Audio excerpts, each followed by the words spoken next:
Heyo, and welcome to the stream. It's Hunter Mowry here, Football Manager 2022.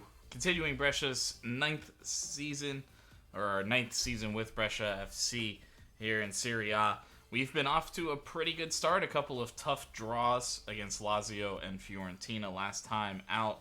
But at the same time, we put ourselves in the winning position against Arsenal by beating them 2-1 at home, and we beat Milan 1-0 in the first leg of the Cup semifinal.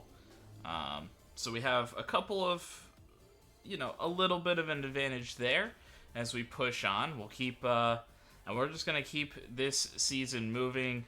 We're currently sitting in second in the league, even after a couple of our draws. But Milan are really starting to push away there. They've lost twice, drawn once, and have been winning everything else. So even during our good unbeaten run that we currently have going on since the Juventus matchup, we haven't gained ground. We've only lost it. So we got to be there ready for the slip, but they do have a 10-point lead on us now, with 11 games to go. Yeah. Without further ado, we will push forward.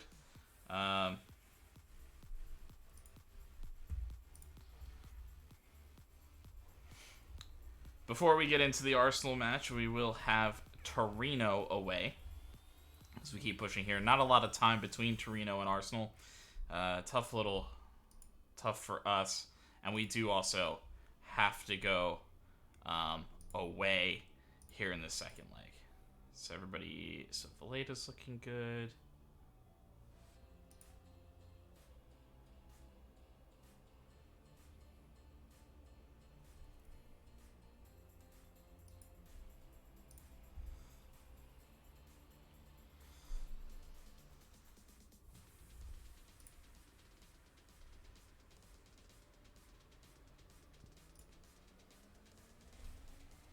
Man, Nordberg just continues to keep getting dinged up here and there.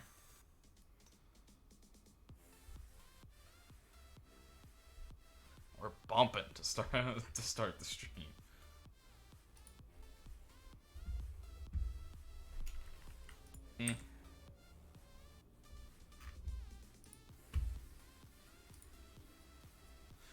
Does also have Spanish nationality, so I'm more interested in that. It's solid, no issues.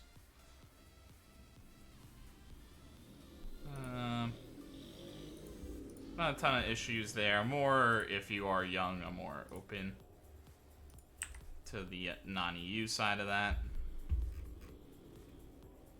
Loves big matches.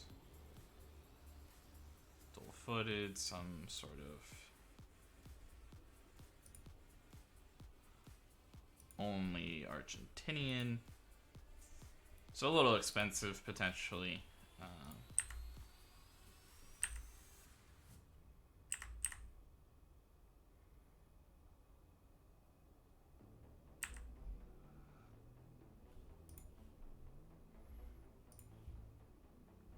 Torino are currently in 8th place. It's going to be a tough match, but yeah, I think we're good. We're confident. Yeah,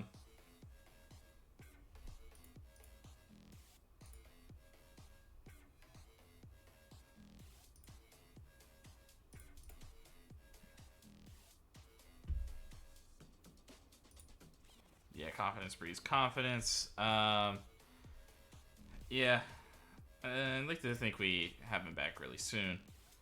He was sent home with an illness.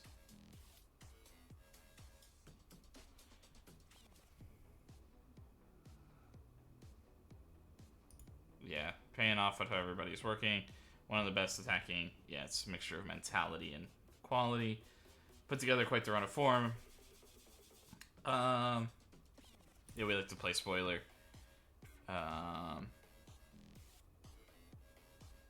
Yeah, we definitely rely on him. How important is Cabrera's physical trait? Yeah, he's definitely a game changer. Yeah, I expect he'll impress.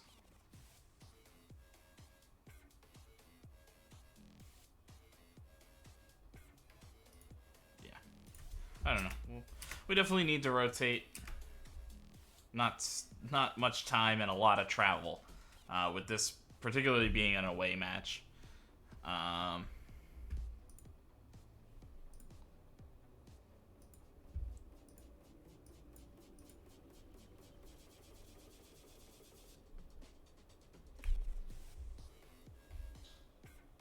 No.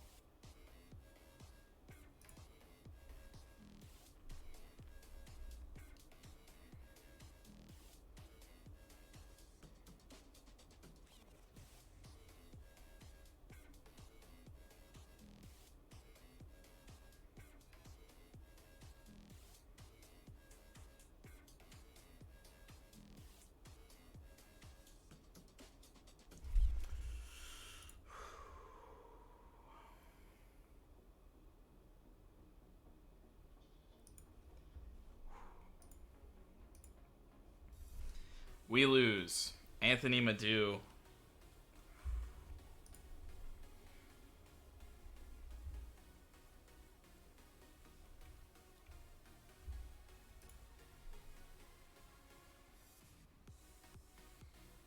I think what that means is Giovanni Miranda is probably going to start as a deep lying playmaker after he returns from his illness. And what I think that really means is Peter Raska, who has some of those deep lying playmaker skills, but I think we need him to get a little bit more involved.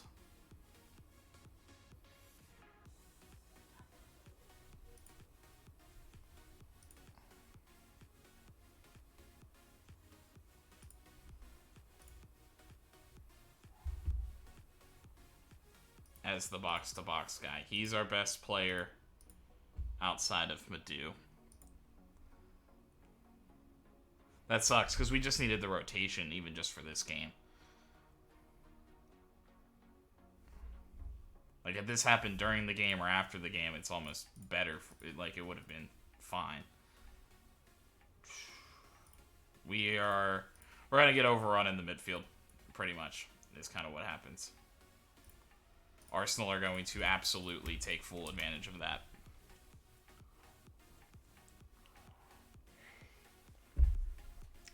The good news is one of those weeks is an international break. Getting injured here. Yeah, and that might be the other interesting thing. I don't know what you become, but maybe just like another deep-lying playmaking option. Maybe.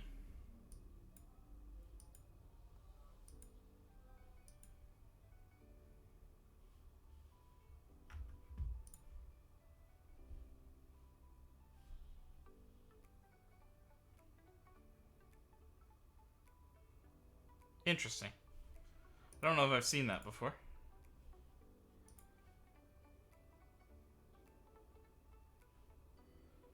And Yenner is doing what he's supposed to do. Kind of put his head down and develop here. His anticipation's already gone up pretty significantly.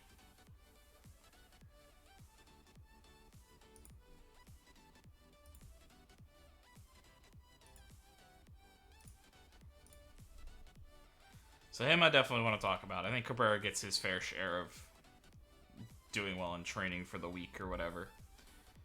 But so Miranda is back.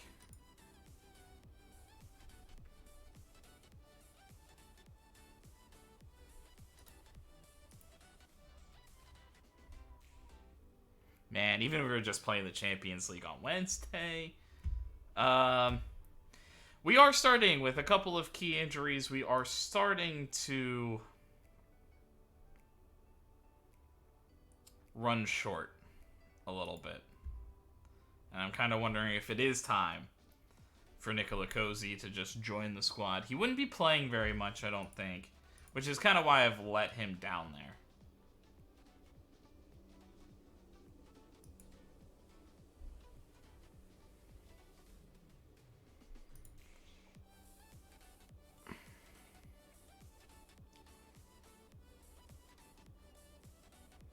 I just don't think I have many games to give him. It's kind of like what Farsi is for, you know?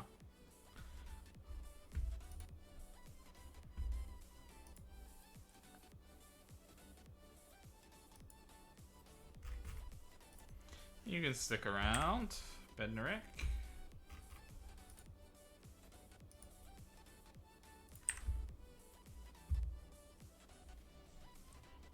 Italian second nationality. How did he get that?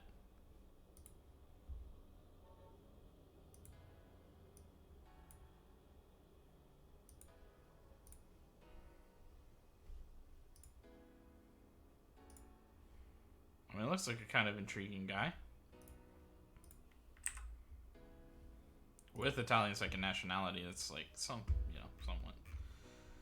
I think we're okay. On Seerveld. I guess I could, like...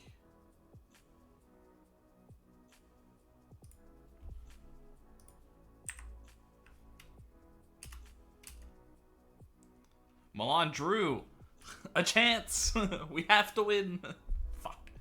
Unfortunately, us drawing twice within the last few games is, doesn't really lead to good things. Yeah, so that sucks. I'm gonna flip Raska. Yeah, two very good players injured for us.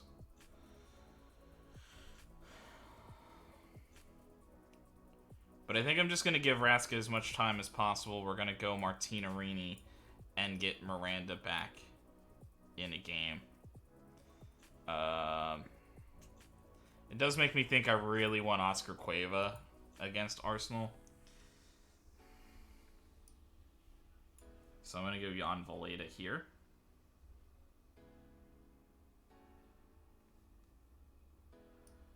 And then, yeah, I think I'm going to get Jenner in. But I'll keep him alongside Cabrera, I think. That means I really kind of want the starters elsewhere, which would be Birkenbaum, Gossens, Pekovic I need next.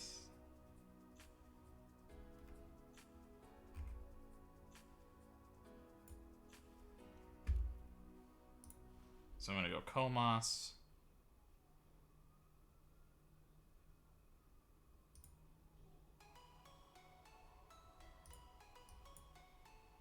Okay, I'll flip them.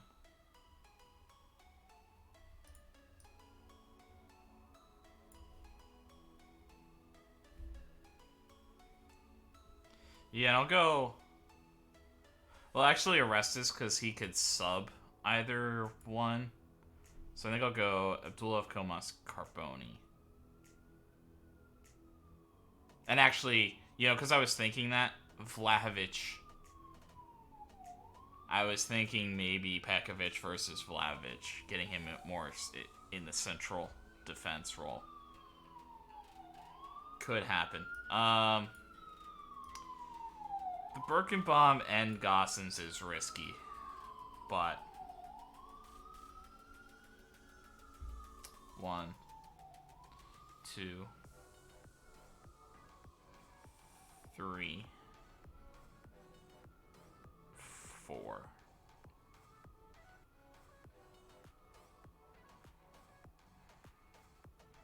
So I can protect one of them.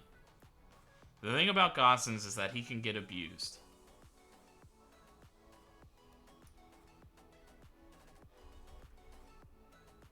I'm gonna go Nordberg. And we're gonna go Gossens on this side.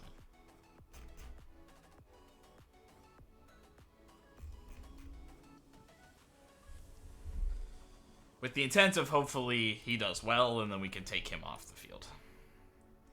60 minutes in both of these games maybe means more than 90 for him. against Arsenal, you know. Yeah, I want everybody to do well. Secret behind our good away record, you know, it's just hard work. Yeah, we're hoping to keep scoring. We struggled under the weight, but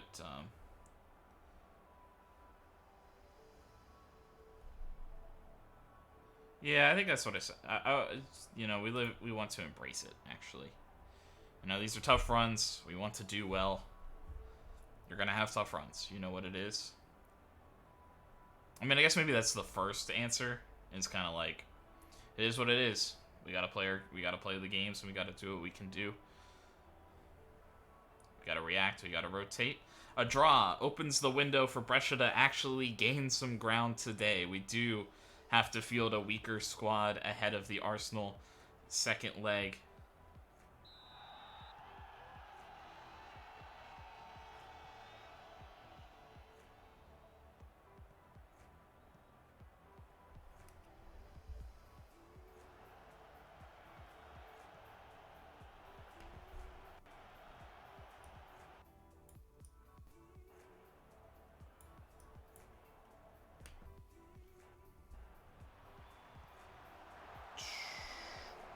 An early opportunity for Torino there. One other quiet note here is Danilo Pekovic not out there for Brescia.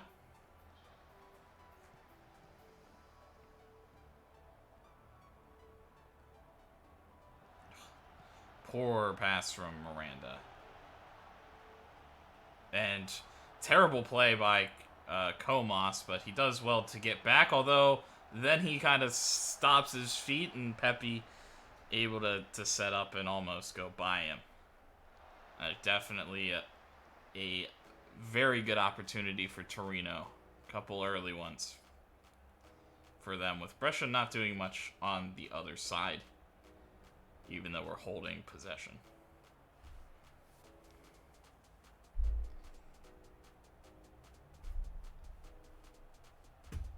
Yep, not a lot happening in this one. I'm a little concerned about the midfield in particular.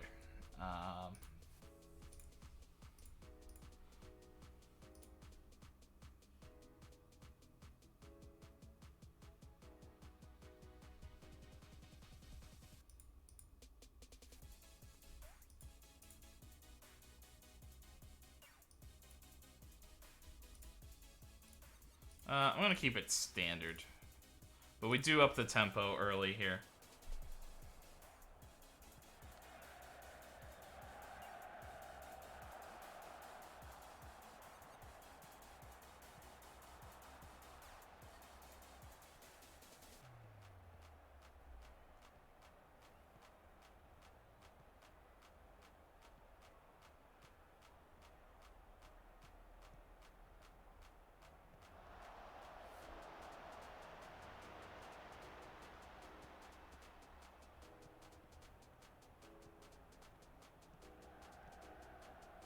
Valeda from range will play Jenner in. Gunnarsson out there. Cabrera on the backside as it gets by the keeper. And he's able to put it home in a wide open goal situation. I think Jenner maybe could have done better with that, but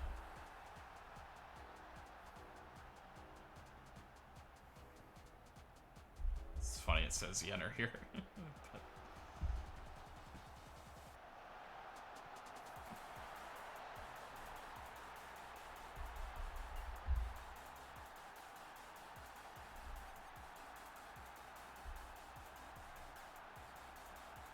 And they do change it, but oh, and hit by Carnesecchi in the air, but he can't hold on to it.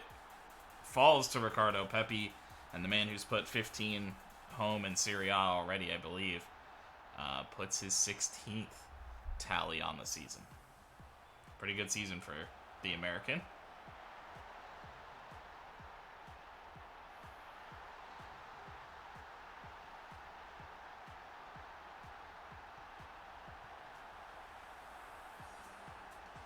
And a very quick answer for Torino.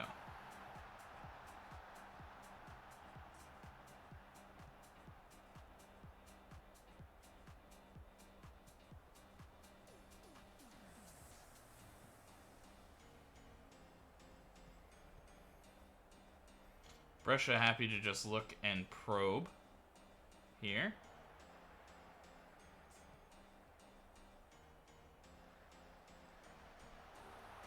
Jenner!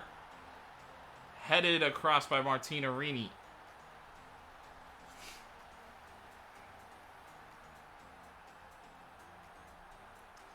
Gossens looks good. Gossens look good, and this game has suddenly opened up 2-1.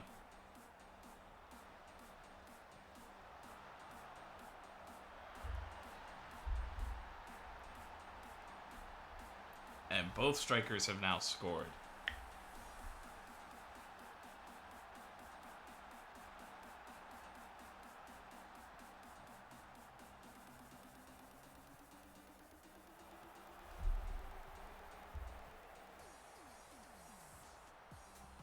Good job by the defense, but also well done by Pepe there to hold. Diawara puts it way over, snatching at it a little bit.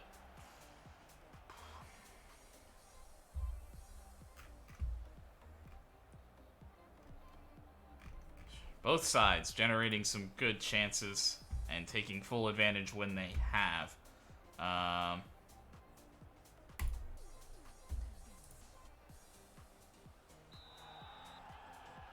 gonna go with a little complacency talk. Don't think this one's done, because we've been playing some of these other top teams pretty well.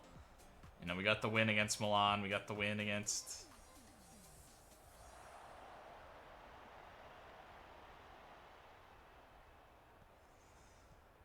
Arsenal in the first leg. Just because we're playing some good ball doesn't mean we should take our foot off the gas here. Nordberg searching for space. Shows too much of it, but cleared.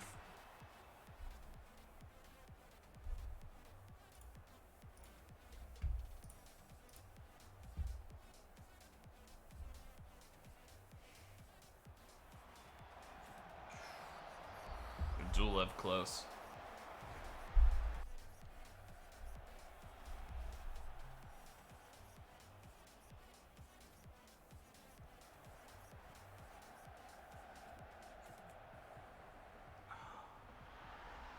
Dangerous spot for Pepe to get it. He's just been, honestly, I think just a lot of credit to him. He's just found dangerous areas, and Torino have found his feet on more than one occasion here.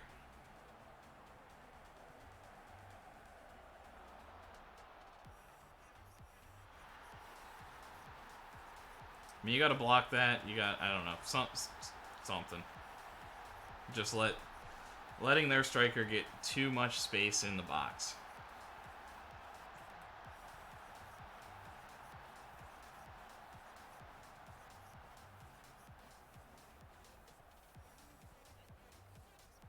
Fed through perfectly for Cabrera. He puts it home.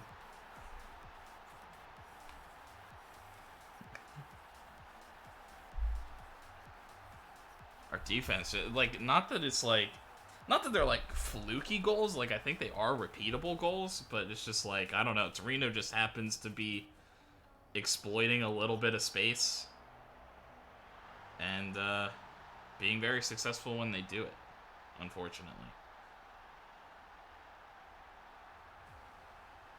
I don't think we're necessarily playing poorly, but we're not playing well either.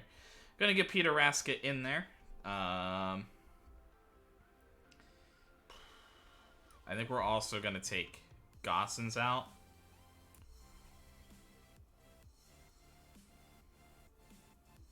That's the tough one, is taking Gossens out. But I think I'd like to at least have him as an option off the bench in Arsenal, and I want him to against Arsenal, and I want him to come in well with the chance to succeed. The front three are playing pretty well. I think kind of same thing. We don't really care about Martinarini in the next game. We'd rather have Raska and Miranda both available. So that's kind of the thought there. And then the back line is playing pretty well. And I'm kind of inclined to just let it happen. I mean, we could go Pekovic just for his size. Get a header, get some corners.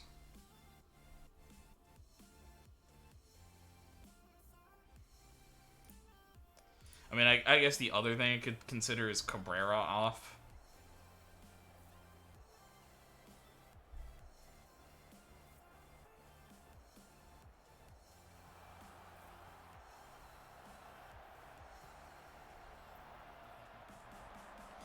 Farsi looking for a wonder goal. That would have been incredible, but it would have probably had to catch Gunnarsson pretty off guard. I guess I could have also looked at subbing Nordberg, but... I think if he goes after Cabrera there, Villeda does.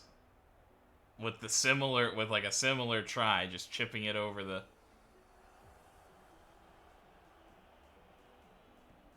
center back.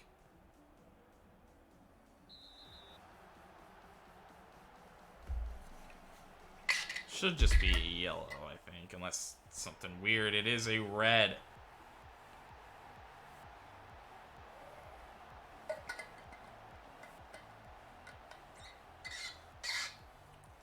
I'm kind of happy with what the game's doing. Just like things are spiraling out. This is what we brought Danilo Pekovic on. He scored multiple times from set pieces. They're targeting him here. Carboni, offside.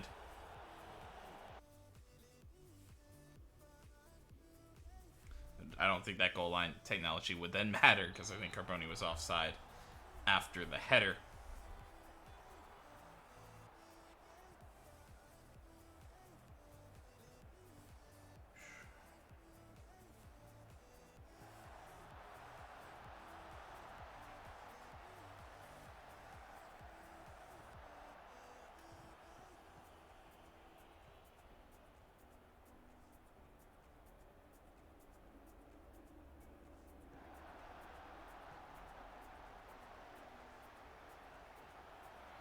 Not really Cabrera's game.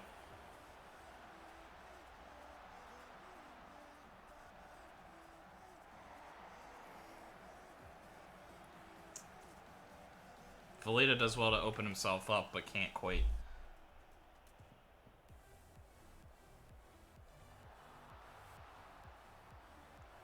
Farsi. Dangerous opportunity there with Gusto. Farsi doing well.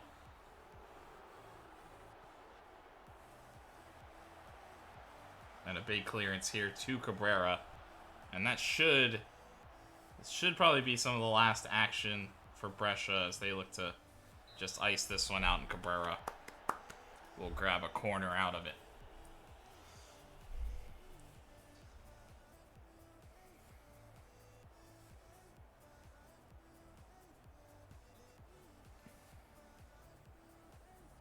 Nordberg taking his time. Pekovic will head it on goal. And that will be the last actions for Brescia. A deserving win, I think. Didn't generate a lot after the sending off, but neither did Torino. We do enough. We hold on.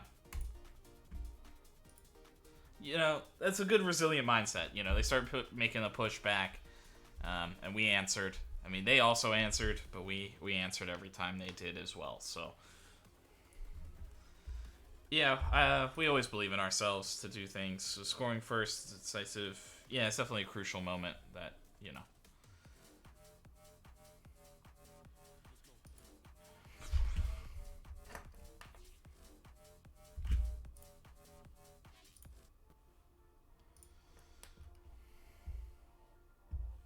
Wish there was something I could do in that playlist to just, like, don't play that one again. That one's, like, just too much in general. Like, I don't know if there's a game I would ever be playing where I'd, like, want that going off, you know? Hitting target 43 of his shots and scoring 18 goals in 30 appearances. Yeah, he was superb in front of goal. Also, can I, like...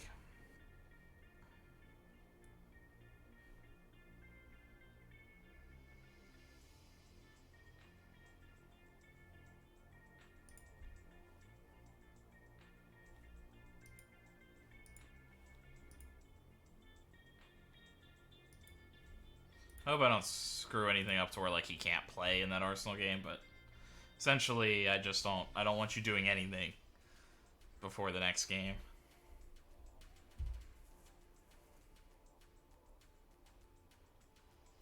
I mean, yeah, we like to set the pace where we can. Pekovic, his 125th league appearance. I mean, I don't know if he's quite up there yet, just on appearances, but he's a legend in the making. And love having him here. Impressive unbeaten run. Yeah, we're confident, believe in ourselves. Danger of players becoming complacent. I think confidence is a good thing. Nah, I'm going to praise the players here. I think they have the determination to keep it going.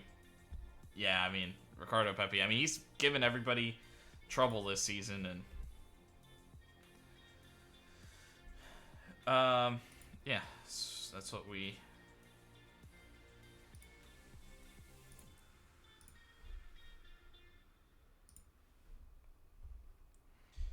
Grecci, unfortunately, I mean, I think the thing is Cozy's probably going to have to go out on loan, so maybe Grecci's kind of the perfect counter to that. The fact that he's kind of like ready to go-ish now. You know, it's not like we're... He's very solid, but...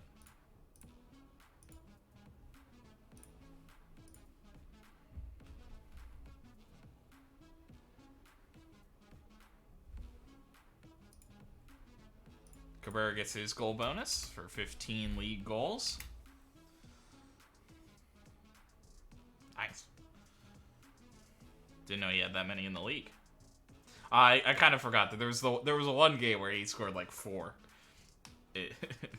And that was a league game. I think, you know what? I think it's kind of convinced me. Cozy's gonna join us.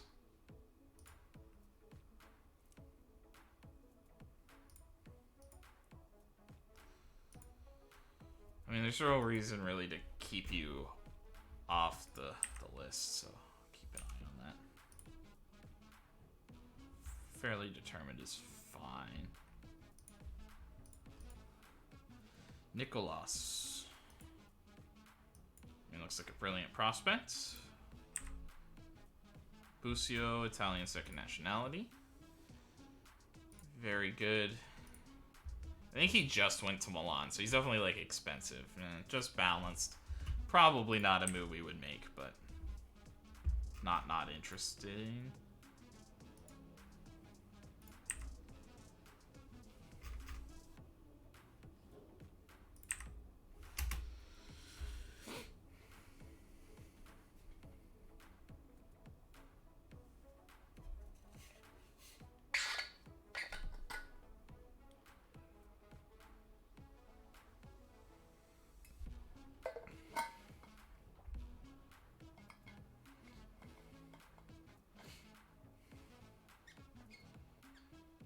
Sassuolo win, Atalanta win, Cagliari draws, Fiorentina wins, Roma draws, and Juventus get a key win with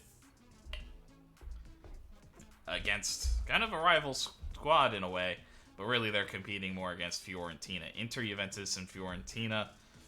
Inter does have a game in hand, but a very close, tightly packed.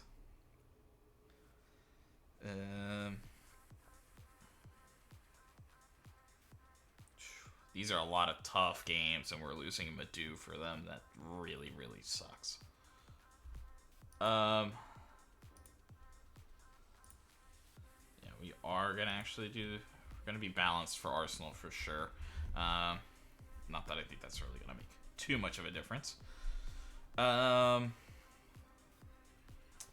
don't mind.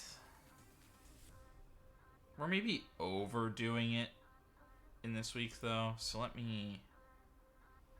I think we still will get a goalkeeping.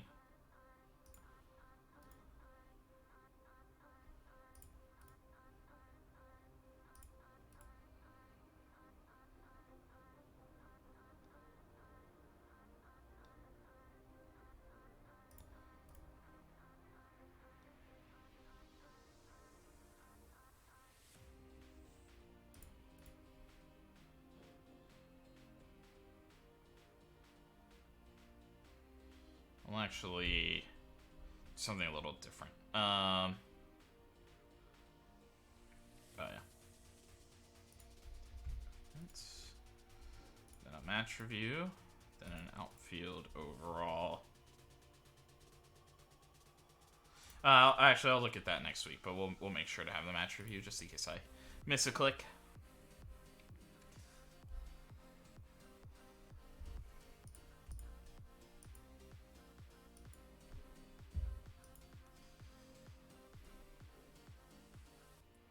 I mean, Pekovic has been one of the best players in all of Serie A this year, so.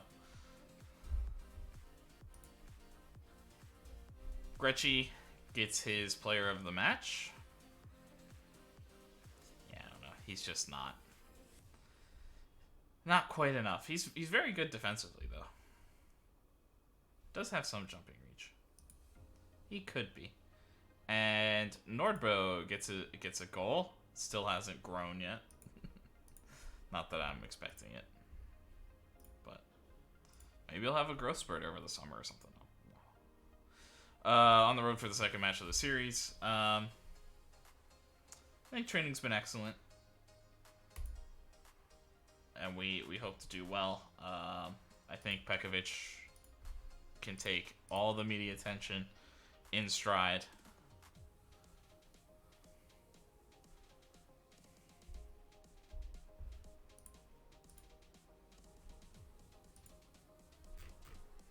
There's big matches. Injury prone is maybe a little weak, but can cross, can dribble.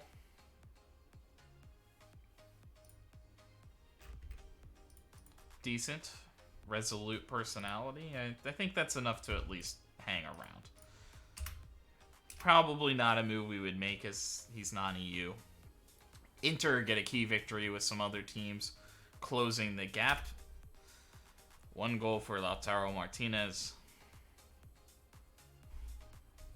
And they take advantage of Milan's second draw of the season as well.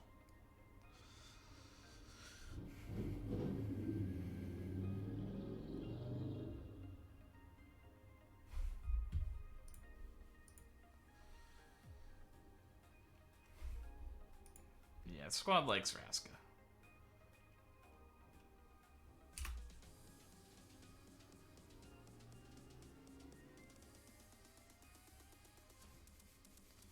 Karnaseki, Nordberg, Cozy.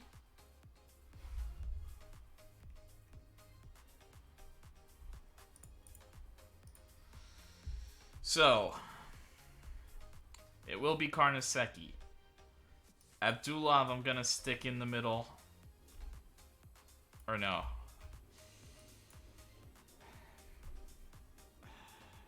This is the tricky part of this.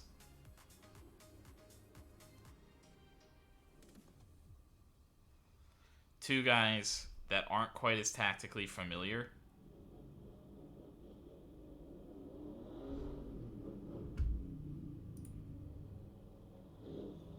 But leaving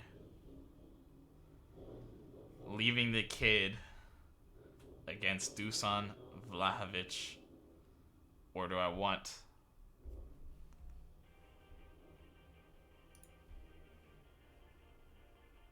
Danilo Pekovic taking him on? Outside of jumping reach, Abdulov does match up pretty decently with him athletically.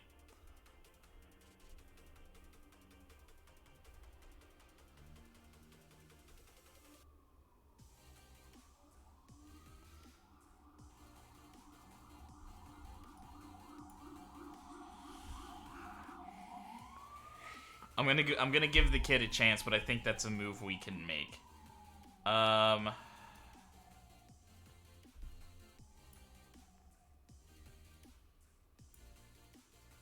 I think I'm going to go Carboni. With Orestes as a sub. On the wings, it will be Stefan Birkenbaum getting the start. I think we can go Robin Gosens, but I'm going to start Barcelo. Barcelo's just a little... He's not like a touch more athletic or anything. Honestly, they're very similar, but I think he's just got that willingness. And I want a fresh Robin Gosens, either in extra time or like at the end of the game, where I think he could potentially influence something. Raska's going to have to play Giovanni Miranda.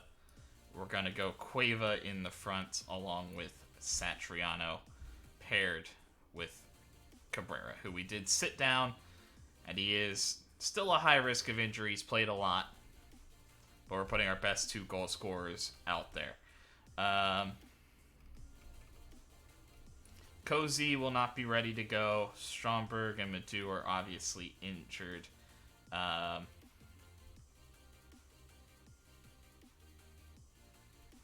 Orestes, Farsi, Gossens, Martinarini, Valletta, Jenner. I think that's the 7 that make the most sense. I know Comas usually puts in a good shift, but I think we put Abdulev in the tough position. You know what? No, I want to switch this back.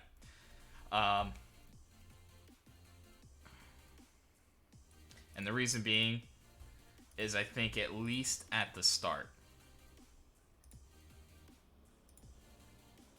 Yeah. I'm going to submit that team, but I think I am going to make a couple little tweaks. Particularly for goalkeeper distribution. I think we're going to play it short. At least to start the game.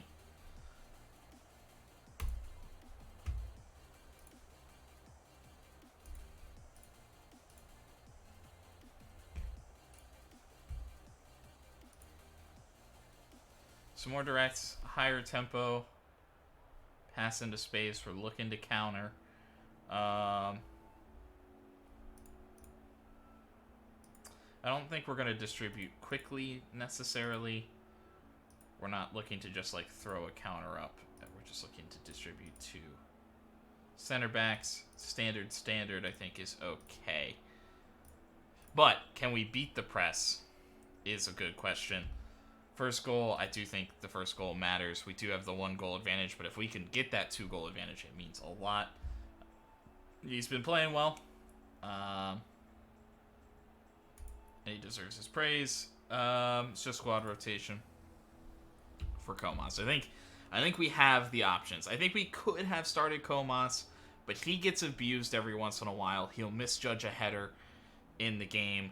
I just can't afford the minor errors that do seem to plague his game.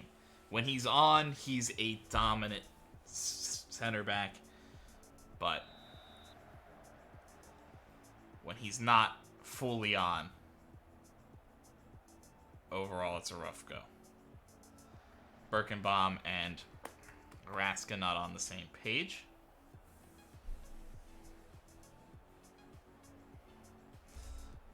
Oh yeah. I think that's the other thing we want to maybe... I forgot about that. I think we do want to maybe have a little bit of flexibility. So, we are going to... We're not just going to throw it all defensively. And that's why Pekovic is central today. We haven't seen him play centrally much this season, though it was something he did a lot in previous seasons. Yeah, that's okay. I mean, I could look at opposition instructions. I kind of forgot to do that. Pekovic. Tielemans picks up the loose ball. Tomiyasu jumping in. Odegaard will take his chance, but the ball will be blocked and finds Tierney on the edge. He's going to push forward. Well blocked.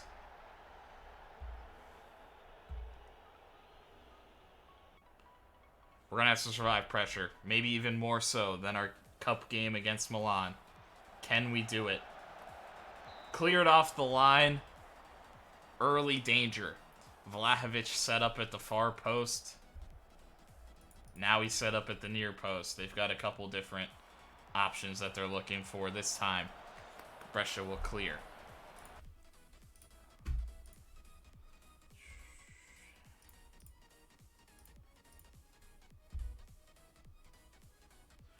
Saka and Smith Rowe are both going to cut in the way that they play. They both can do kind of either, but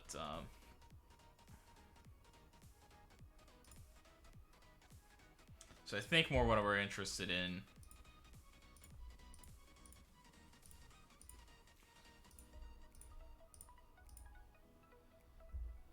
is not letting Tierney or Tomiyasu get any free. Tomiyasu's solid. He isn't super sharp.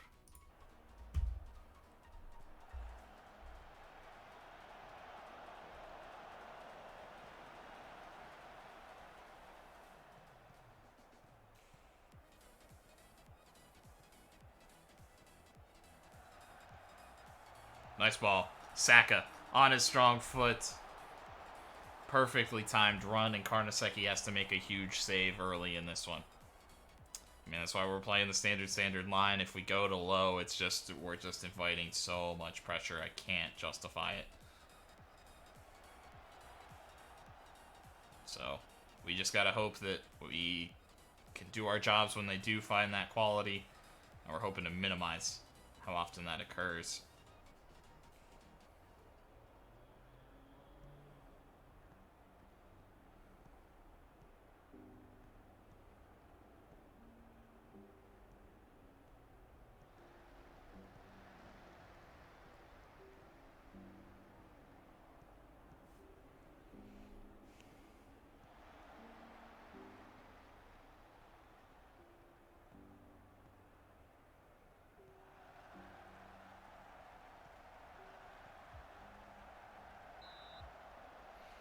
Tomiyasu has to go. Smith Rowe goes all the way across the field. I mean, the line held.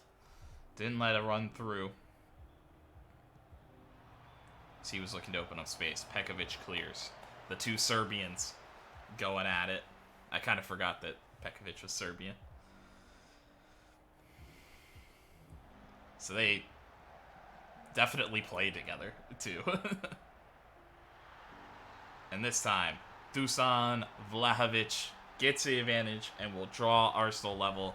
It's been all Arsenal in the first 10 minutes. Brescia, I think you might be able to count the number of times we have touched the ball other than a clearance. Yeah, just well finished. Needs to be a block from Pekovic. I think Carboni was doing as much as he could. But he either needs to step in or it needs to be a block. Just perfectly placed by Vlahovic.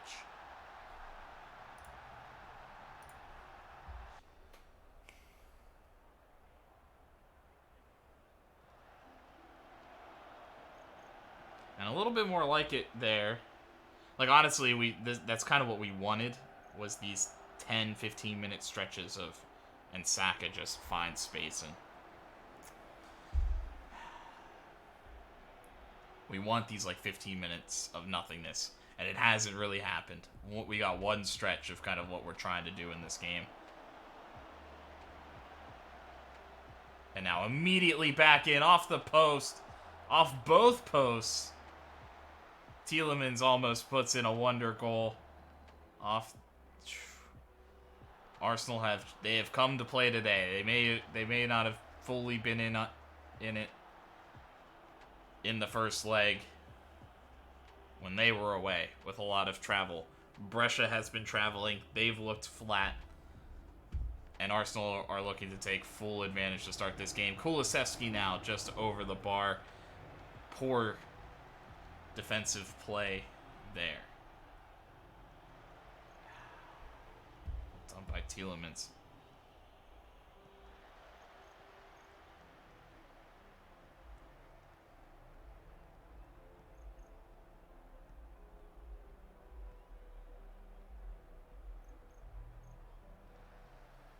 Vlahovic through. Doesn't finish it this time, but a very risky one here with 5 minutes plus added time to get to half. Odegaard. Dangerous chance on a free kick. It's through. Over the wall. Karnaseki makes the big save.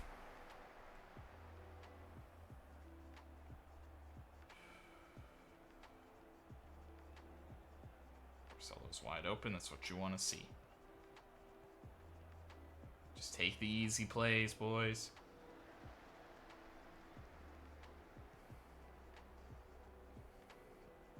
Not a good ball from Cabrera there. Puts Odegaard times his run through with Vlahovic dropping off, but he is well off the finish. Pressure. The Brescia defenders were doing enough to pressure him, but we're just generating zero offense.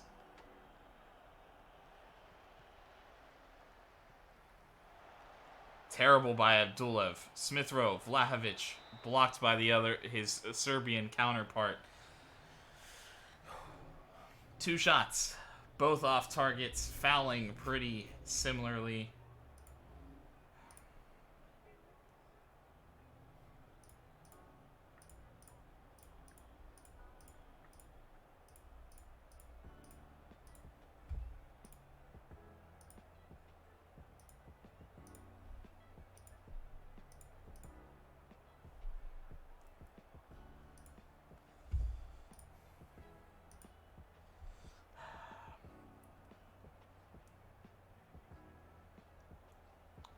I don't think away goals matter. I don't remember the rules. Don't think away goals matter.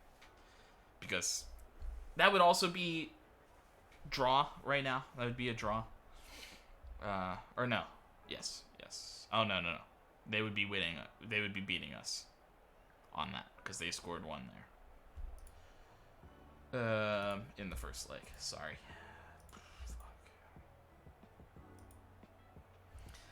I want to go to positive, but I don't think yet.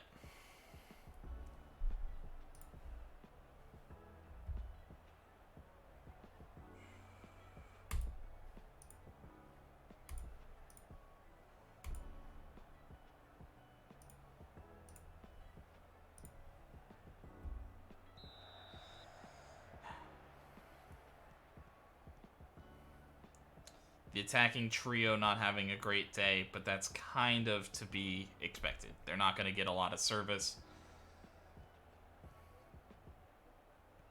So it's not like they're going to take a ton of chances. It's just about getting them that 1 chance, 2 chances, something like that. And maybe 1 here. Cabrera.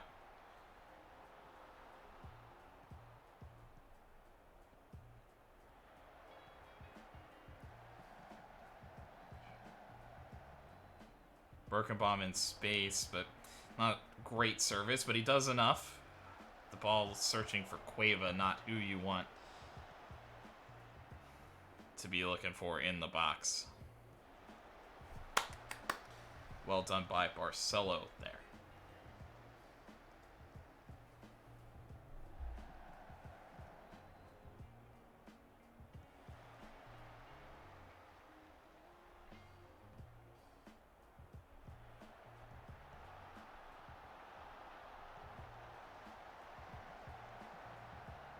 Tierney and Kulusevski playing well, but good defense, especially Oscar Cueva tracking back. But that will be a corner for Arsenal. Odegaard, Kulusevski, and now we're chasing with all the momentum in Arsenal's favor. They've just been so good. They've come to play. They've looked like the better team. I mean, I've been playing them. I'm not saying I'm playing them scared. I think I'm playing them how I need to be playing them. But no more time for that.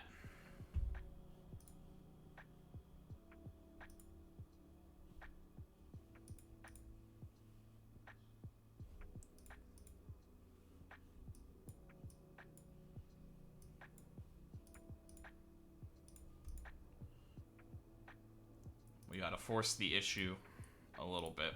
We're not in desperation mode by any means, but we've only generated 2 opportunities.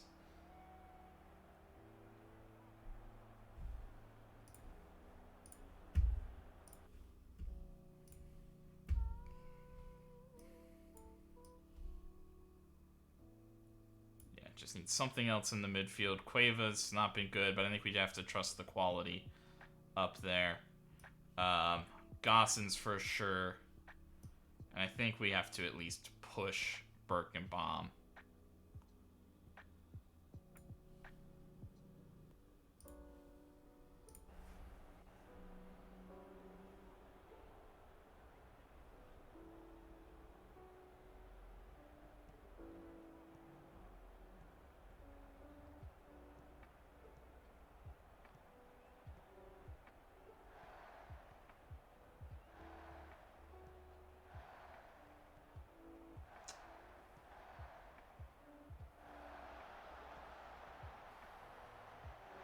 Vlahovic, Elliott, Gosens, Vlahovic.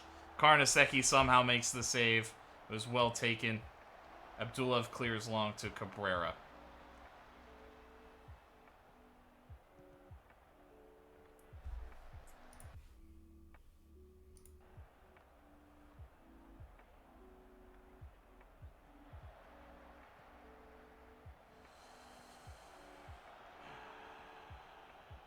Don't like that pass from Cabrera at all.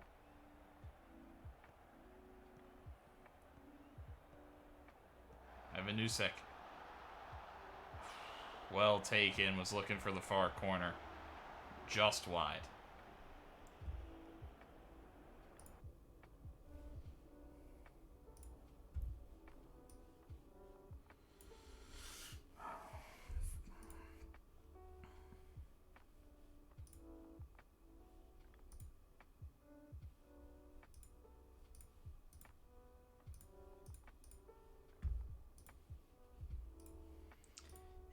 Now it's time to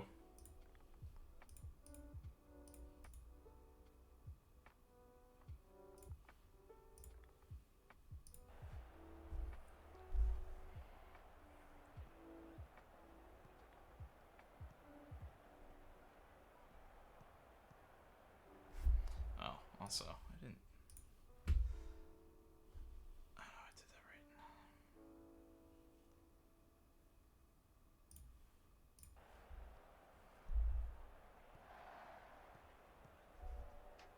Beautiful ball. Ivanusek, he sends it wide. Just a perfect pass.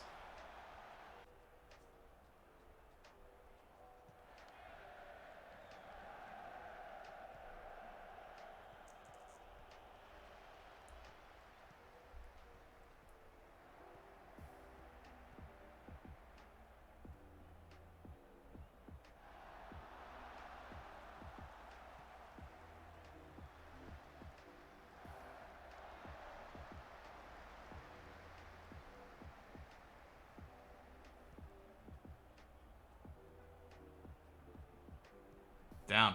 Cueva. Just couldn't quite get it under control, Satriano.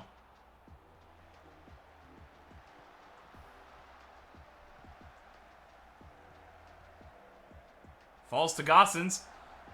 Dangerous spot. Ramsdale turns it back. Brescia's best chance of the day.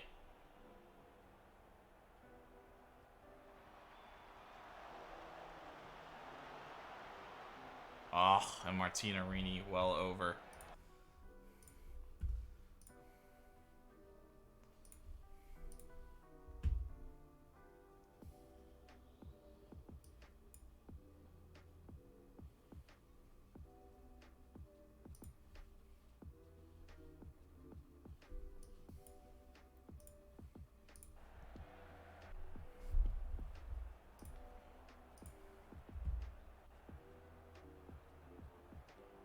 Tough day from Birkenbaum. I don't think Farsi's going to do much better out there, though.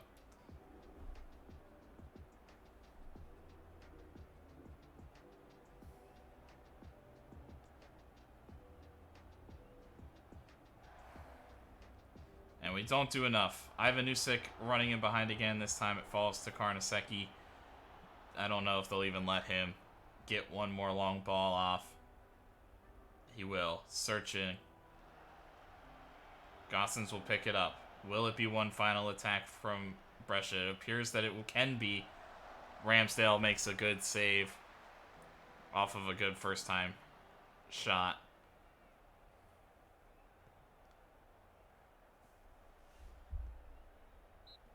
And it will be Arsenal advancing.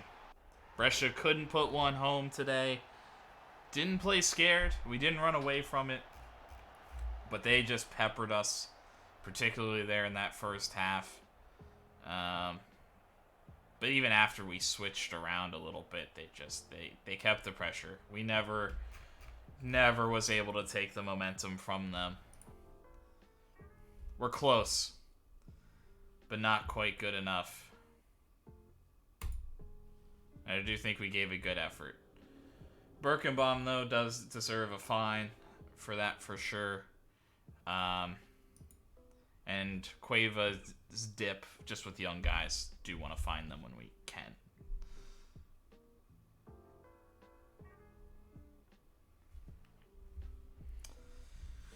I don't like the result, but I do like a lot of what we did out there.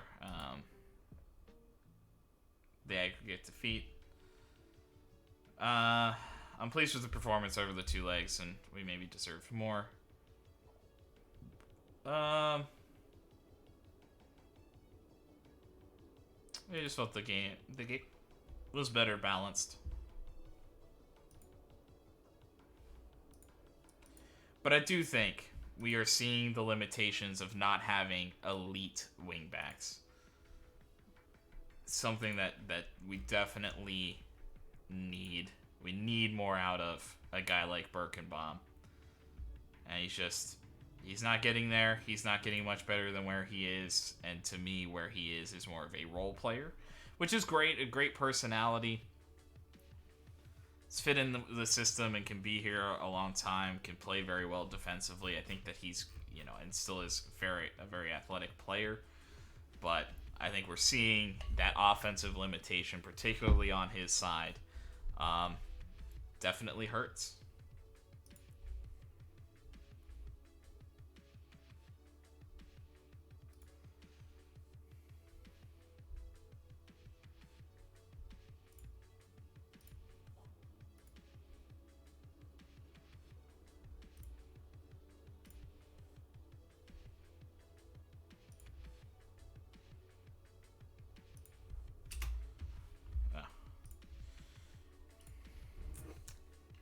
Tough one. We persisted with Birkenbaum. I think he was part of the team performance. And Tomiyasu, it's not like he was matched up one-on-one with Tomiyasu. He was like, we let a lot of trouble come down from that side. I don't think that he was the most I'm not too disappointed, but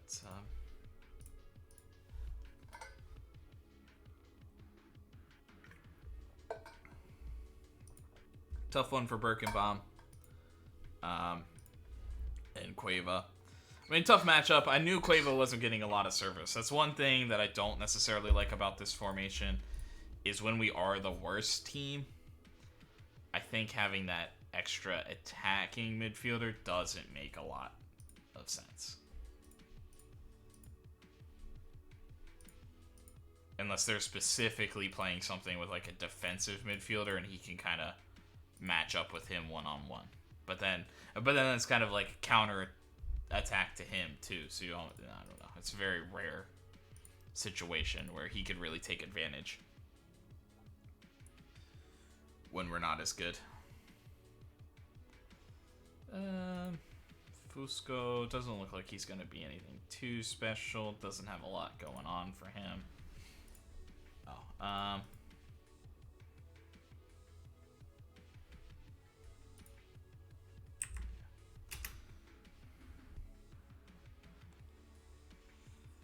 In the other side, I wasn't paying attention to the Barcelona match. Chelsea has the advantage, and Young Boys have the advantage over Monaco. Yeah, like if we would have got like Young Boys or Monaco or something, you know what I mean? Like, but we had to get a top tier Arsenal squad that are looking to like probably win this competition, you know. Very difficult draw, and I thought again for the second year in a row we did well, but not quite enough. Chelsea hold on, Monaco come back and beat Young Boys pretty heavily. Remember, Monaco had a red card for most of that first game, and Young Boys did not really take full advantage. Just one goal.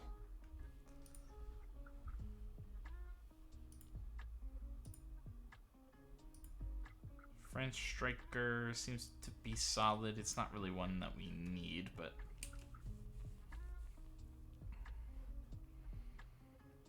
could be solid.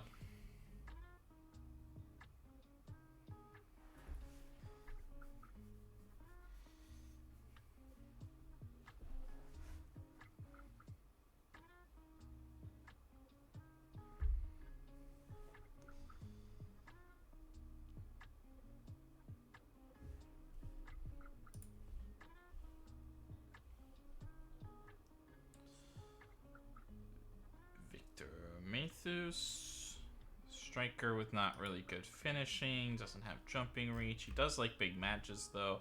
I think you can at least stick around. Well, yeah, I mean he's kind of more like like a false nine or like a deep lying forward or something. He's fine.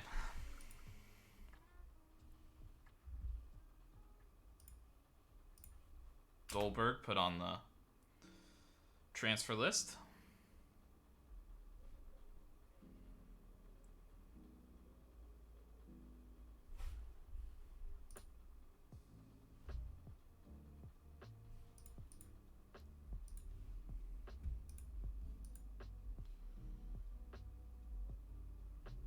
The Turkish goal player of the year belongs to the Tottenham goalkeeper.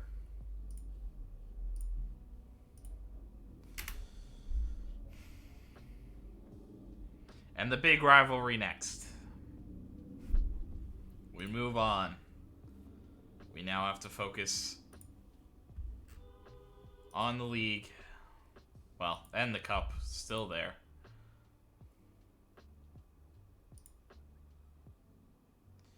Yeah, these guys are just good players. So no doubts.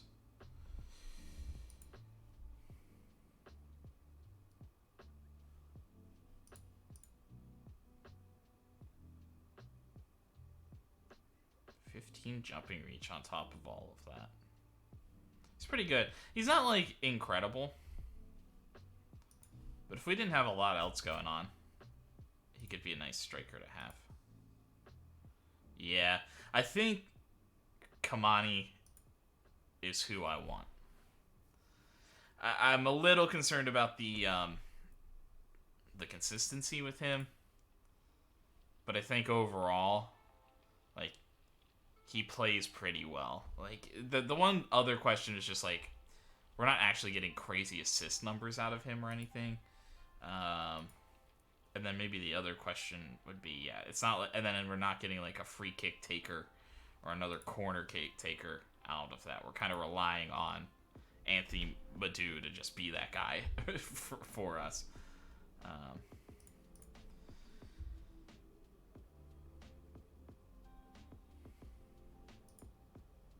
Yeah, I don't know. We're doing what we meant to do with Petros this season. That's what we wanted out of him.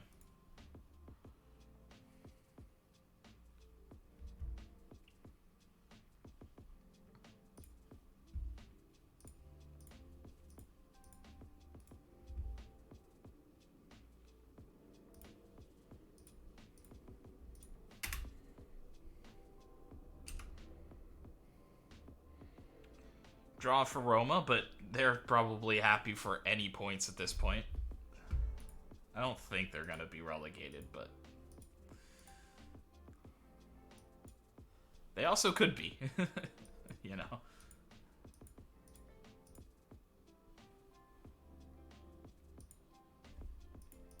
press conference. We have a good record. I don't know. I guess I've been lucky because he's a good head coach. Psychological advantage.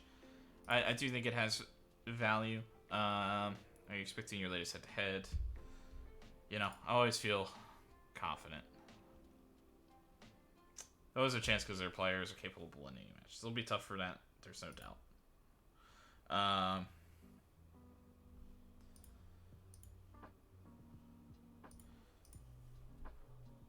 Well, yeah, my players like the big stage. It doesn't take much to get them up for this type of game.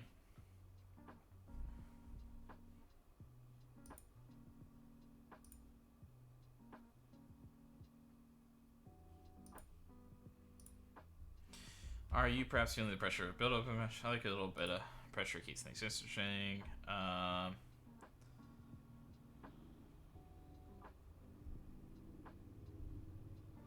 Yeah, I don't really like the upper. Yeah, like the answer is yes. I'm going to be switching guys around because I always do. Like when, how often do I run the same team out in back-to-back games? Like you do a little research, you know. Brescia can secure a place with preliminary stage of the Europa Conference League here.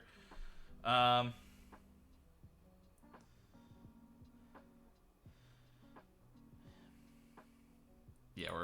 we're pushing on for greater success.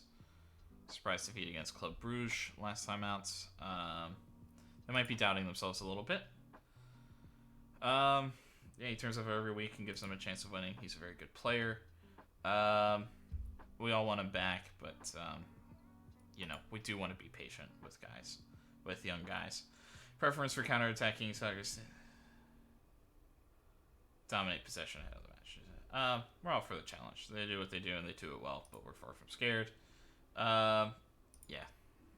Pekovic is a dominant type player.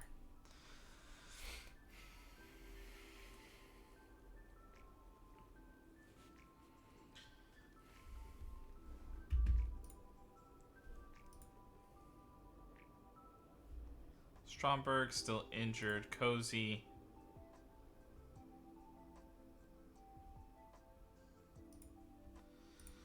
Cozy, we're not going to have him as a backup option. We'll just let him play those games. I think it's more valuable for him. When they're not overlapping, we'll let Cozy play. But or, you know, at least be sitting on the bench or whatever.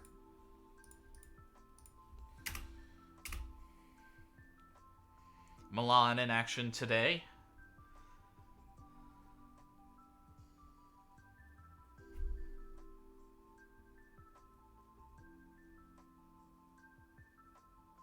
Our under 18s playing very, very well.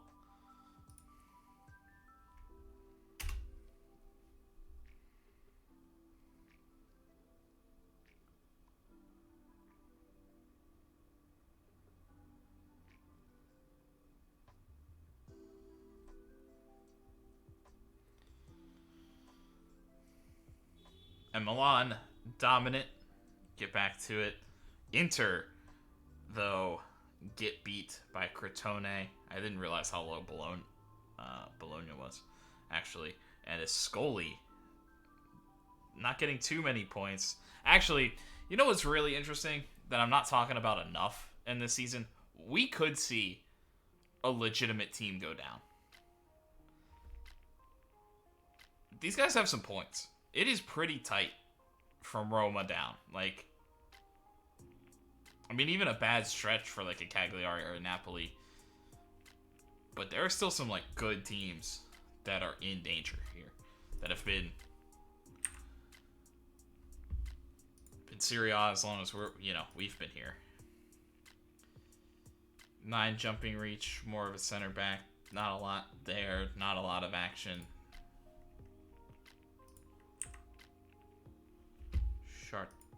Chartois. 2 jumping reach. Sick, dude. Do you like even understand your feet can leave the ground?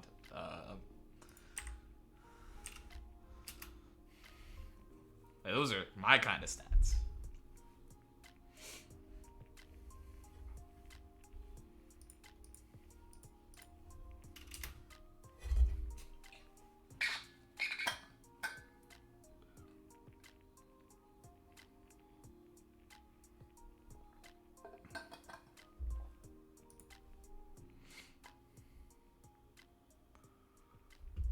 RC. That's fine.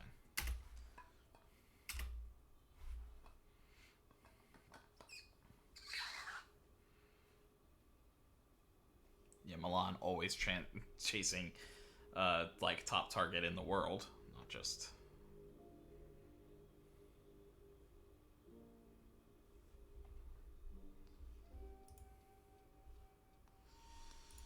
Lautaro Morales.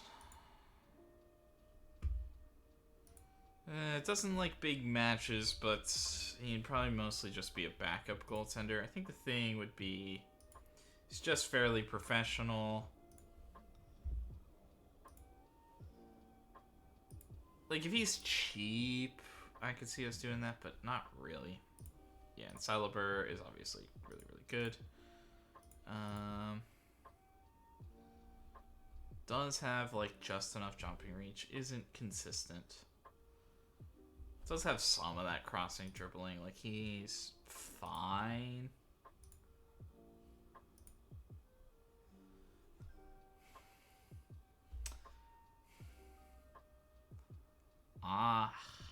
He's like about as fringe as you could be.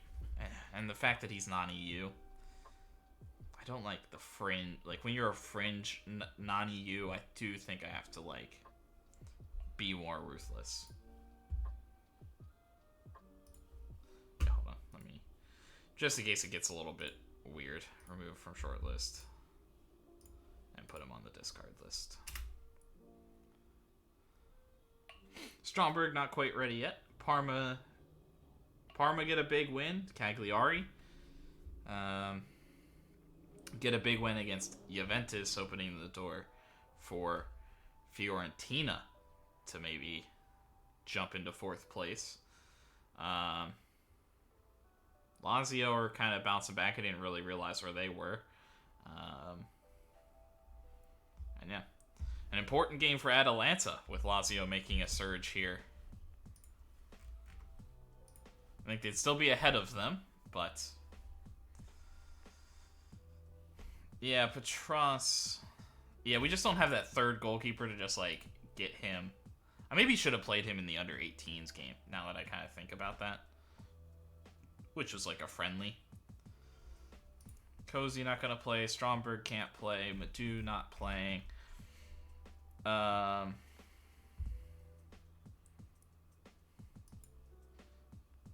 Oops. Yeah, we're going to go back to positive. Pekovic, Abdulev, and Orestes.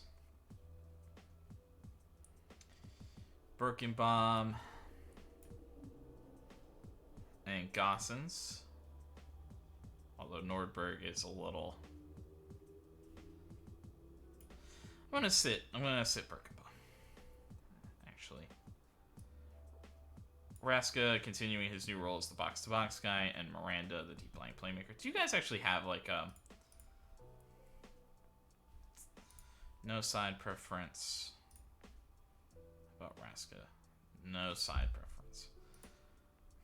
So do I have a side preference then?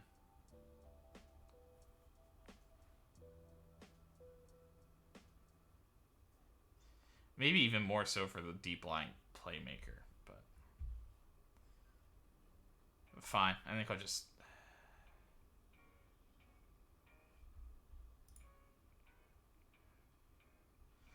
like, I think that opens up the crossfield pass more, their current footedness, but they're not necessarily, like, I don't know that either guy likes to make the crossfield passes. I don't think they do.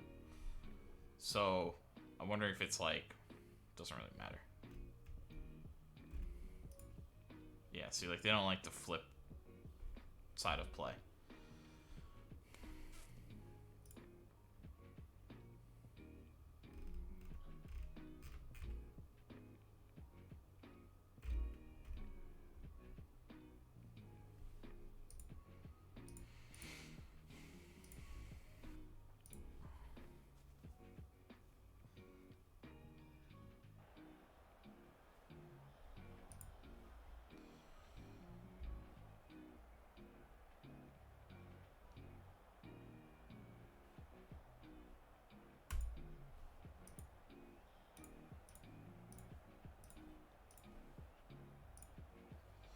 How are today's weather conditions? I think it's the same for both teams, so you have to expect that we can do it. Yeah, we just need a little bit more from everybody. Honestly, I think we played pretty well against Arsenal. We just couldn't attack. I'm wondering if I should have brought the tempo down. Because, like, I'm looking for that, like, quick counterattack. But I'm wondering if almost, like, just down to standard or something would have, like... Yeah, if we play to the levels I know we're capable of, I think we'll be fine.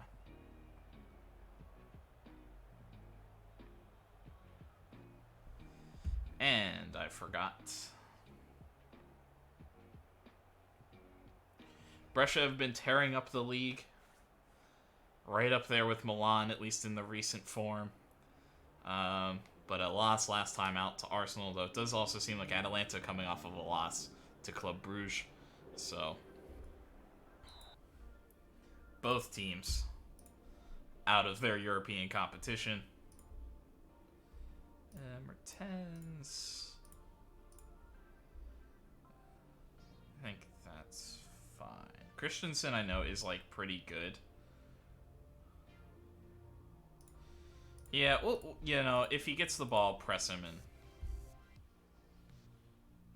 Well, Balotelli, he's a winger.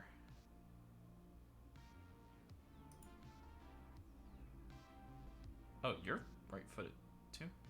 Yeah. So we're actually gonna press these guys, but Balotelli, kind of just let him do what he wants, footedness-wise. So, I think we have to jump out on Martens because we're seeing something. But, maybe we won't overly press Christensen. But we maybe should pay attention if we do feel like he is getting into dangerous positions. We do maybe need to jump out. Satriano, good chance early there, and he looks to cut it back across, but can't find anybody.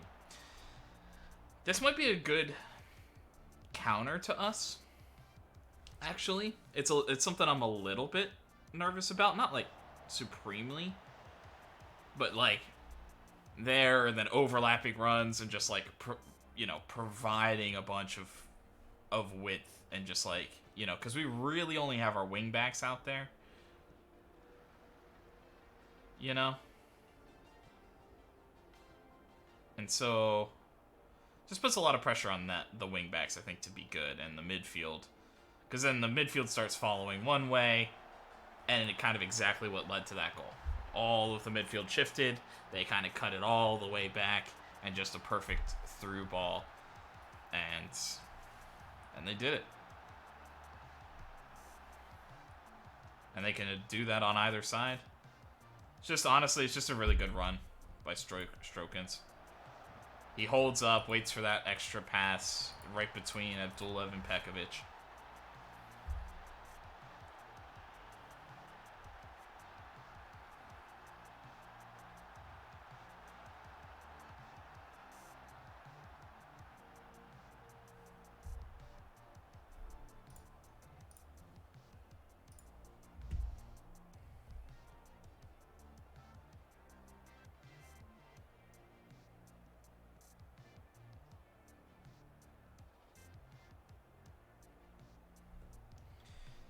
But yeah.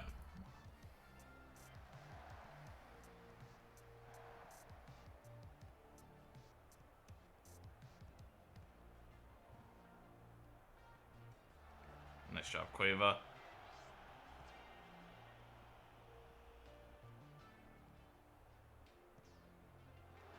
Terrible job, Cueva. Just not entirely sure what you're trying to do there,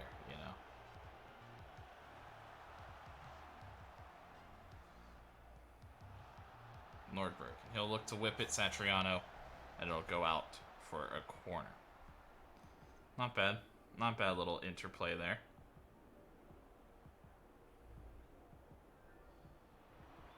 Satriano off the post.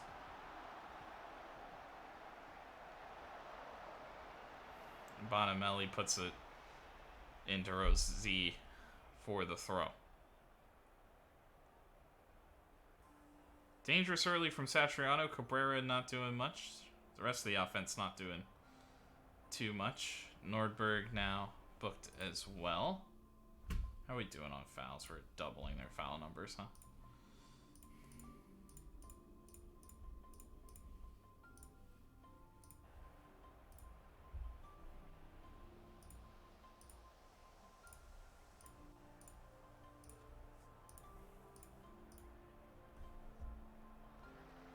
Look in the backside. Orestes! His first in a Brescia uniform. And it'll draw us level just before half. One added minute, maybe a little extra now with the goal. But the set piece equalizes it. Brescia have been good at them all season long.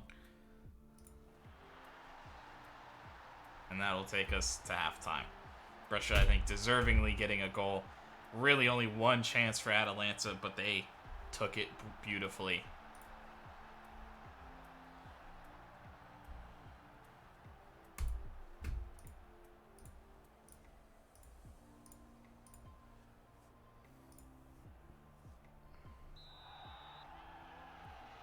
I don't think there's anything I'm too worried about. I think we're playing well. It's just they've blocked. I don't know. Maybe we need to up the tempo a little bit. If we're searching for a goal, we will. Right now, I kind of want to see how we're playing here in the second half.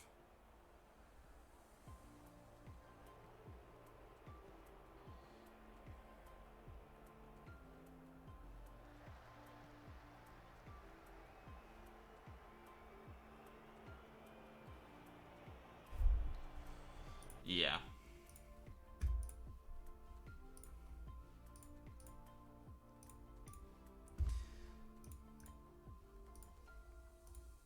Because we're already not having a lot of possession.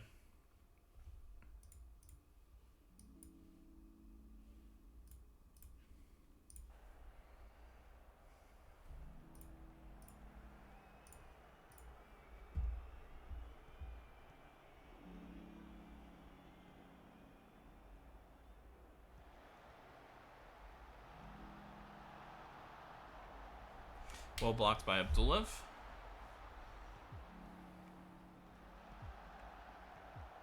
Nicely done by Gossens. Miranda unable to get there to keep it in, though, and get the counterattack started.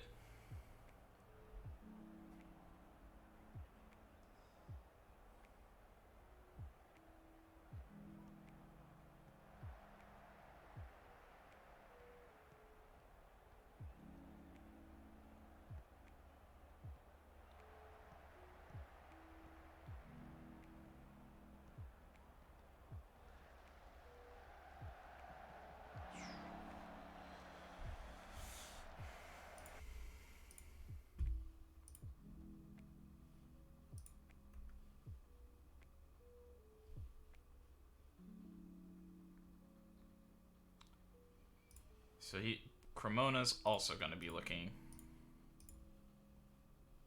And then they also brought in this Ruiz guy on the other side, who's kind of going to do both.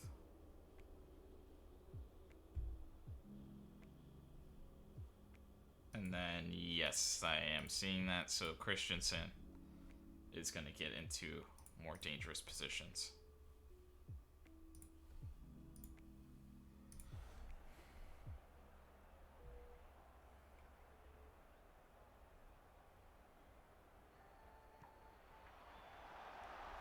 Right into the waiting arms of Carnesecchi.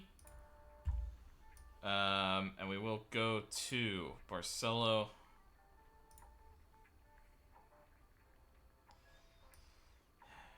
Yeah, and I just need a different guy. So we're going to go to Jenner.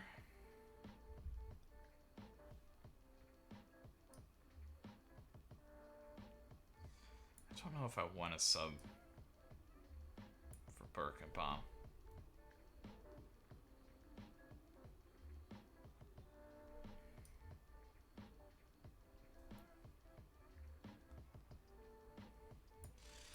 You know what? Martino Rini's one of those guys who just scores the occasional banger. That's just the other question. A little bit of quality in like a Jan Valeda.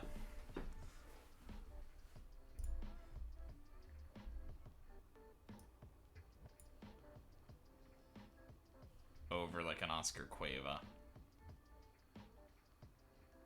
Just like quality in front of goal. We're gonna...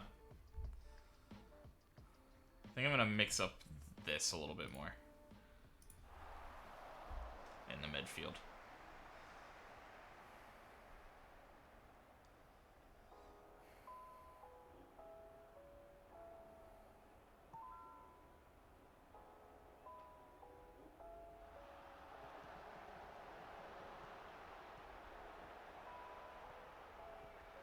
Cueva. Then he puts it home. I think we'll hit a little cancel then. Okay. Changes that a little bit. I think the Gosson sub could definitely go at this moment. But we'll maybe hold on. Well found by Nordberg.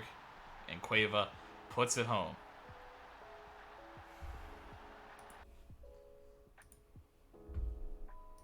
Yeah, and I think Cabrera's kind of had it rough. So I'm going to go with Jenner. I think I am going to do that for sure. And then I'm going to go Gossens for Barcelo for sure. And then... it looks like I am going to make the same substitutions anyway. I guess the one thing about Miranda is he is tall. The 17 jumping reach.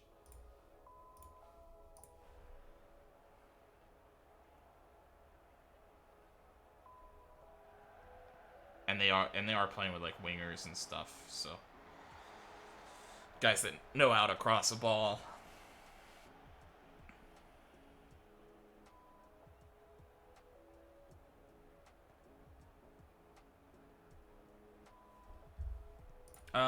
Yeah, that's one thing I didn't really think about. I think I'm going to lower the tempo. We're going to keep passing into space. And I think I am going to drop the line of engagement out.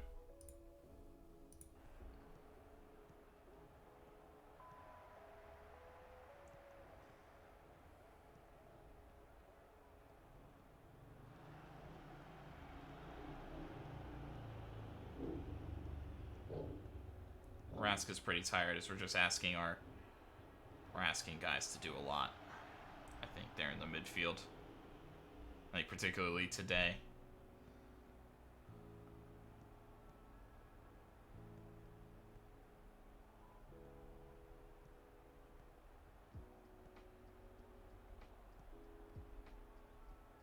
Oh, Barcelo was on him.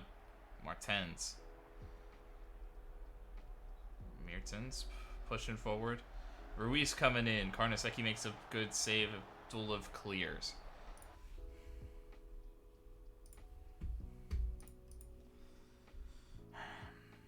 Yeah. And now that they're searching for a goal, looks like Mertens is going to stride forward a little bit more and provide some width.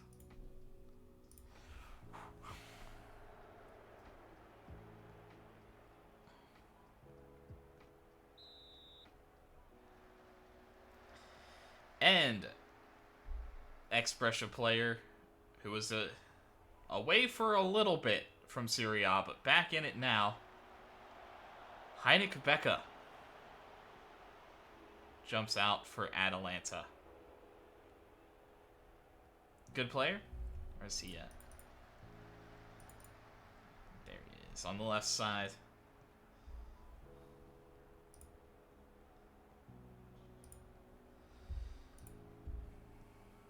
Ball-winning midfielder. I like a ball-winning midfielder, but I think just in this game, I feel like, and maybe accurately, but they're very, very defensive. I think. You're not getting a lot of goal involvements. You're just not getting a lot going on. In general. Well done by Pekovic there. Martinarini going to look for the big clearance to Satriano, who will head it towards Jenner, who does pretty well with his first couple of touches, and blasts one over the bar. Could have been a really quick counter-attack and a chance for Brescia to extend their slight lead. but not quite meant to be. Atalanta doing well. They're getting their highlights. They're putting the pressure on. The away crowd getting into it. Some of our fatigue starting to come into it. Raska, Nordberg, Cueva, Satriano all.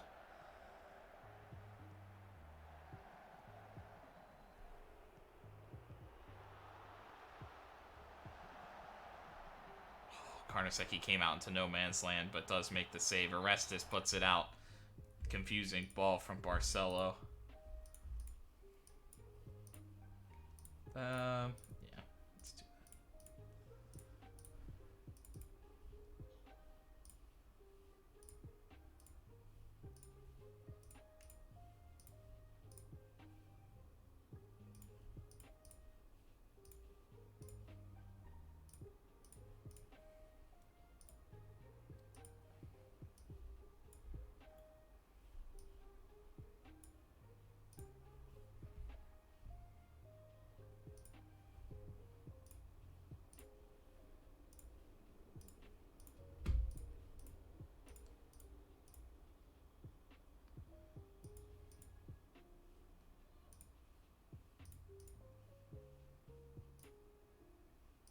Yeah, I'm just going to start taking long kicks.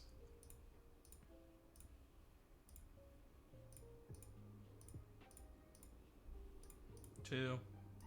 Okay.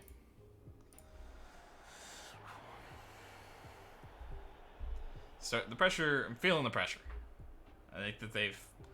Not that we've been playing bad, but we're not playing like dominant over them by any stretch of the imagination. A good one. Karnaseki holds on though.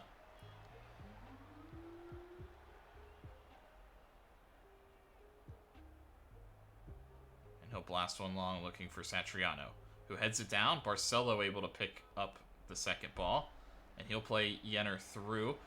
Satriano in the middle, and a brilliant attack from Brescia. And the rivalry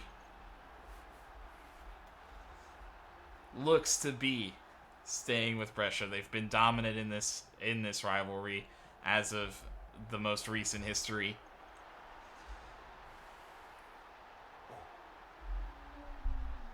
Let's go.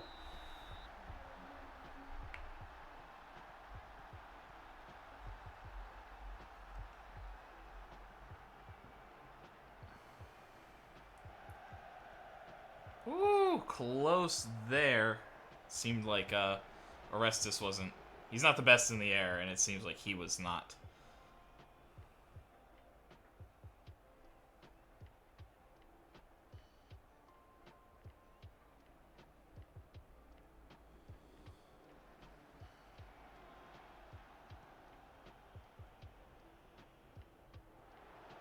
Satriano. Jenner, who shoots hard and low.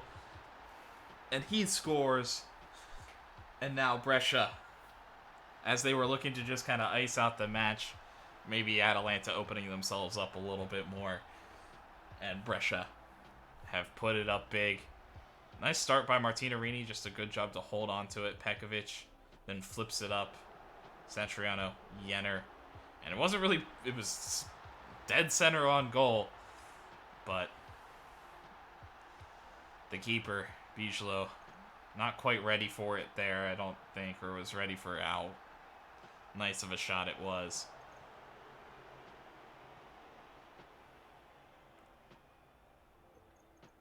And Becca brings down Satriano, and that should really do it. Brescia for sure will be in no hurry to take it. It is the final action in this one. Two shots near the end there that they both score on. So we actually scored on back-to-back shots twice in this matchup. One was on each side of halftime, though.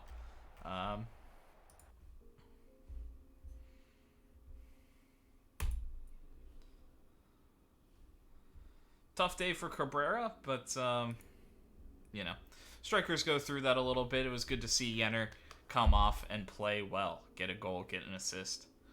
Well, get an assist and get a goal. The goal, I think, was a little fluky, to be honest. It's one that shouldn't really be a goal any sense. I'm not really sure what happened to the keeper who... Because Bigelow usually plays very good against us, so... it's always an element of luck, but, you know, we felt like we were good. Great result for us, especially pleased for the fans who couldn't have done it without them. Yeah, and a brilliant comeback. Yeah, refused to be beaten.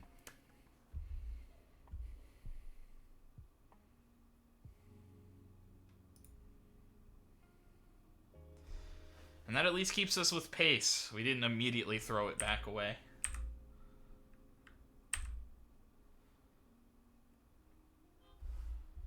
I mean, Yenner jumped in and came off.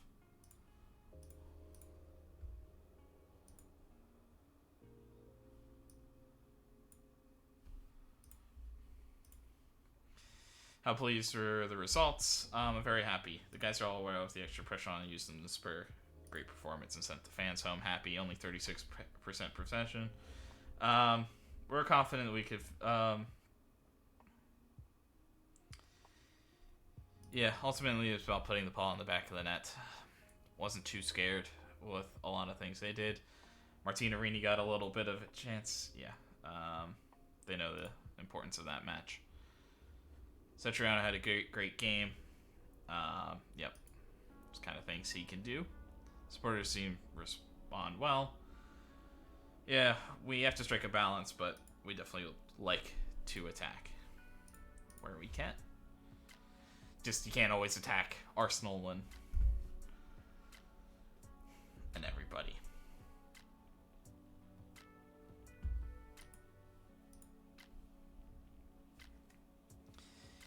AC Milan, and then it is the international break. So this one, yeah, I'm gonna go like overall outfield, then like attacking, defending, but then like a possession or something.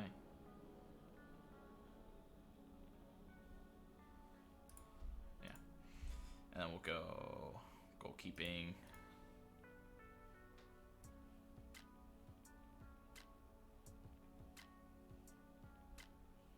Set piece, chance conversion, and creation. Well, actually, I'll split this up. Attacking movement,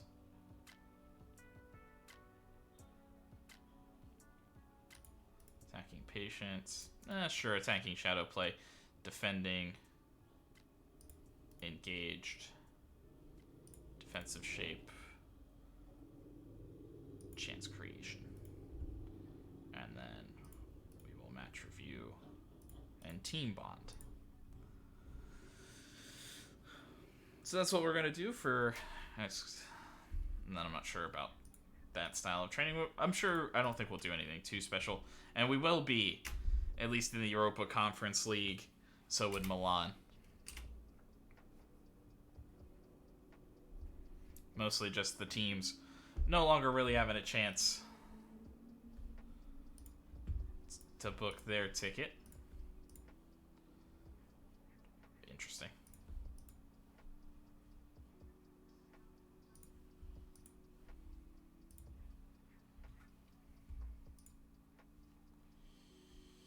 I still want him to cross better.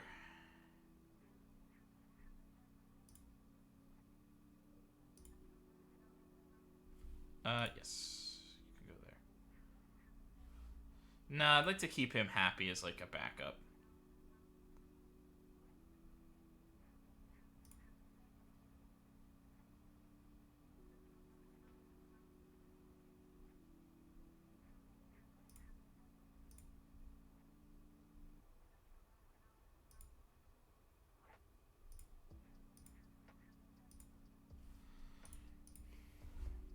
Yeah, and some tough days for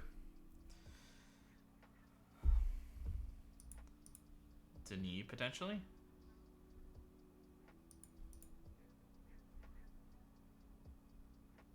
Become recognized as best of the rest in Serie A.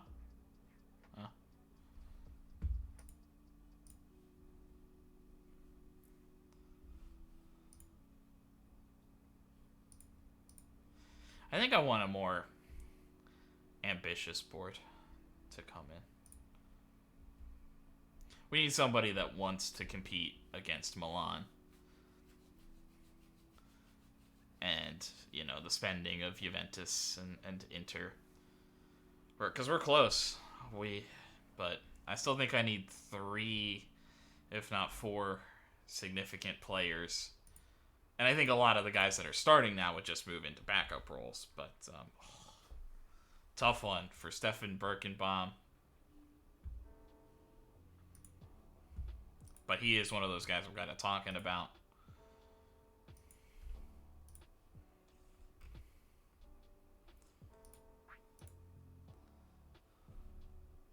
Doesn't really help Cozy at all.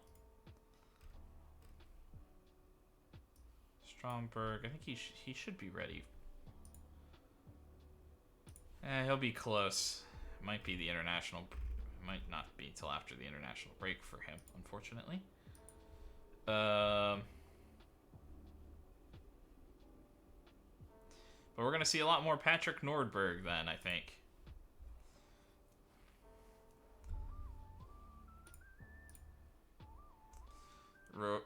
In the Champions League, I forget there, but United had the advantage.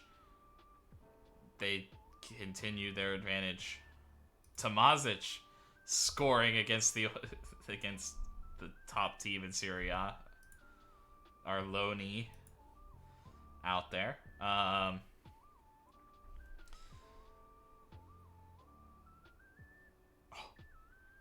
didn't realize.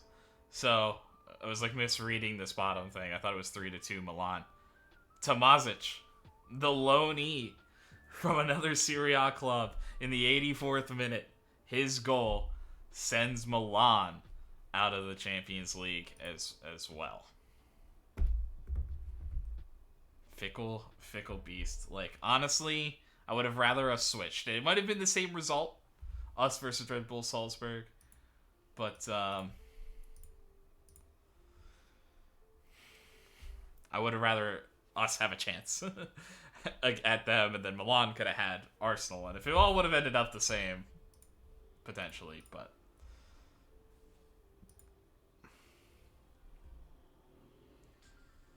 PSG has a huge advantage over Inter, so it looks like Italy is probably done unless Inter go off, at least in the Champions League side of things, and Man City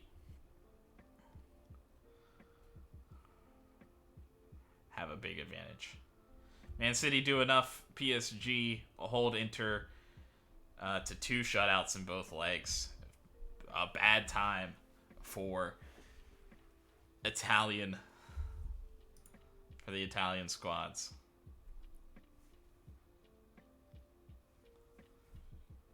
Oh.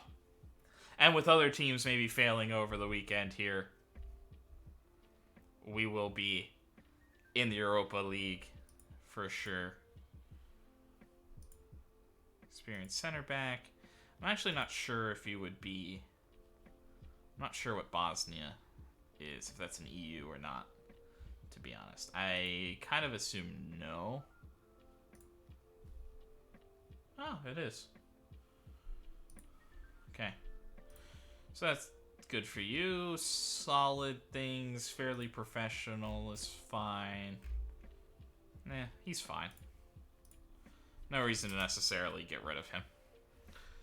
It's like a potential role player. I mean, I think we have those guys too a little bit, so I'm not too concerned about that.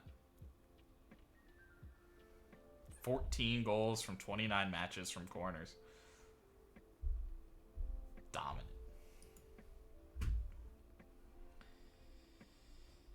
And here is our youth intake. It is supposedly a good intake. We were supposed to have the excellent. I knew it wasn't going to be crazy, but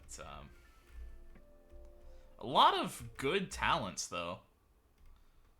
Might be a lot of guys that we can offer to at least like stick around the squad a little bit. We can maybe even completely ignore the bottom group. But our best player is Marco Beraldi. Good first touch. Not a great passer. Some crossing, but really the advantage you're getting here is that he's kind of dual-footed. Good teamwork. Decent athletic starting point. Some flair. I'm not even too excited about him, to be fully honest with you.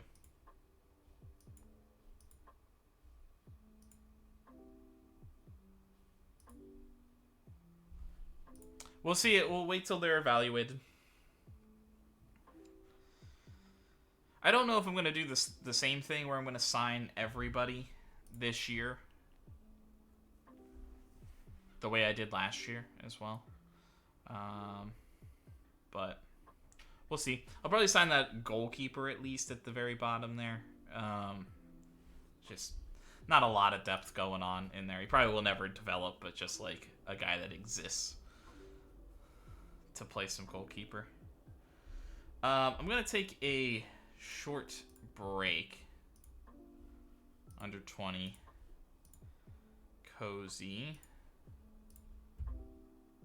Farsi, Stromberg, Madu. Petras. I'm definitely going to play. And Farsi might get a chance in the game, but Cozy is still sitting a few guys behind everything. So, but yes, give me a second. I will be right back.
And we are back.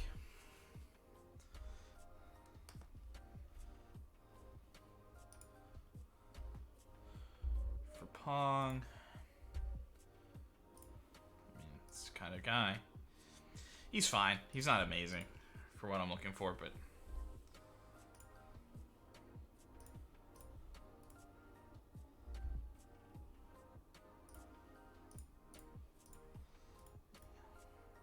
yeah, ahead of this international break and everything, we'll look at our youth training as well. Chris Black struggling. He usually turns it around after me yelling at him, though. See, because I think, well, I'll get there when we get to the under-18s, but essentially, I think my under-18s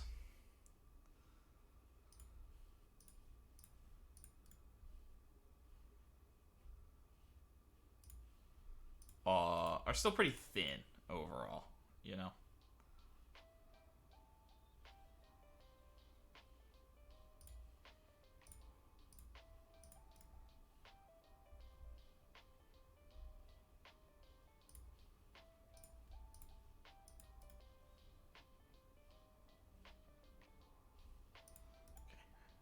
I didn't know if I missed him or not, because I think it jumped down there and I wasn't sure.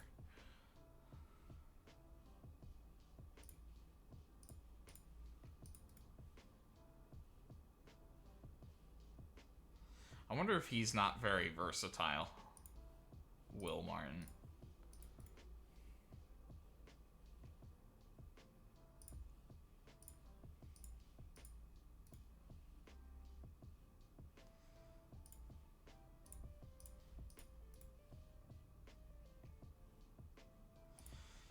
I do think we've also got everything else in the world, I think, for our youth intake to be good. And I mean, I think Reyna coming in is pretty good, and I do think we have like 2 guys out of it. You know, I know that we can't just be expecting the top players in all the universe, but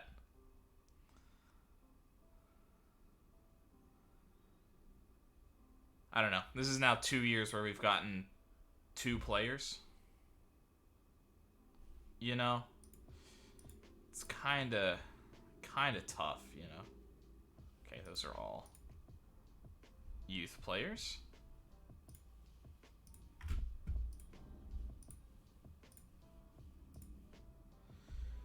Manuel was joined in. Plot is coming your way after recent success. How much does the play?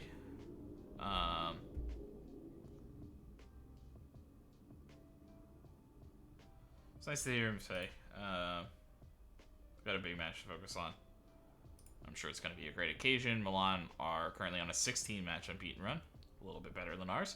It's going to be a tough match, but, you know, I think we trust ourselves. How much of a good streak is due to positive atmosphere? It all comes down to confidence, enjoying our soccer, and everything seems to be going that way. I think we're a strong group. One defeat here or there isn't going to kill us. Expect an attacking focus. Yeah, I want to encourage that, but we have to be careful. I think he deserves what Cabrera's been brilliant. It looks unlikely. We could rush him back, but I don't think that would make much sense with another week off upcoming. I'd be reluctant to see him leave. I'll put it that way. Important that Mario Rigamonte, yeah, it's vital. Playing at home is a proven advantage. Yeah, we like Gossens.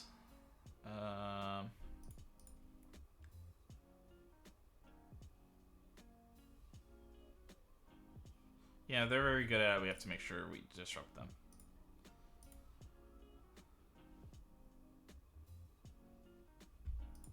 I don't think I've said anything of the sort. I trust ourselves.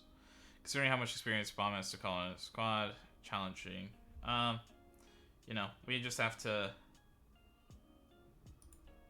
ask them questions.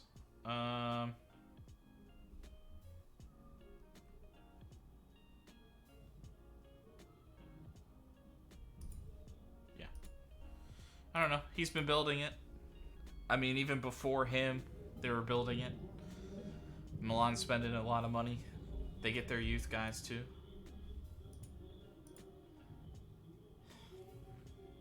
And Mohamed Yenner, who has been off to a tear, who's maybe looking to like throw his name into the ring even more, will be out. Again, not the worst time to get injured with like a week out. He's just a role player anyway.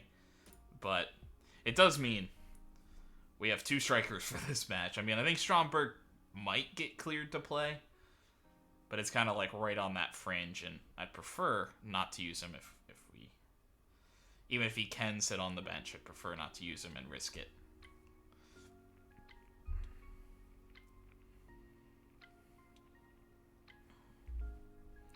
Inter win, with hopes of either Brescia or Milan dropping some points in this one. Torino beat Bologna, and Udinese beat Benevento.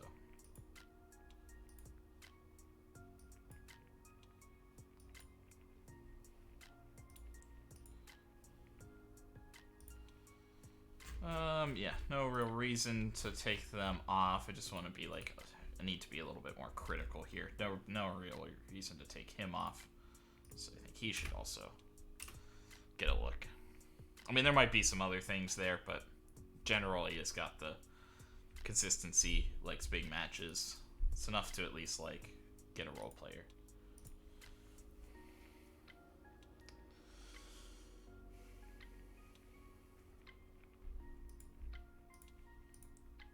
Oh, against our youth prospects?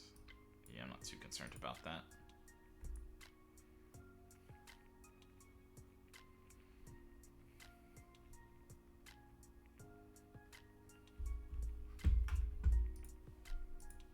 Oh, Nordberg completes his intensive course, but it's just basic Italian. We'll try again. Stromberg.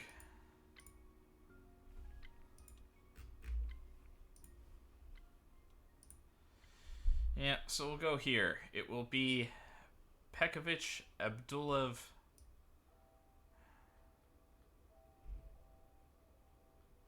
and I think Carboni's even better in the pure defensive role. Nordberg will get the start on the right side. Gossens on the left. I guess there could be something to be said about Farsi on the right side with Nordberg on a yellow.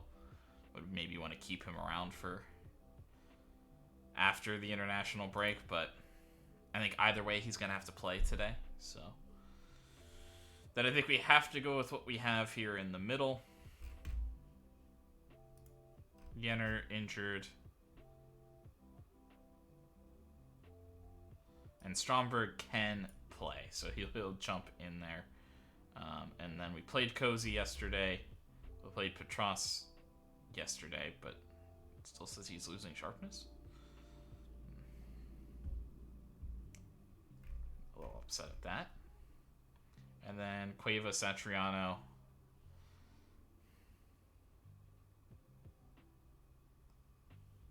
Yeah.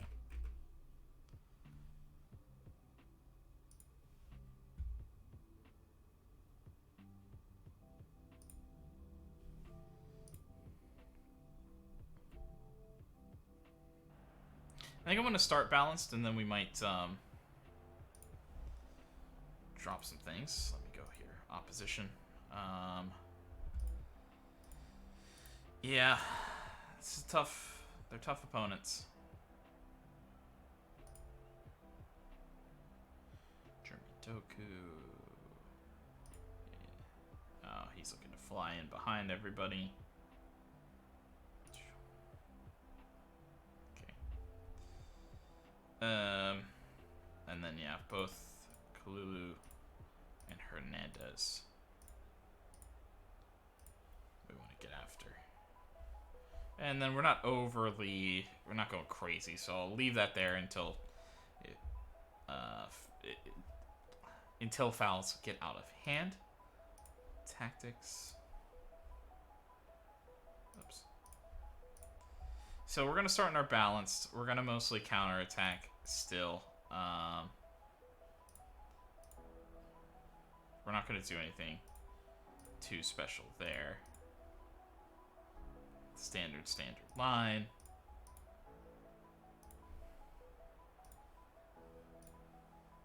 Oops.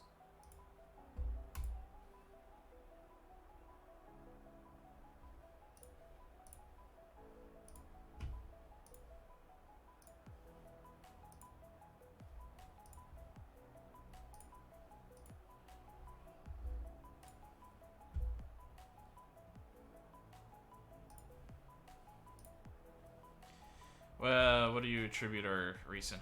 our fans give us the advantage and we're able to do well there. It's given everybody a real lift. Birkenbaum missed injury. These things happen. That's why we have Farsi. It's not to miss him too much. That's why we went out and got Nordberg. I've been generally impressed with what Nordberg has done this season. But yeah, these potential long-term injuries is why Farsi is here. We got another body that can play either side.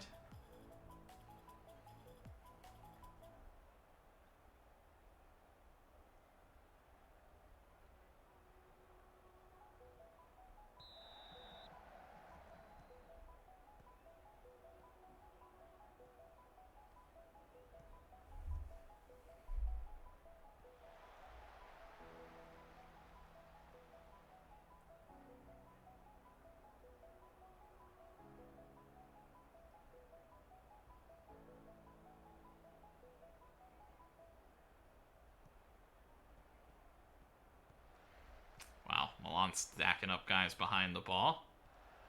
Tamori does well there. Miranda trying to push one past the defensive line towards Cabrera.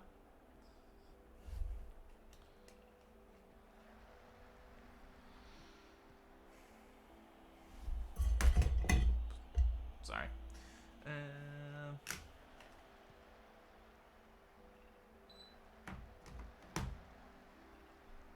This one looking for Theo Hernandez. Does bounce. Nordberg couldn't get there. Trying to stay in front. Can't quite. Ricci goes and just over. It's the other thing, but we've also gone through a pretty rough patch where not a lot of room for Petros to get a game. A lot of Karnaseki. And he goes for the big clearance. It's easily picked up by Kalulu. Cabrera tracking back. At least partially. That's one thing I think I wish out of this formation. And somehow, with all the defenders in the world around him, Ricci wins the header, puts it back across the keeper. No chance for Karnaseki, and an early goal for Milan in a moment of weakness. I'm really upset about that one. Because we're there. We're there. You know. Missed by Carboni. Gossens was behind him.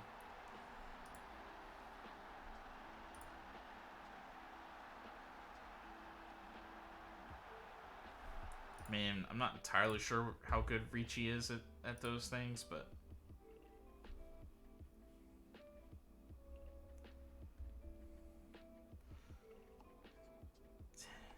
yeah, we just let a guy with 9 heading score a headed goal. I mean, he has the jumping reach to get one, but it's just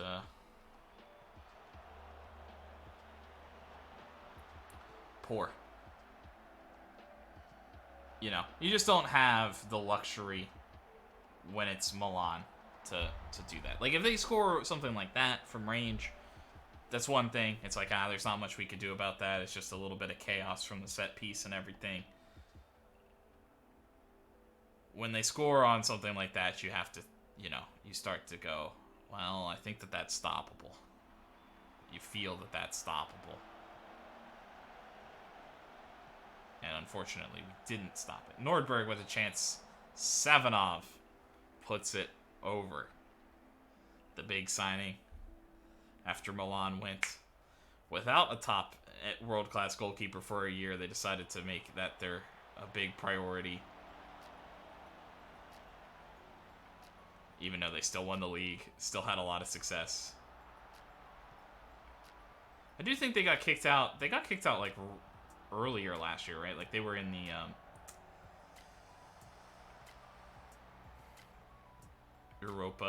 Europa League instead.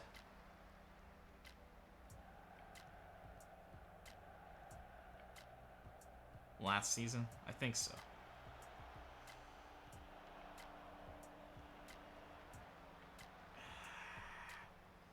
It's just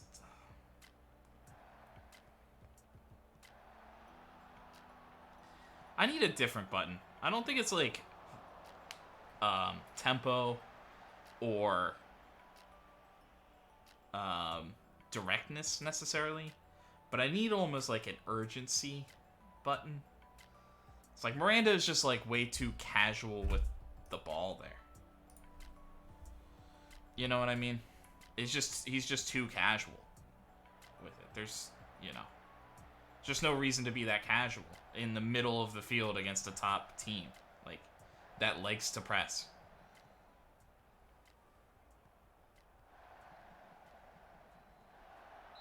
Good save, Garnasecki. It just, it's like you're the deep line playmaker. You're the guy that's supposed to kind of keep things running and ticking here. And you, instead, I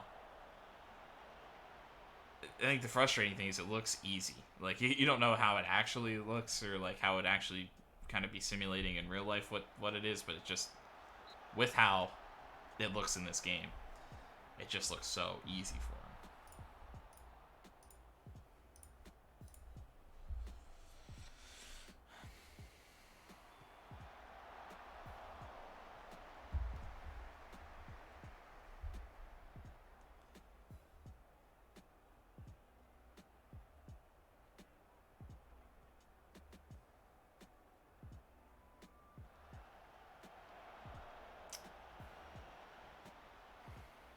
I don't mind us kicking it long. But I really don't like that, like, Oscar Cueva is the guy. Like, I almost think that there's something to be said about getting, if you're going to have an attacking midfielder, there's almost something about that guy being tall and being good at headers.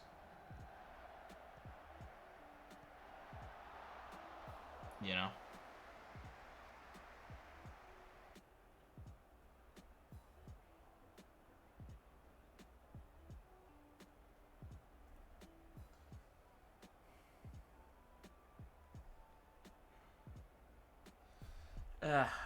We're playing fine. We're just not generating anything at the other end.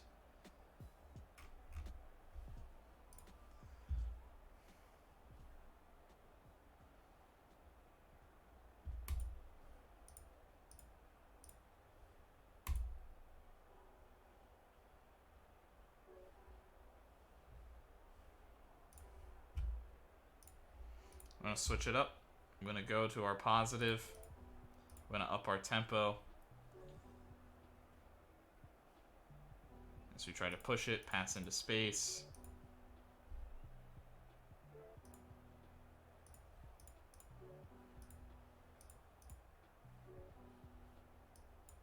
Standard.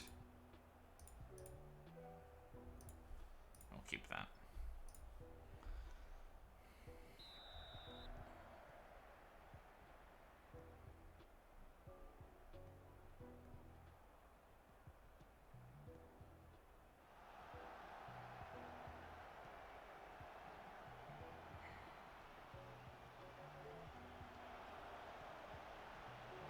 Nordberg. Pops out to Pekovic, who tries to play Nordberg in again, but doesn't really work. Frustrating. Saliber. Marino.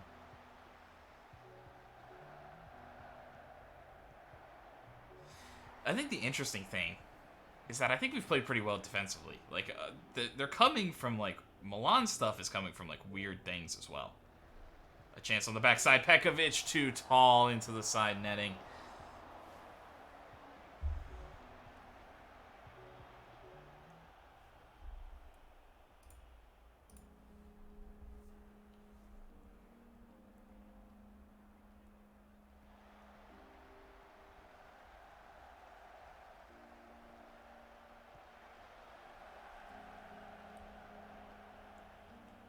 Nice job done, Cueva. It's 2v2. Well defended. Just excellent.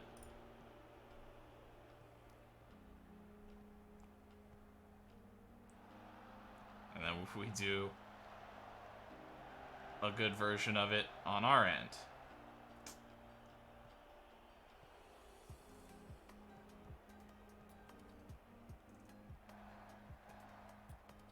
Doku plays Kalulu out wide. Liao and Karnaseki was beat at the near post.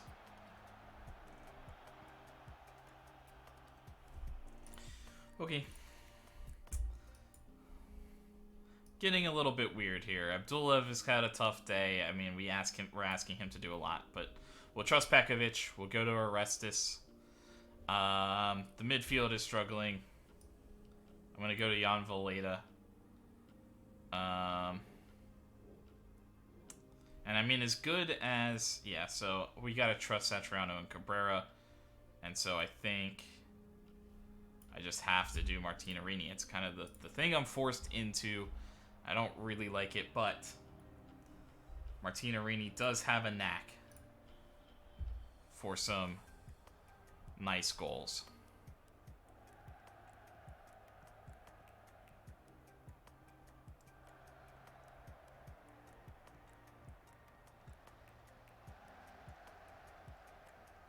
Nicely done by Valeta.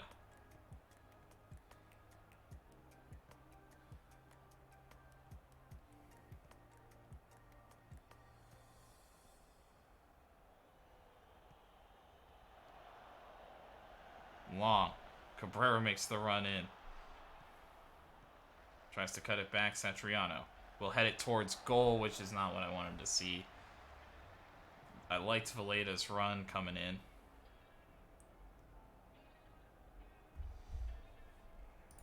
And searching for one.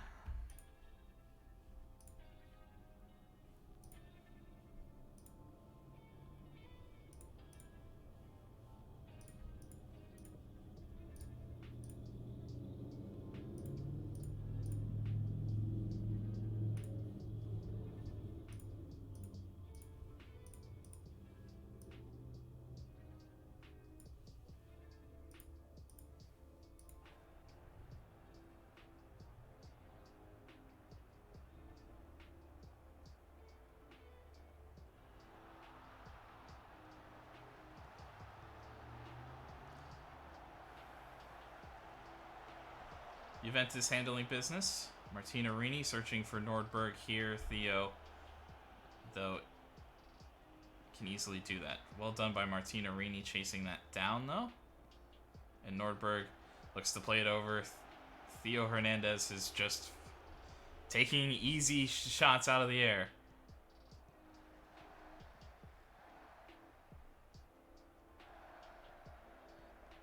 Conceição.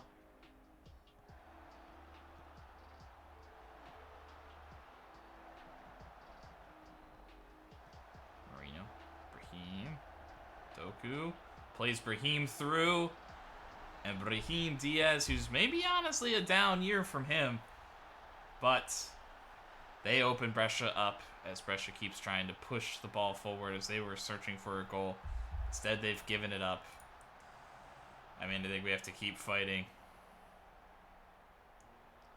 but I mean, even that, you see, we had 0.27 XG today. It's not enough.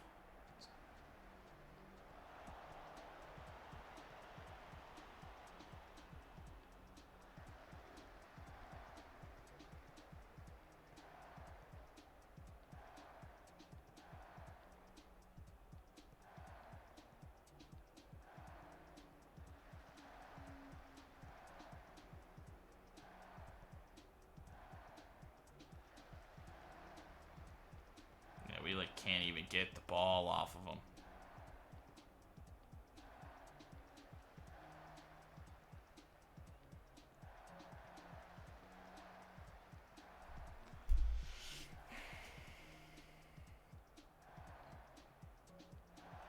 And Doku through the middle. Should have been goal number 3. I don't really know what our defense is doing there. We're just like watching things happen.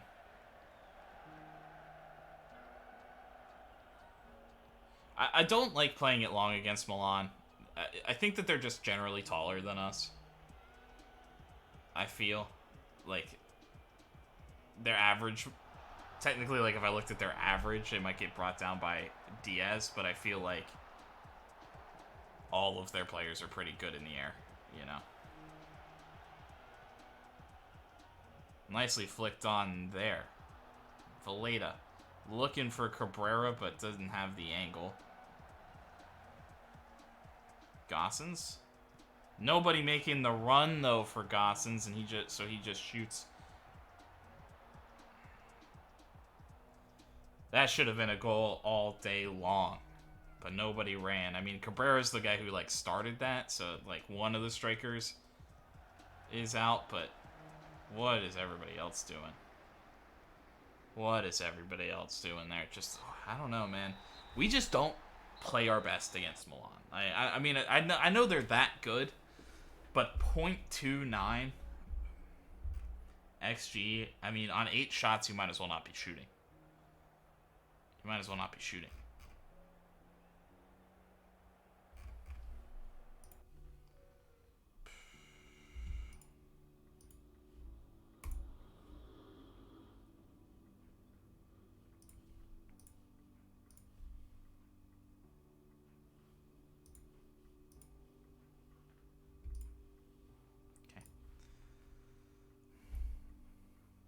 Abdullah the only one in the 6.3, so I think he's the only one I can yell at. But none of the subs made an impact.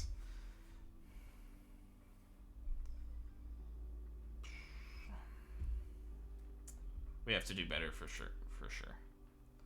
Bad day at the office. We weren't as bad as the scoreline reflects, but we weren't good either.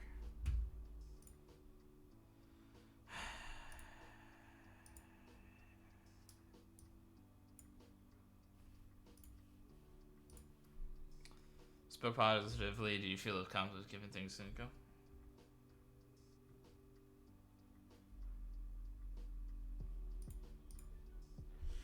You're half expecting the result to go against you.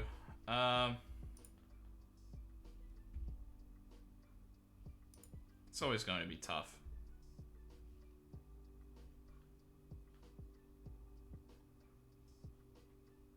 Yeah. 11 match unbeaten streak. Yeah, I'm proud of that we stayed, you know, so long. PSG, I'm not really interested in selling him. Thinking behind our tactical approach. Yeah, we just like playing this way.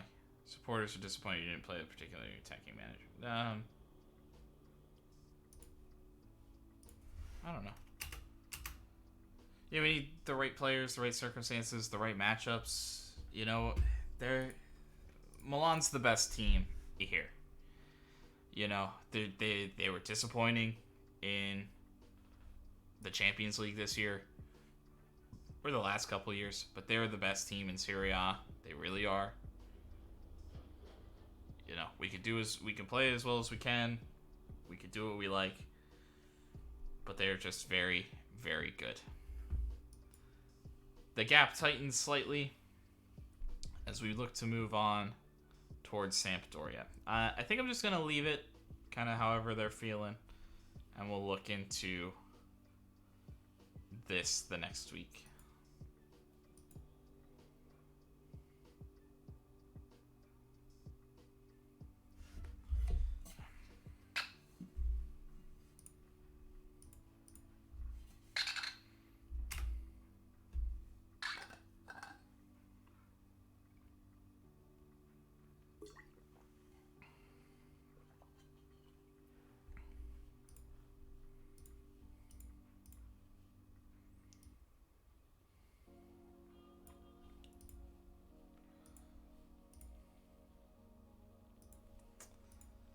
Tomasic, that was his first goal of the season.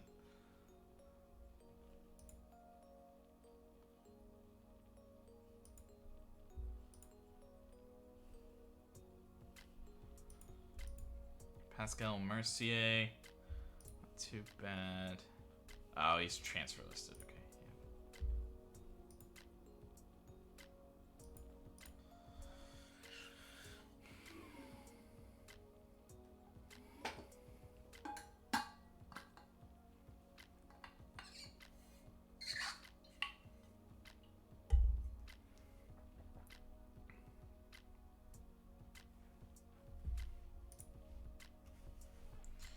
Musa Dembele.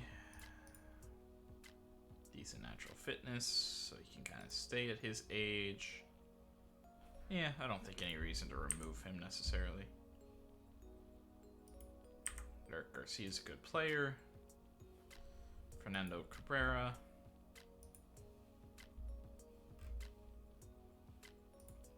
Looks like he can kind of hang out on the short list.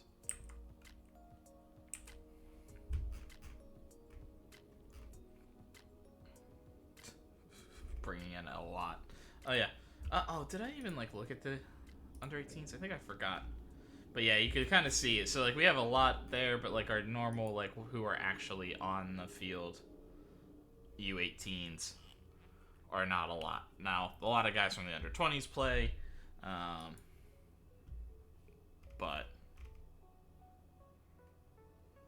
so yeah, we didn't get anybody really out of this one. I think we have to look at a new head of youth development.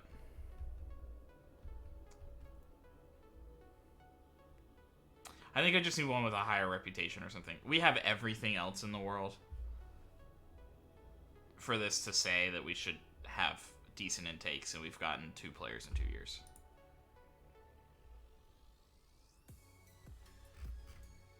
Which is like, not like, I mean, some of these guys might become something, maybe, possibly.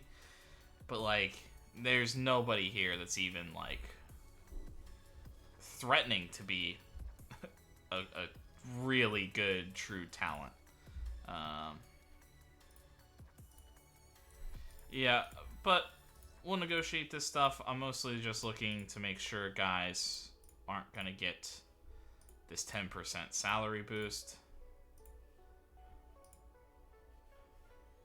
Youngster is fantastic.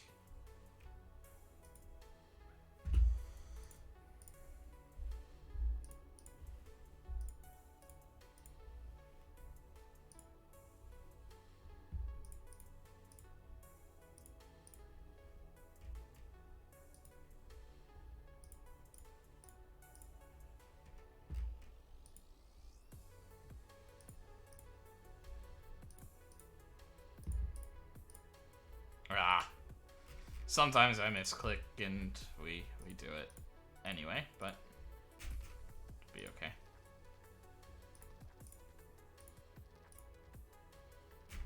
Okay.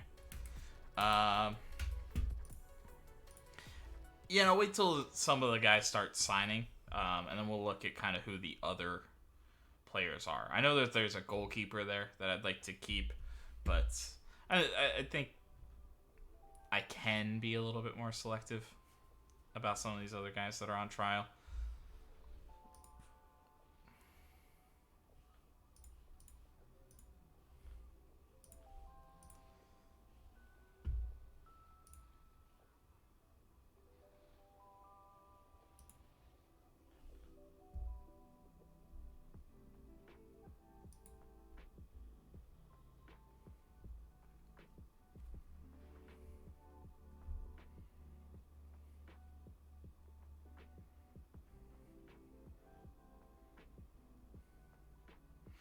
Yeah, because the other thing is, too, I don't want to necessarily overload. Now, I don't know that the number is, like, 22 guys between the 2 squads, but I don't want to, like, necessarily be having, like, 50 guys hanging out back there either. Like, 2 crazy full squads.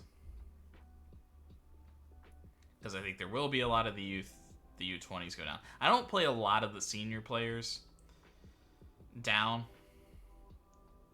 just because of the rules and regulations in this one. It's not like it's not just like anybody can play. So I think we can be a little bit big. We probably want like 30 something people in the youth system. I would probably guess. The youth guys generally have a bad time except for Billy Jackson. He played well and got an assist in and then Barcelo.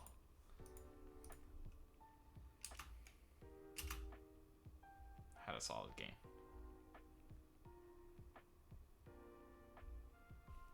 Cabrera's definitely been in a cold streak too. I'd love to be able to sit him a little bit. But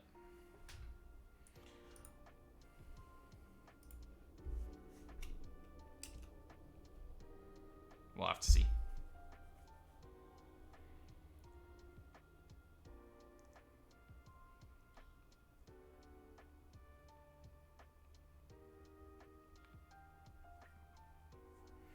I don't know if I should, like, declare Kamani as a top target or not. Because I think he is who... Jan Valeda gets paid a lot for being kind of a meh squad player. It's quietly maybe something I need to consider with him. I think he can be really, really good, but...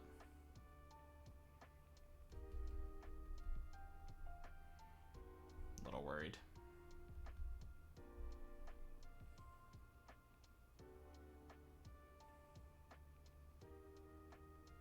International review, not a lot of goal involvements, just Giovanni Miranda. Andrade is back to full training. Petros will get his first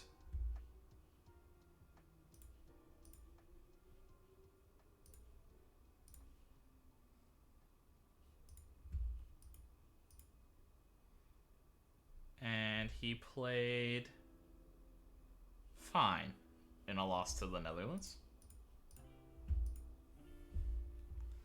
Peter Jan Janssen, Sweetberg. Doesn't look like there's... I mean, he also doesn't look like incredible, but doesn't look like a reason not to consider him.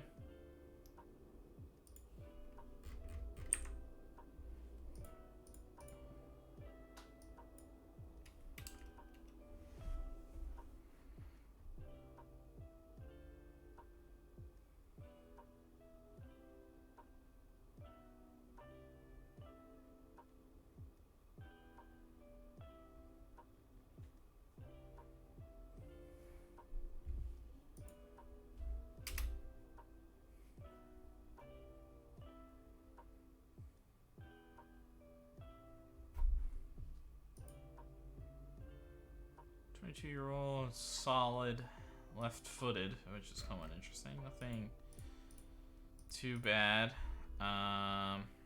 Professional is fine. 10 jumping reach. Not really a wingback, not really a fullback. Does like getting forward. Yeah, I think he's one of those guys on the fringe that like he could possibly be something.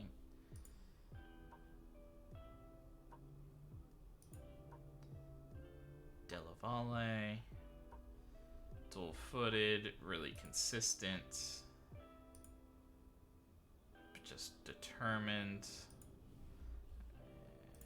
Not interested. Adria Vizcaino looks like a good player to just keep around.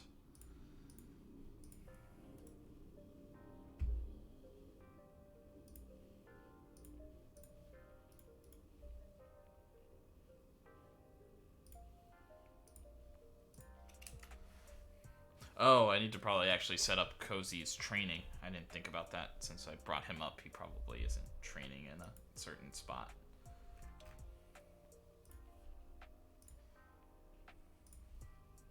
Oh, no, he stayed. Also, you're up with the big boys. Crossing.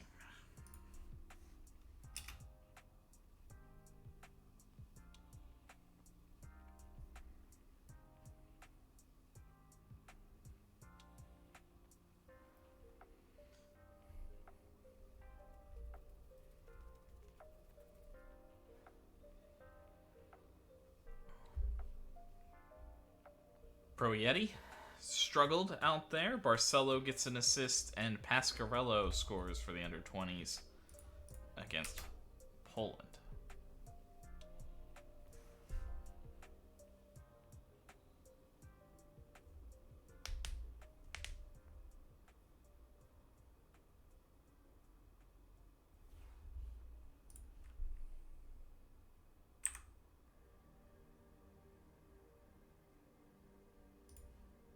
Denis made it for Belgium. Good to see.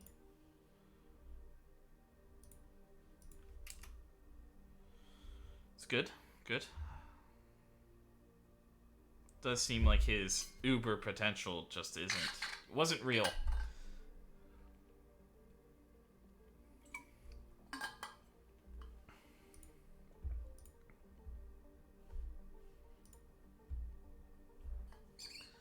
Oh, we got a big thing to do today. Cabrera did not play too well against Florentini.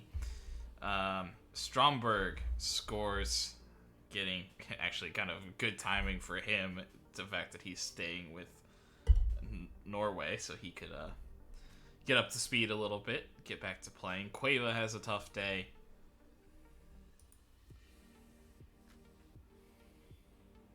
And your winner of the 50 Best Wonder Kids in soccer, well, in football, is Maximiliano Cabrera. So he won it last year. He's there again. Nordbo is up there. He's one of ours, but he's currently on loan. Abdulev is sitting in 13th. He's played pretty well, and Joseph Petros is sitting back in 41st, which is actually the final set. I don't remember. I know some of these guys, but some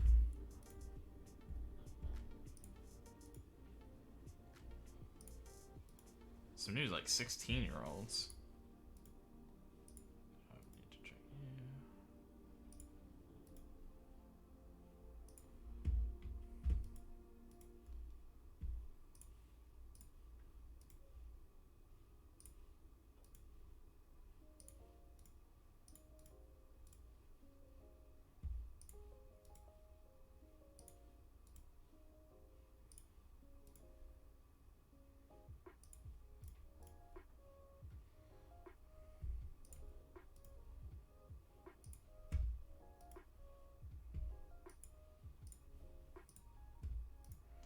Like fully scout for one. I feel like I should like scout for 1 week instead, but and then just like get them in the list and then fully scout them.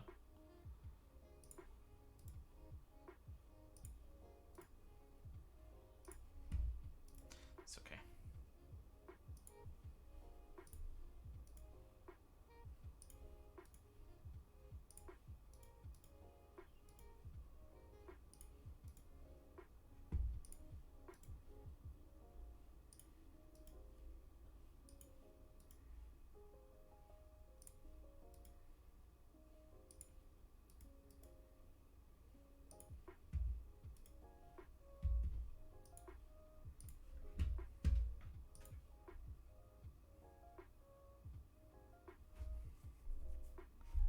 Oh, I think I missed one. I did. Petros we know about. The other guys we need. And a lot of these don't actually like ring a bell, but we probably have scouted some of these guys before too.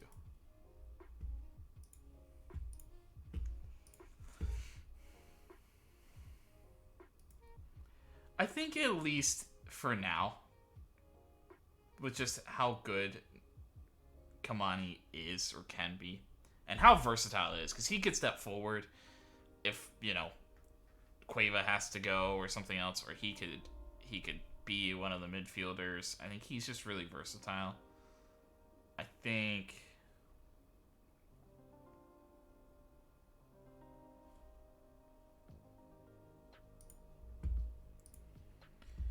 think I at least want to get thinking about it.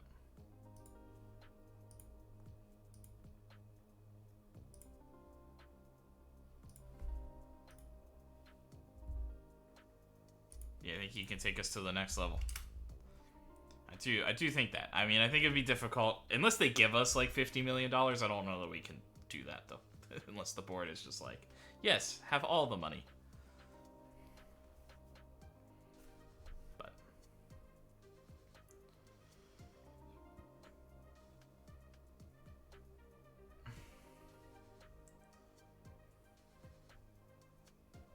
Harry Kane, Romelu Lukaku. Contracts are winding down. Courtois. I think they'll probably all get re-signed. We get some youth contracts. New Italian star. Carnesecchi gets his first Italy cap.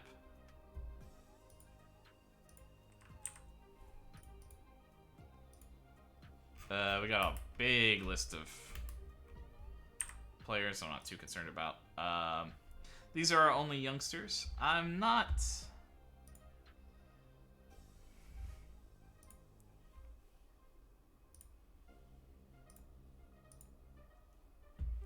So you can see, I mean, his stamina is up 6, which is kind of crazy for Chris Black. I mean, I think this is kind of as expected. They, you know, when they're really young, this is what they're working on. Their physicals are going to get better.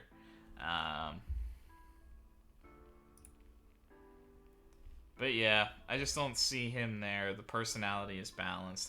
I think he's also a weird player where he just not threatening enough for box to box, not really defensive enough for the midfield.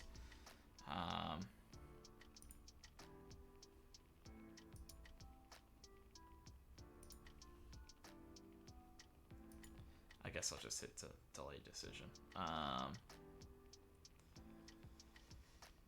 So this guy, just no athleticism.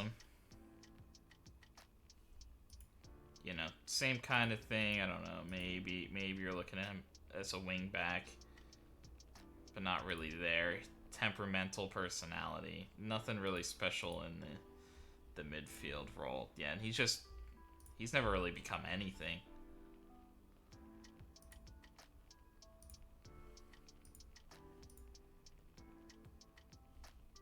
Yeah,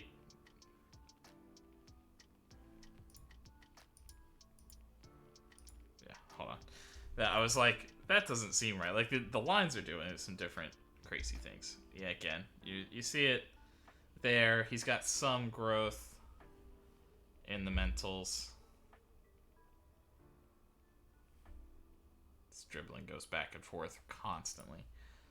But yeah, I think I'm pretty okay to let those guys...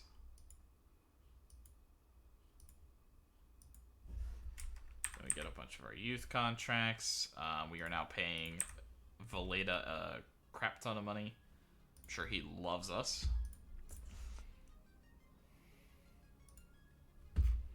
Yeah, again, same kind of thing. I don't necessarily see a glaring reason other than him being a non-EU guy. Omar is fine. He's fine. Again, non-EU, so probably not a move we would be interested in.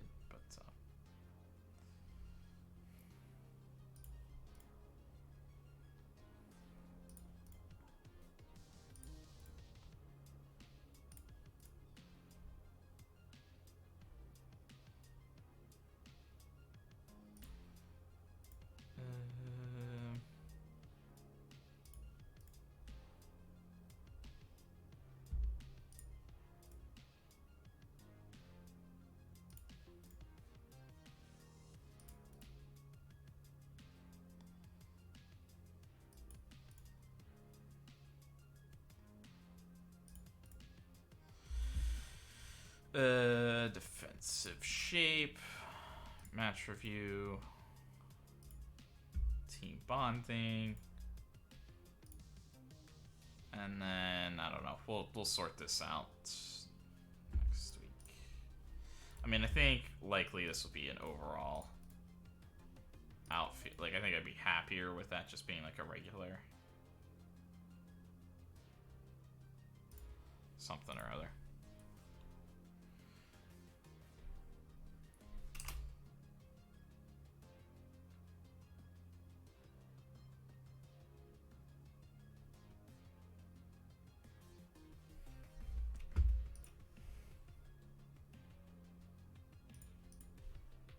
We're okay.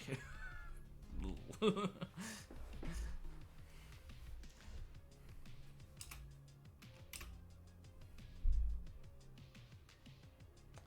aren't going to make as much off of player sales and stuff, though.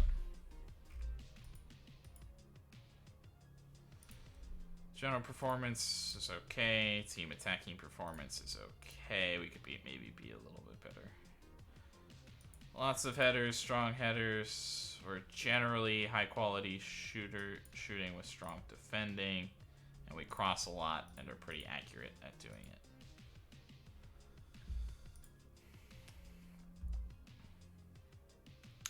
Omobono continues to do pretty well. Mentoring. So I'm going to start at the bottom. Farsi, not quite as determined. Doesn't have the same loyalty. Cabrera is focused on his increased professionalism, increased loyalty, handling pressure, but a little lack of determination suddenly. Cueva isn't quite as ambitious, which is fine. Maybe he wants to then stick around here, likes it here. Valeda, temperament's improved, is calmer, handling the pressure, looks more determined, but is becoming a little bit more controversial.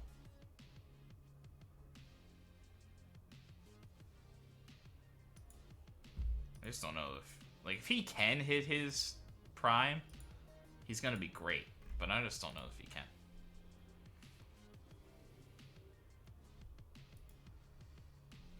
Yeah, can I interaction speak about worn player captaincy?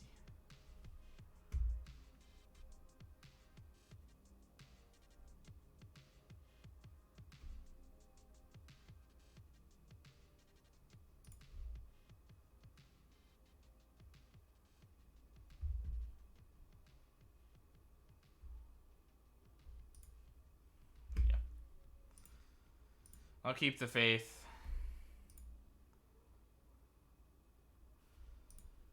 Zulev is getting better with heading and everything.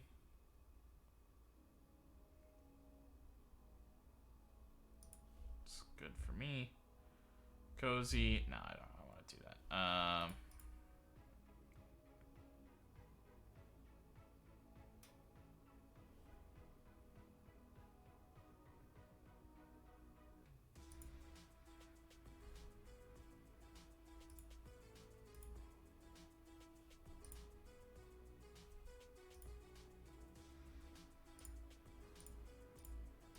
And these young kids will get there.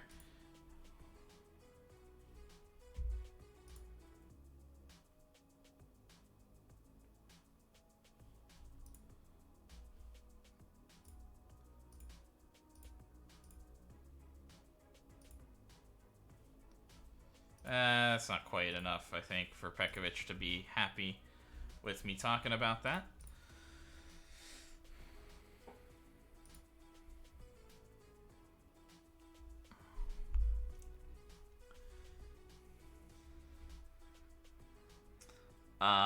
Oh yeah, I do want to prioritize Kamani.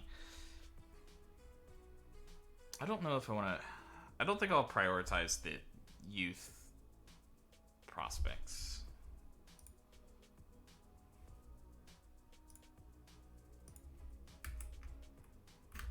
Yeah, Kamani, prioritize. See, we have a couple of these guys. None of their names stuck out to me, but we are scouting some of these youth prospects that are thrown on.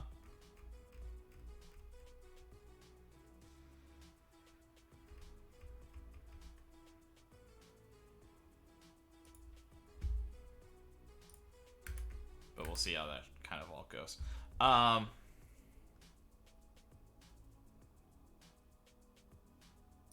then, yeah, short list.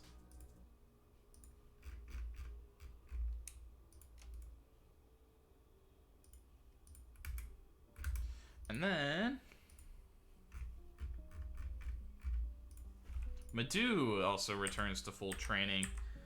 Maybe not quite ready yet. Then we'll look at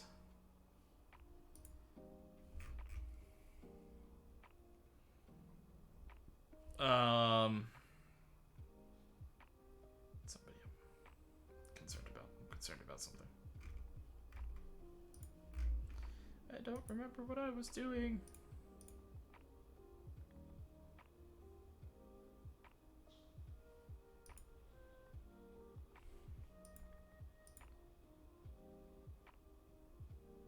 Oh. Squad.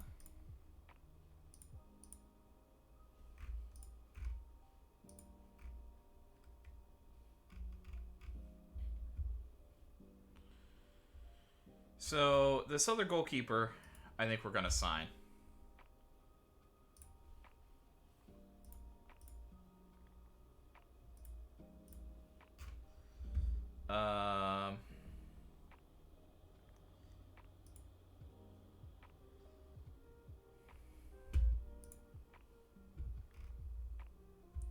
And then, yeah, I think these other guys, it's just going to kind of be... Is there a reason not to sign you? Oh, yeah, you look okay. And one of those reasons might be you don't want a youth contract. 6'5", balanced. Whoops. Looks like he could at least, like, fill in, be tall.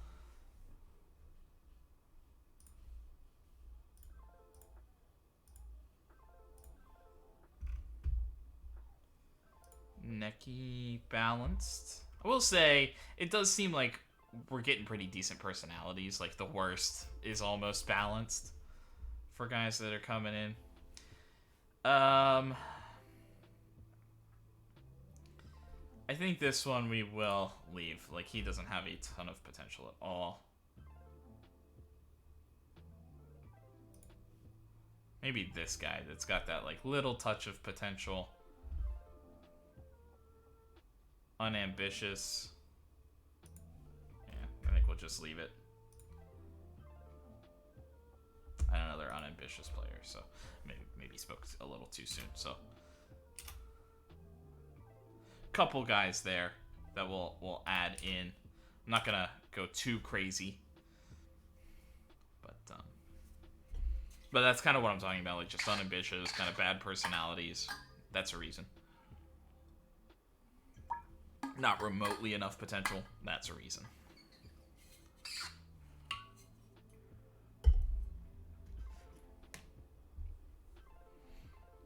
Like, honestly, I think the ideal thing for a lot of our youth guys... I mean, I need to get better at selling youth guys, I think. But,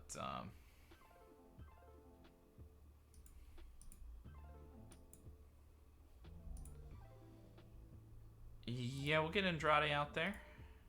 I won't get Madhu out there.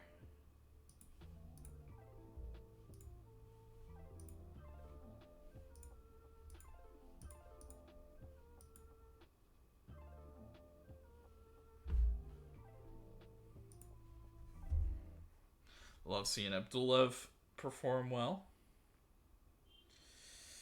And 12th.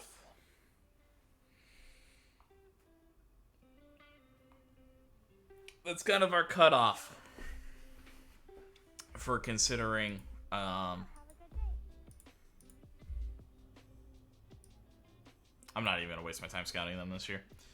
That's kind of the cutoff for Petros. Getting him games is... But I think we can afford to be a little bit more restrictive since he had to start.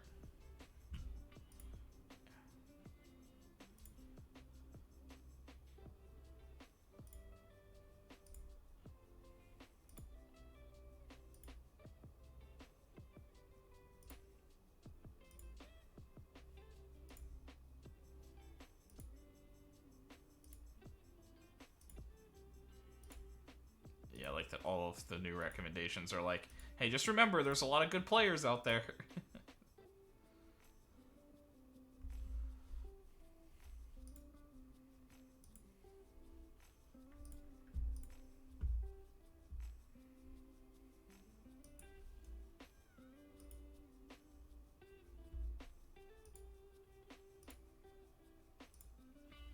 Oh yeah, we are also okay on club financials, right? Okay. Transfer budget, payroll budget, etc.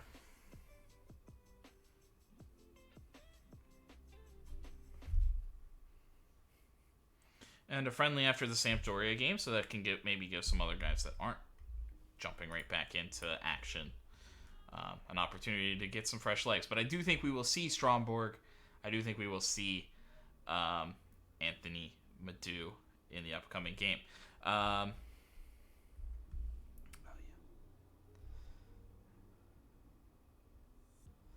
Because I forget the tactics thing. We will be playing positive.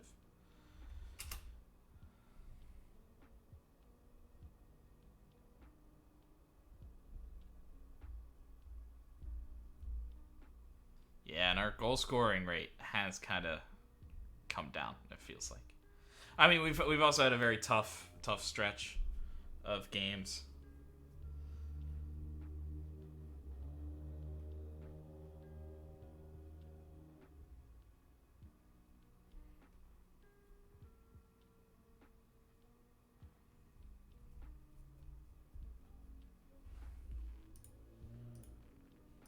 And we signed these other guys to some youth contracts. Tangolo, dual-footed center back with jumping reach. Wow. With relishes big matches and consistent performer like West Ham, give me him. Let him back. Safil, dubious. I don't know. I'm also just not. I'm not sold on guys getting better at crossing. We've been training it for like 3 years under Birkenbaum, who has like decent level. Or like I know his potential has kind of gone down recently, but like something like maybe it always wasn't super high. But man, it's been a little frustrating. Unbeaten against Sampdoria in the last 4. Yeah, I think it can provide an edge. Yeah, we can handle scheduling. Yeah, we just have to respond the best way. Still not fit. We're not worried, but he's not quite back yet. Birkenbaum. Yeah, I mean, we could do with him pretty quickly, I think. He's not been amazing this year, but...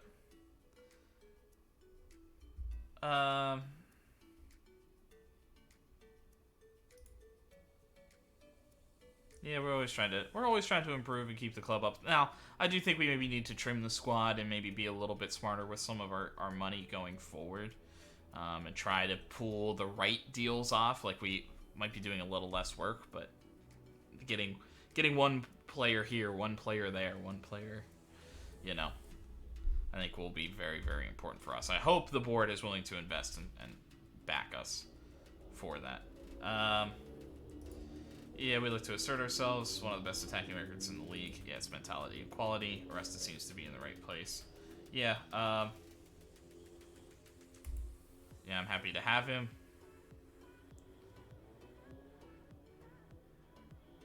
Yeah, our not-so-secret weapon.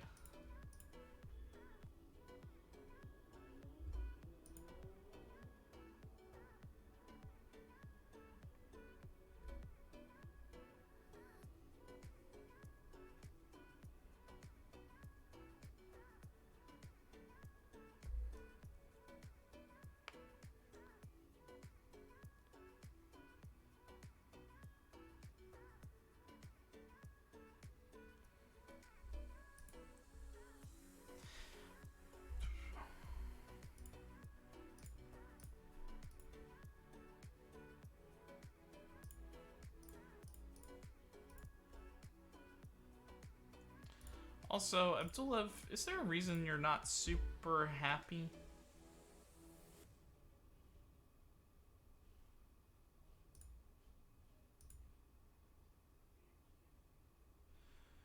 It feels like he's starting to deserve a new contract. Okay, that's kind of what I thought it was. Bologna with a big win beat Atalanta. That is a terrible loss for Atalanta, who are now maybe finding themselves more in a chasing position for it still looks like they're okay. But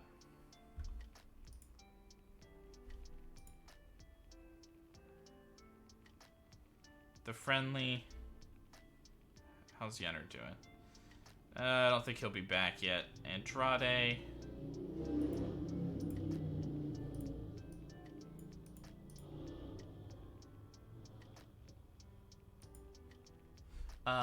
Is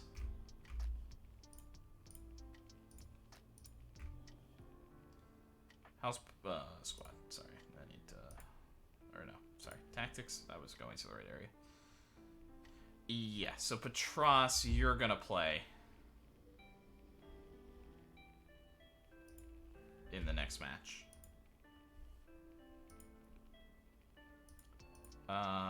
Farsi, get you up to speed. You can play.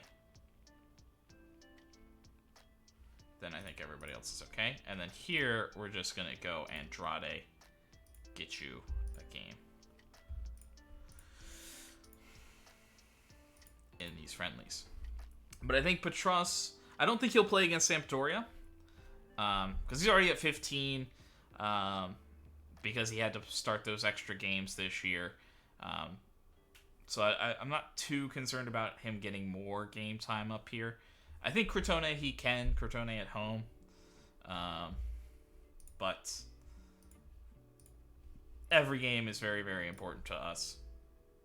So Yetter is not ready. Stromberg, Madu can go for 45. Fiorentina, play Milan elsewhere. So before I select the squad, I'll be right back, taking a short break.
And we are back.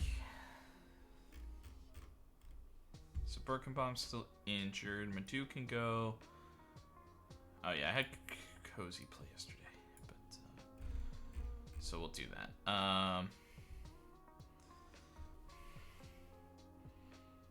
Pekovic, Abdulev, and Orestes.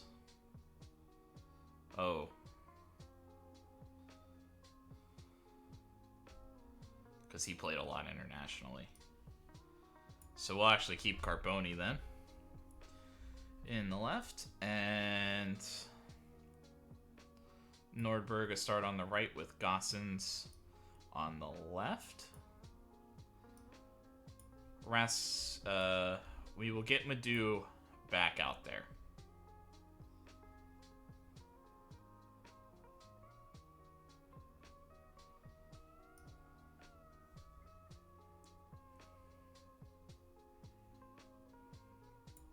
Oh, and that does also mean Raska. I didn't really think about that. Probably should have switched him earlier. Can start back in that deep lying playmaker training. But I think I will go Miranda. Well, Miranda hasn't really done anything. Raska, Cueva's been kind of poor in the last 5 as well. Not that Valletta seems to have done much.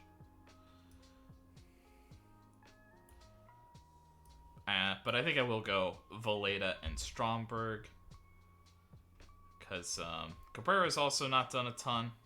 He had like the one really nice, had a nice solid match, but then has been kind of poor since, so sit down some of those players. I mean, Miranda also had to play deep light playmaker at a very tough stretch of games, to be fair to him. But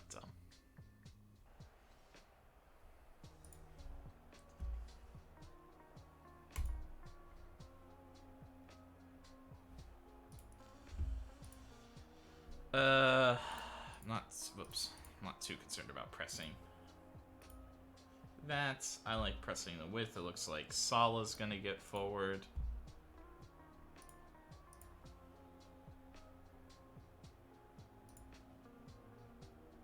LeMay.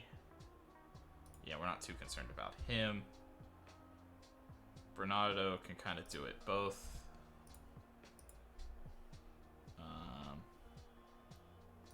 And Capone, yeah, should be cutting in. Always helps to be as prolific as your team has been in front of goal. Credit to the players that we've been able to score. We need to keep that up. It's been hard, but that's just football. We need to keep putting in the work to improve. I have no doubts in his ability. I think he's just played a lot this year, maybe more than we were even expecting him to play. And it's been mixed results. But overall, I think we're generally happy with what he's brought to the table. Milan have just been so good after them beating us. They are now an 11 points clear. It's almost 4 games where they would have to lose. Well, and if we were to surpass them, it would be 4 games that they would have to lose and we would have to win. And Milan, up to this point, have only lost twice. So they have to triple their losses in the final few months. Probably not going to happen. You can get, it's not quite like that if they drew out. We're only getting draws. It could be something else. Welcoming back a couple players that were injured before the breaks. You saw there Madu got picked on a little bit. Not used to the speed. Not ready for the speed yet. That was a nasty... Satriano offside, but what a nasty cross. That might be the best ball Carboni has ever played.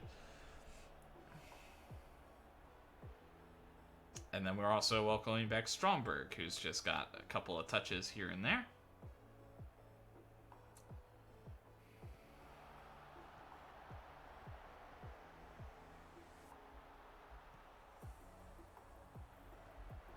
Abdulev with a great go just over the bar.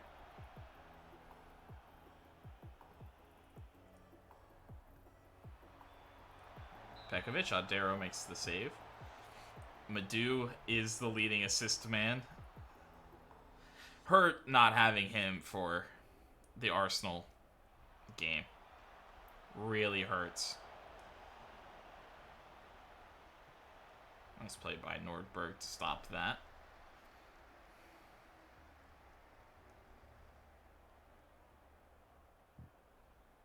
But I'd say Madu is a massive miss. Not that he scores a lot of goals, not that like his corners are like nobody in the world could take a better corner than he can, but or anything like that. But he is a player of immense quality that you really miss. We have not been able to generate much today. Defense is playing really solidly, but our attacking group as a whole has been poor.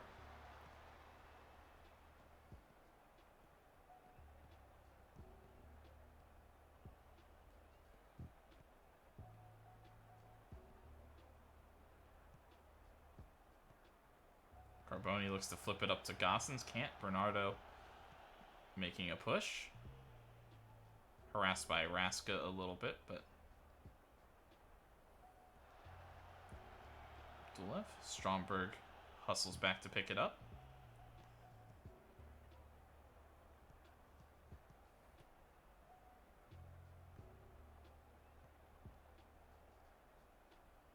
Madu flips it to Gossens.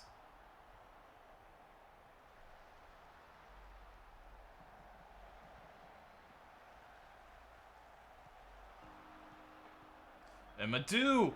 And it's in! Welcome back, Anthony Madu! Dropped off by Satriano. And Madu with the long shot off the bar and in. The Englishman with only his third goal of the season, but might be one of his more brilliant ones.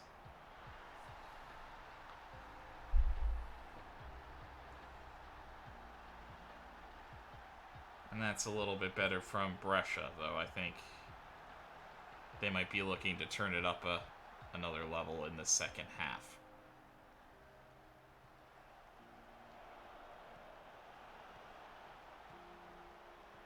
Nice play, Stromberg. Satriano now running. Gossens alongside of him. Satriano plays it too far out in front of him.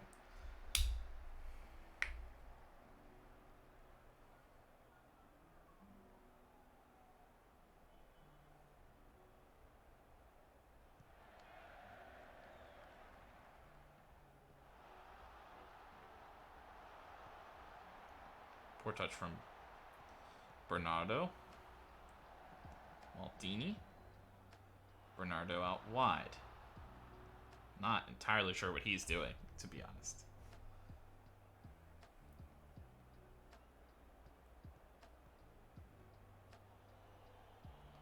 Flipped all the way back to Otero, who will play it to Sala on the left. Madu does well to cut that one out. Satriano plays Stromberg through. Good first touch. Set up on his stronger foot. And Stromberg misses. His first game back, maybe not quite as nice.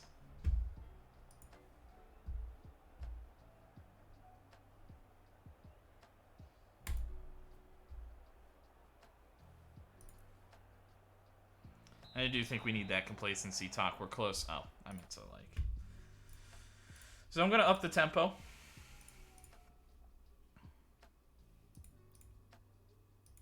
I think it's just that simple. We might raise the line, but the line of engagement.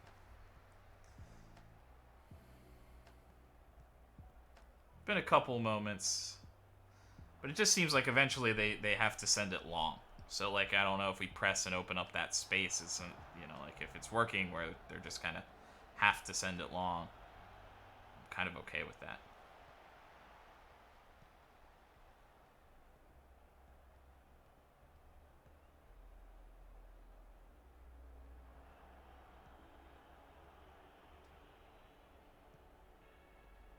Carboni, Abdulev, Valeda finds Gossens.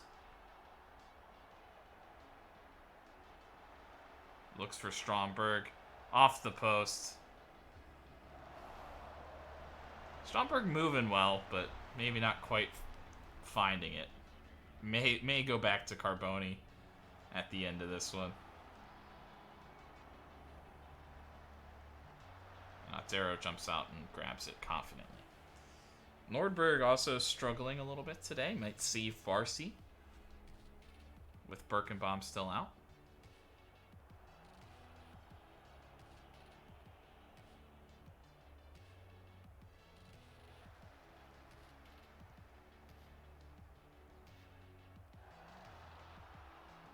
Gossens, Valeda runs into the space created by the drop in from Stromberg. Nicely done by Valeda. Good movement. Good team goal. What you want to see. Pekovic here. Madu, Taraska, up to Stromberg, who comes back to it. And then you see right there, Valeda just jumps into that space and blasts home the finish.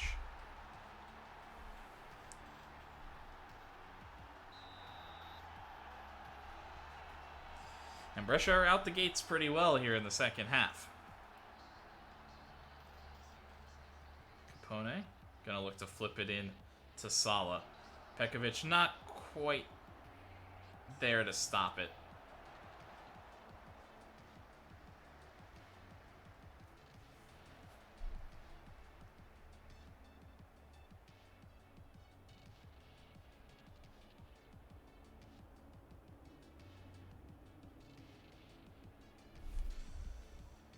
No real bounce back from Nordberg. So we're going to go to Farsi.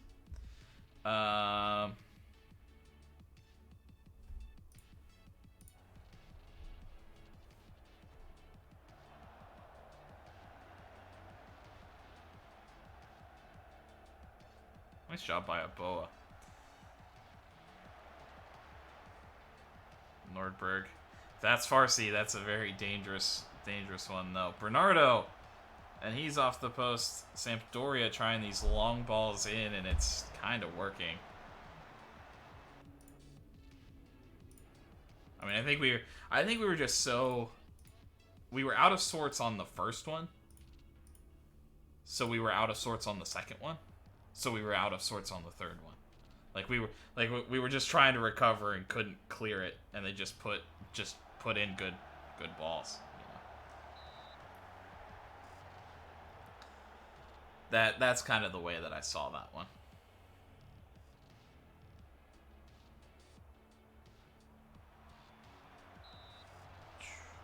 Another good chance off the corner. One more try. Can the third try be the charm? This time Pirola gets it out. Just to kind of ease up a little bit, I think we'll play Martina Rini. We'll sub Martina Rini, and I think we will sub Cabrera.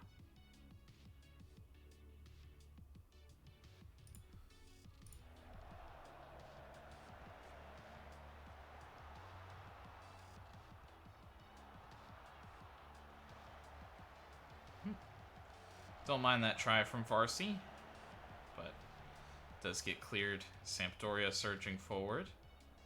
Gossens will bring down his man and get a yellow.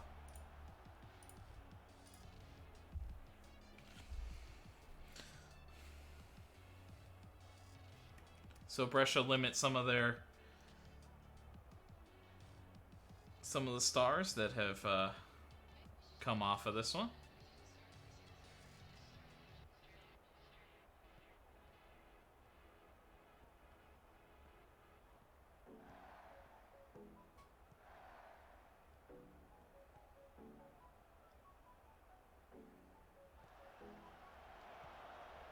Well done by Martinarini. Cabrera there. He finishes it off. I almost kind of wanted him to just cut that one back to Satriano, but love seeing Maximiliano get back in goal-scoring form. And our subs.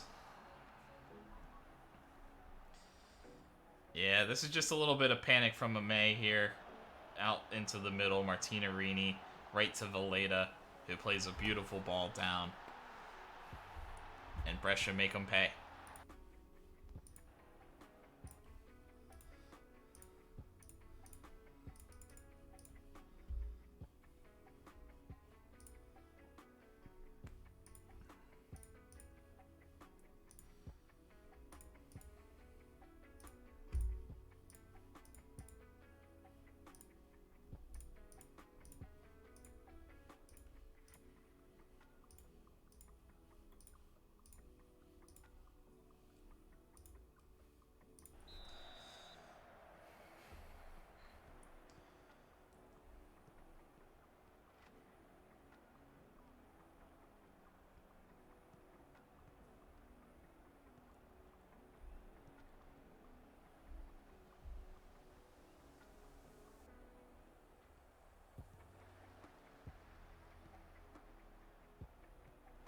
Solank. Sala. Looking for room. Salcedo. Cavdoa! Oh, nearly a brilliant one. I don't really like us. Like, I don't mind play out defense, but sometimes it's like, maybe don't.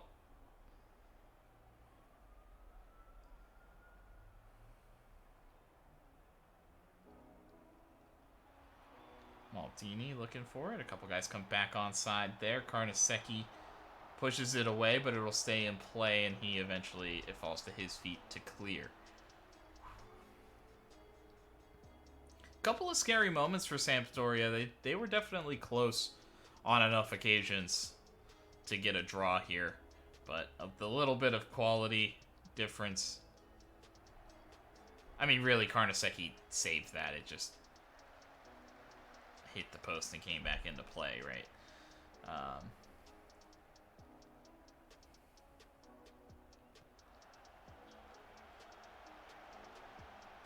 It doesn't mean they didn't have their moments.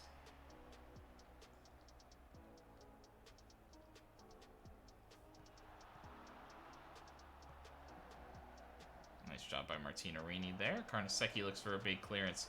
Satriano back to Farsi. And that will be the end of it. We saw a nice goal from Anthony Madu, welcoming him back.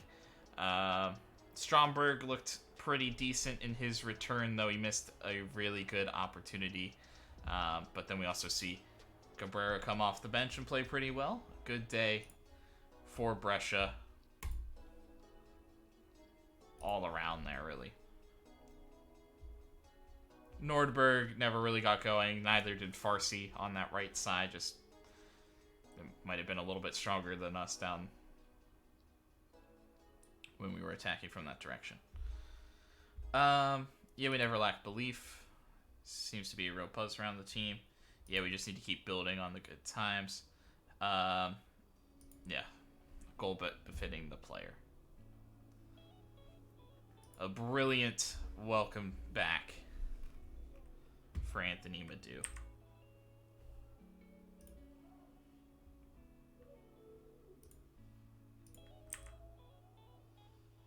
And Madu is getting...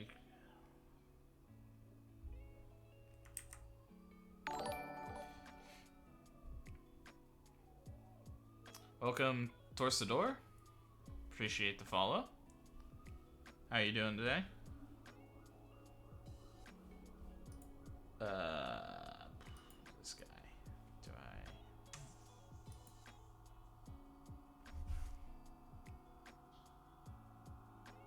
+5 jumping reach. I mean, I guess you can get away with that with a defensive midfielder, but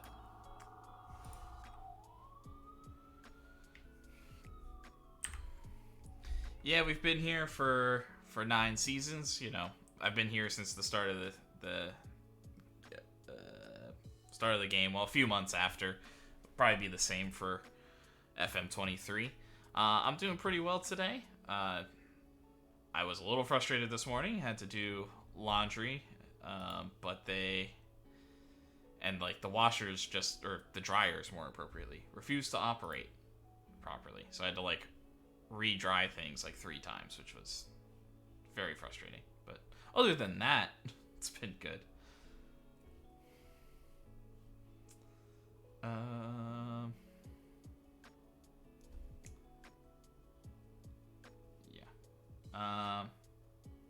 Yeah, we prefer setting the pace. It doesn't really matter. Anthony Badu had a great game. Yeah, love to see that.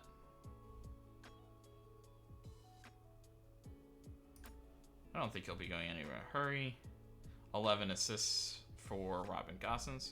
Which team do I support? Tottenham, mostly. I do want to watch more Serie A after kind of playing more, but I really only follow Tottenham. Don't really follow anything here in the States either. So play tomorrow against Nottingham Forest, the brand new 19 signings or whatever they are. So yeah,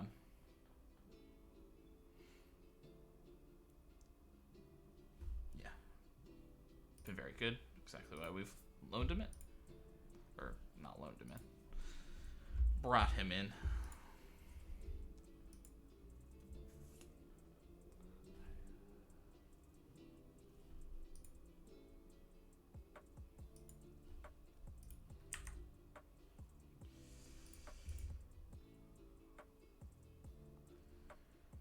DeMarco is Robin Gosens, but for the other side. I'll at least keep an eye on him, but I think he's just touched a little too old.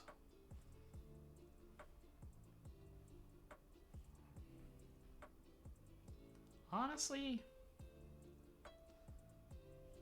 oh no, he's the same side. I think that's why I didn't go after him before. Never mind. Peter Barclay. Yeah, these kids we know are good.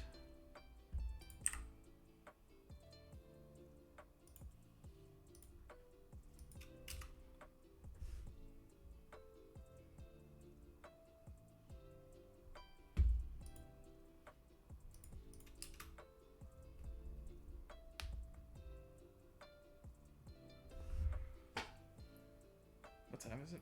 It's 7 here. Oh god, got off to a late start today. I might wrap it up then.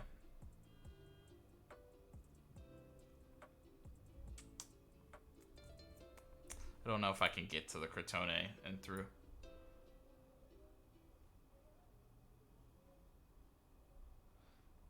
That's so interesting. You're a fan of a Series C squad?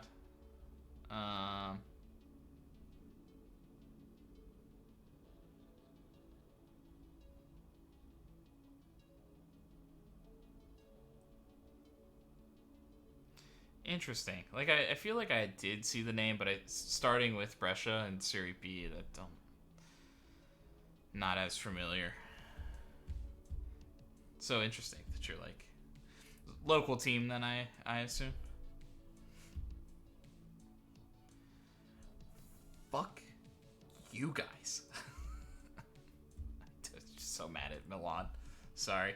Well, at least Inter lost, I guess, so we've pulled as much of a gap above third as Milan has pulled a gap off of us. Fuck. Oh, Brazilian. Okay.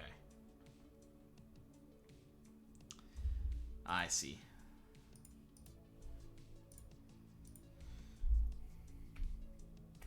Interesting.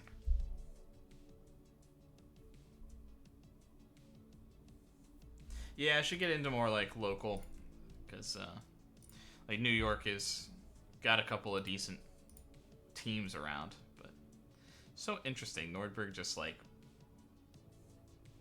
does he have like likes to stay forward or something?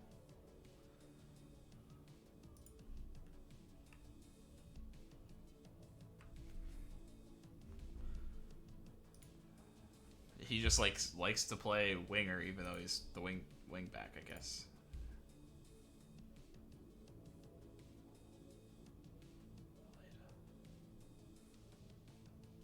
Football in the U.S. isn't football, actually. Yeah. Well, it is, but it isn't. So I kind of understand your point. Yeah, I follow plenty of American football in the United States, but not a lot of soccer.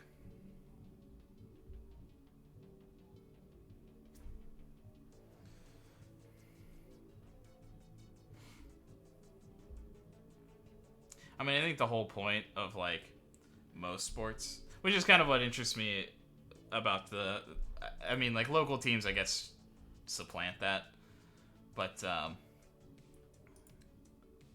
on my side, sorry, I thought that this was gonna potentially be good, but no, it's not.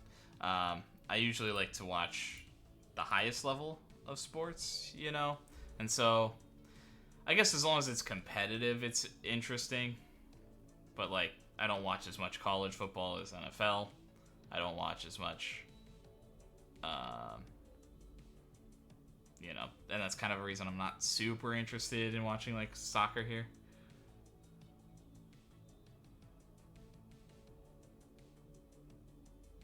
So they pack them in.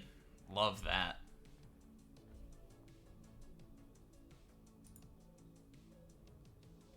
It's like, yeah, that would be fun.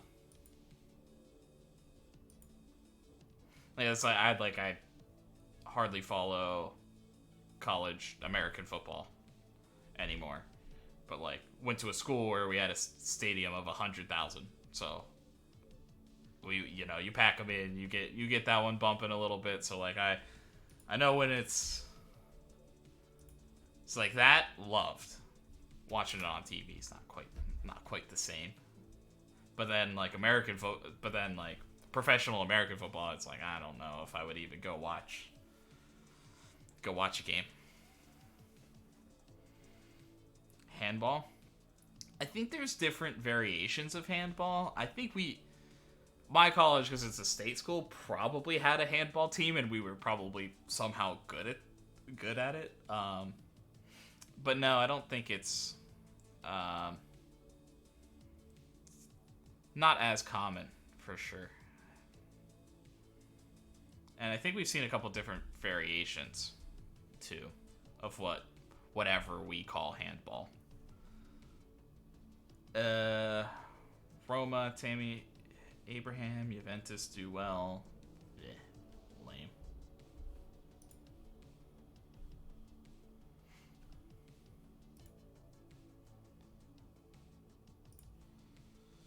Jumping forward there. Match review. Team bonding.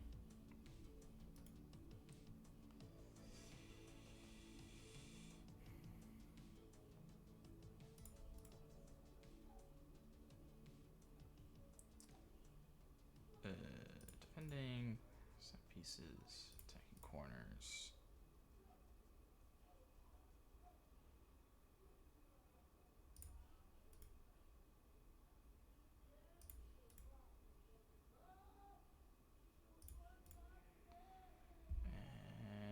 And attacking. Oh, crazy. We have football, and football. Yeah, that's fair. Yeah, that is one nice thing about America. We definitely love our sports.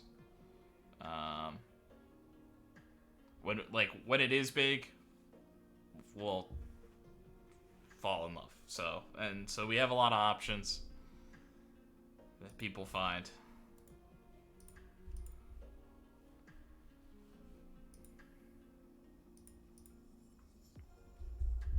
But we're not always at like the highest level because of that. Because then you find out that you're good at one thing, and the people that like find out that they're good at things earlier and just stay and specialize.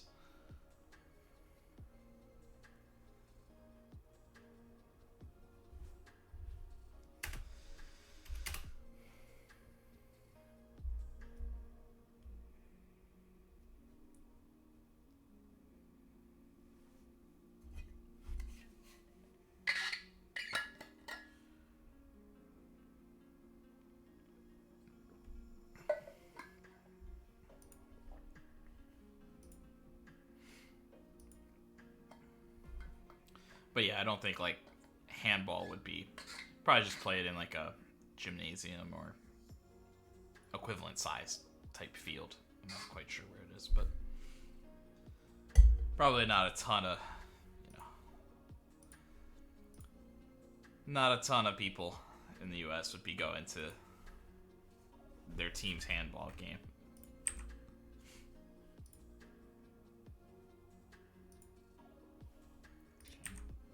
Keep an eye on him. Looks like he's good enough to keep an eye on. Good enough to... Not good enough to... Well...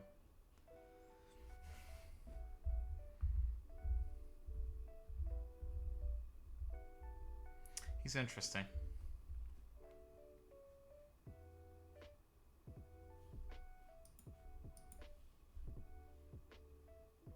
What's interesting is he's got it kind of in the right places here.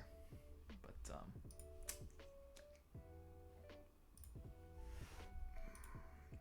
I think he's just short of quality.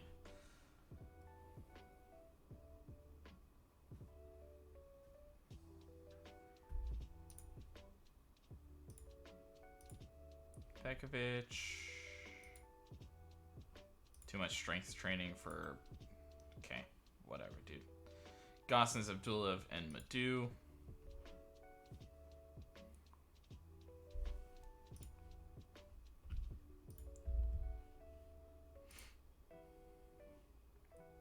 Raspadori. Huh, that's actually like kind of cheap for him. Silva.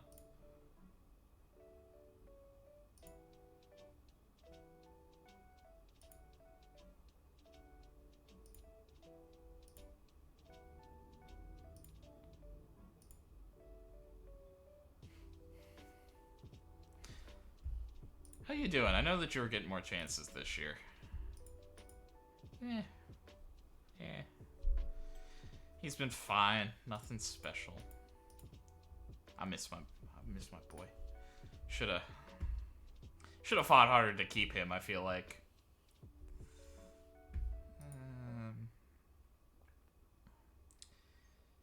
Interesting. It's just no. I mean, he's coming off of a 17-goal season. He's already at 17 goals. It's kind of crazy.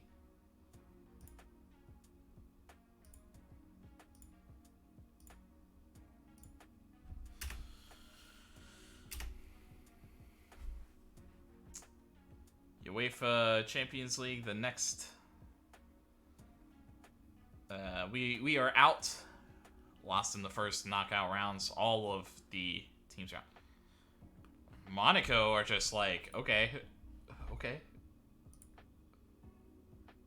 Interesting.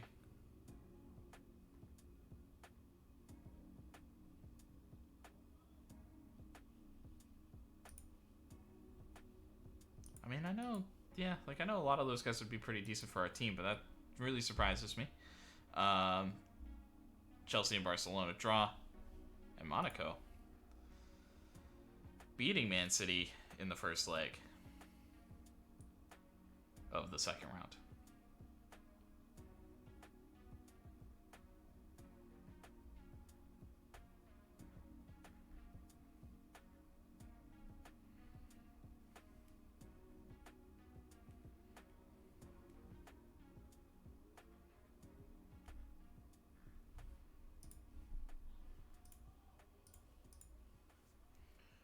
Barcelo's training well.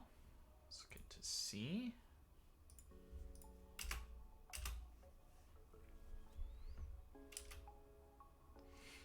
Valletta with a little injury, a little knock. Man United versus RB Salzburg, and PSG versus Arsenal, who kicked us out. Hate that.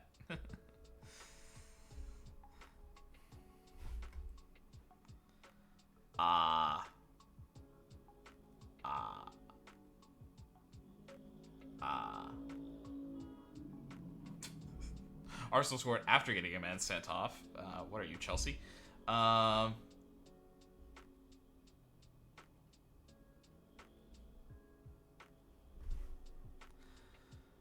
was an honor, RB Salzburg.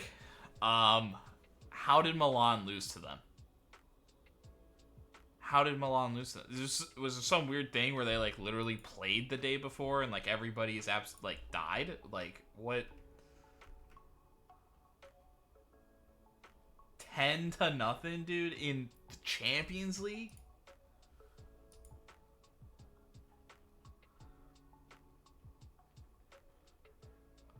What?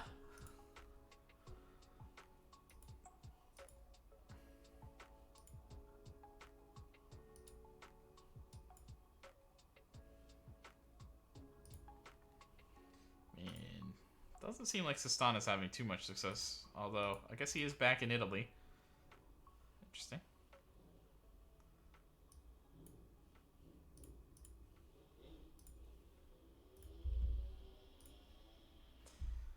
All right.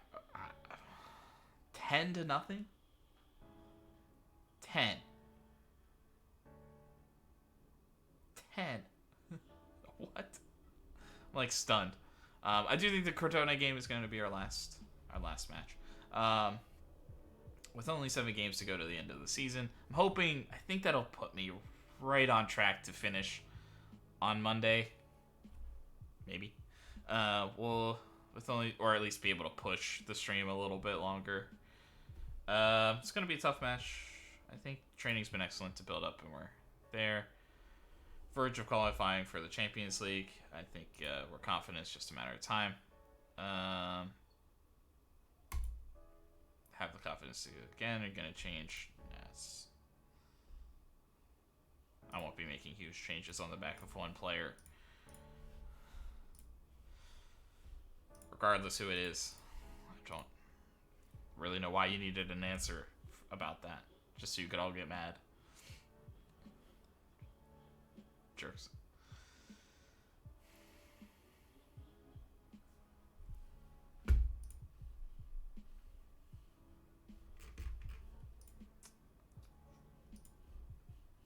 I don't really see a negative reason.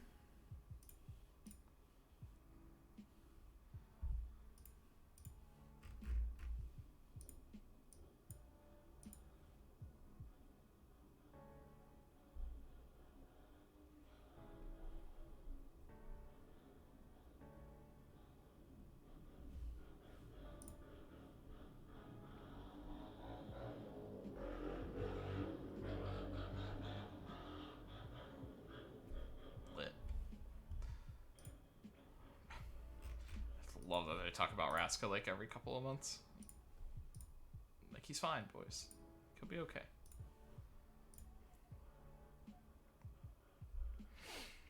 That's an interesting note. Cozy can definitely at least be on the roster. Doretta. One of the top Wonder Kids. Looks like a striker. Oh, actually, I did know about him. I think getting confused about the faces again. Since they changed. He's really good. Another Wonder Kid striker. Good to see. Love it. I need other positions, game. Help me out.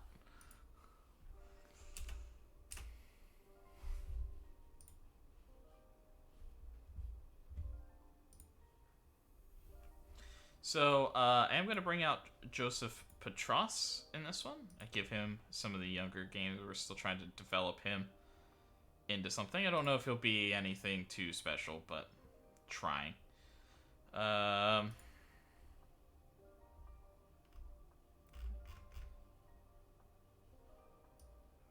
Birkenbaum can play, potentially. Doesn't need to play. And then Jenner failed his fitness test. So, I think the questions kind of become...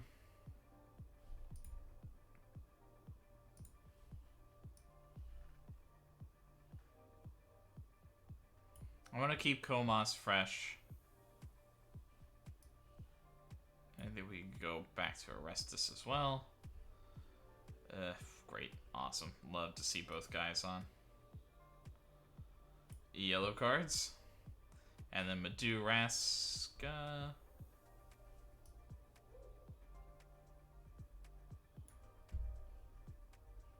Then Valeta because he got dinged up. So I'm actually going to go to Cueva.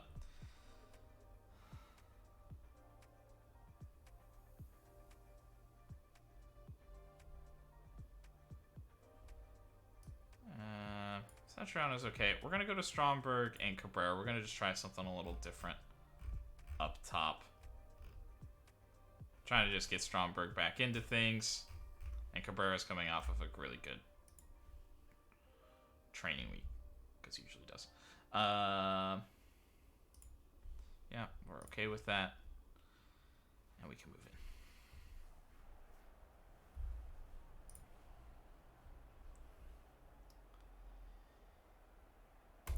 Yeah.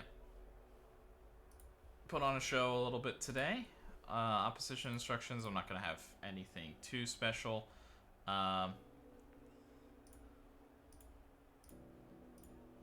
have a couple of ex-Brescia players in the back here. Capellini was on the squad for a couple of seasons. Never really had success here. And Andrea Sistana, who was the last original... I think he was the last original Brescia player. We might have had Jordan still at that time. I'm not sure. The keeper. But one of the last original Brescia players that was playing for us. Yeah. He's not really playing in a different position. Mood in the locker room. Everybody's confident right now. Positive atmosphere. Yeah. Everybody's together and in sync.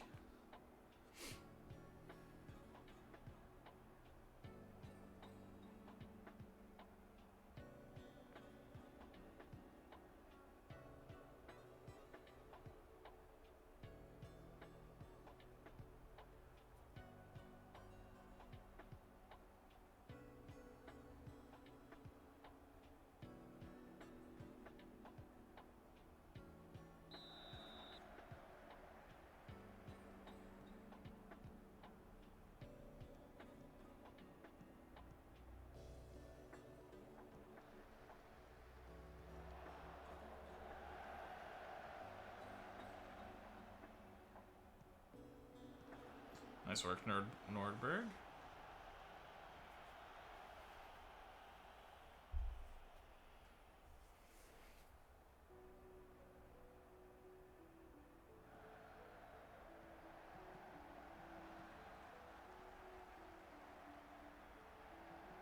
Madu looking to flip it over.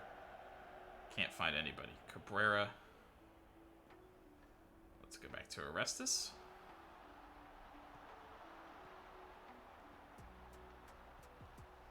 Gossens, Stromberg, and he puts it home. Only his second goal since joining Brescia. He's been injured, was injured for like a month, shortly after his first goal.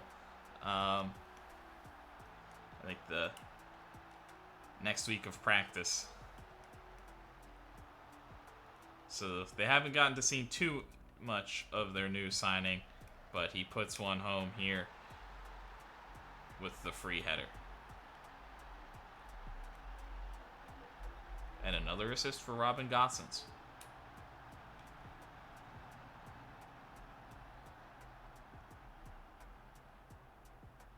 Nice ball, Cueva.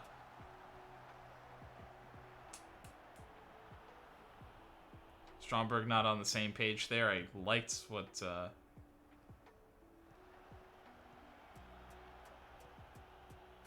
Likes what we were thinking.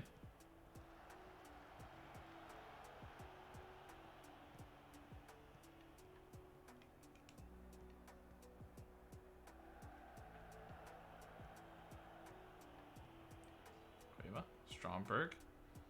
This time he gets a successful through ball to Nordberg.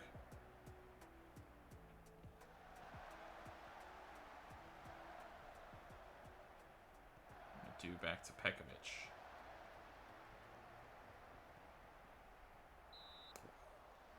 And a good shot.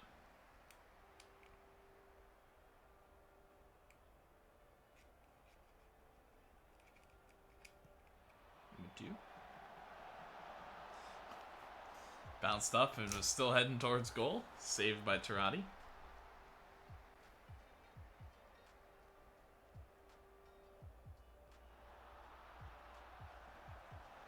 Madu kind of running riot a little bit. Good game for him to maybe build some fitness and some confidence.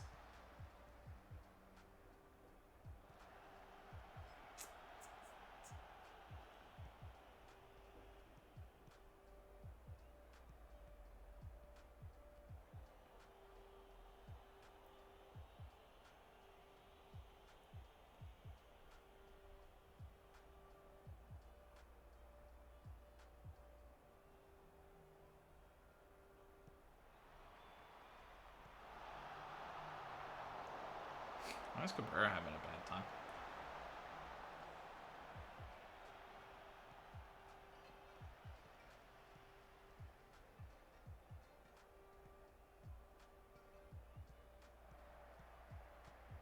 What are you doing, boys?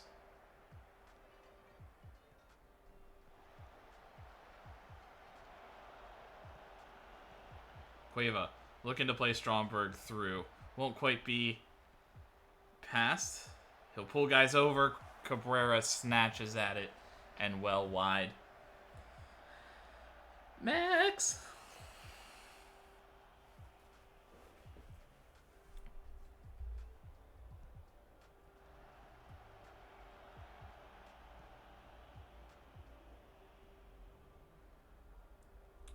Pekovic searching for Nordberg, but can't find him.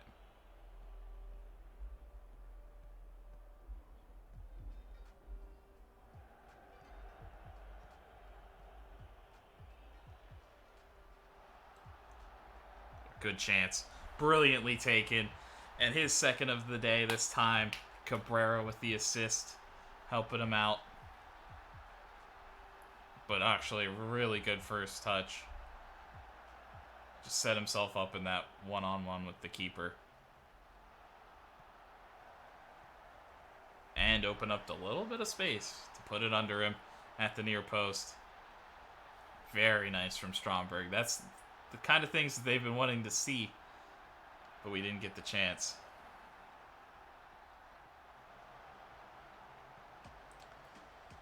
Crotone trying to do a little too much on that one, and Pekovic takes his opportunity to go deep. Cabrera, I'm pretty sure, offside. He blasts it home. I love to see it. But unless it just happened to look that bad, but nah, he was off pretty substantially too, I'd imagine.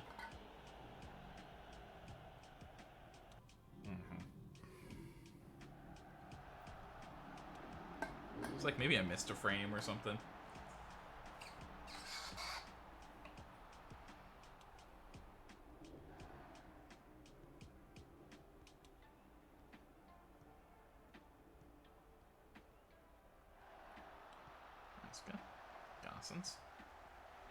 Looks for Cabrera. Madu takes his chance, and it goes wide as Stromberg gets out of the way. Madu couldn't put it on target, or that would have been his second goal in like 2 games. Keeper would have had no chance.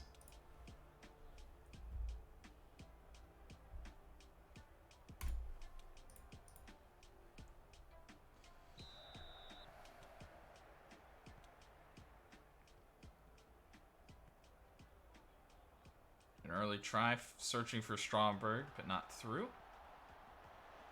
And he's looking low. But I don't think Cabrera was making enough of a run there, even if that had gotten through. And the keeper was there too, so.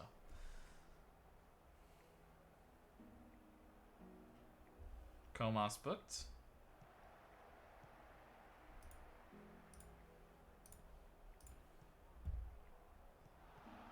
Don't need any special surprises. Nordberg, well clear. I'd like to see that.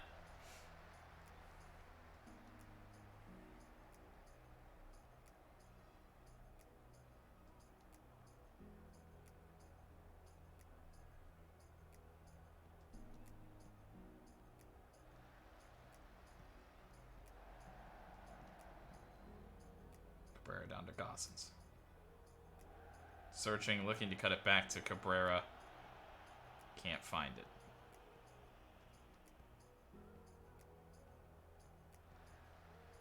Nicely done by Cueva. Stromberg has it. Nordberg.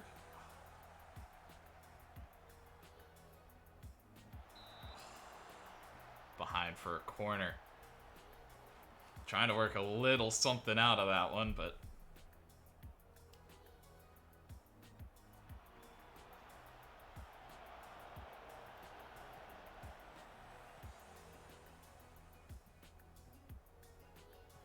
nicely done by Raska.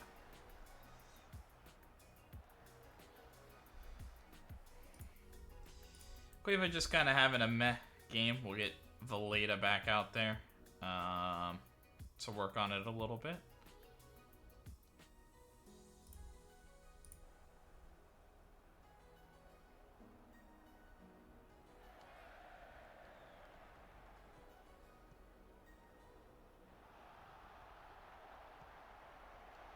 Should have been a goal.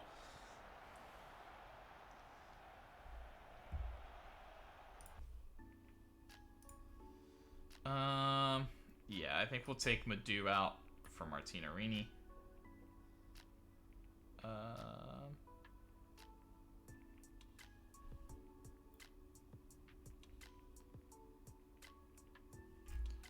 think we'll just kind of let everybody else hang.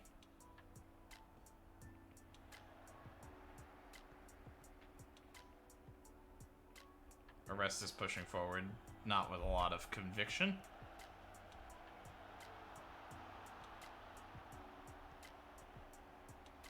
Not really his game, even though he can cross one. Stromberg flipping up to him. Nordberg will take the chance this time. Don't mind that too much.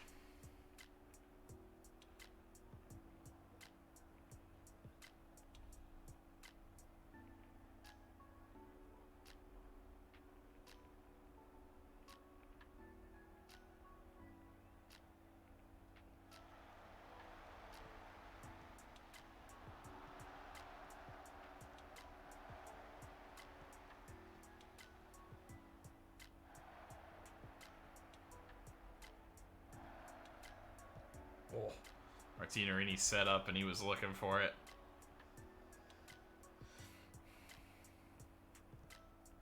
Kuakau, nicely read by Pekovic, and he'll go back to the young keeper Petras. I think we'll just stick that other substitution in our pocket for today.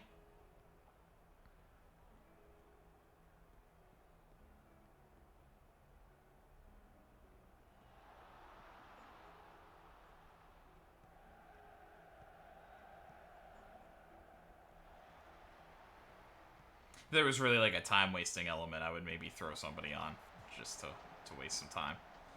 But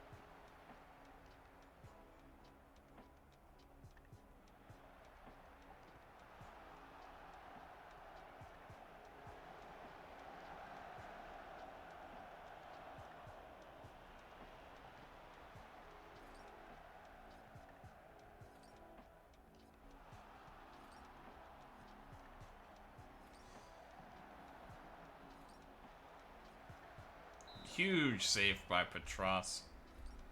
I'd like to maybe should change my Starting to put a little bit of pressure on.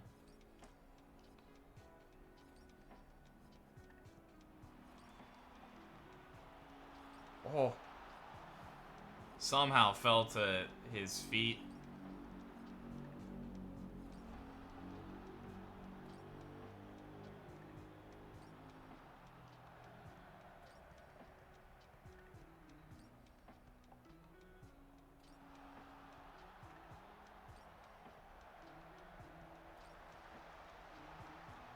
Well blocked. Like, it's just a waste of my time because it probably doesn't matter anyway, but...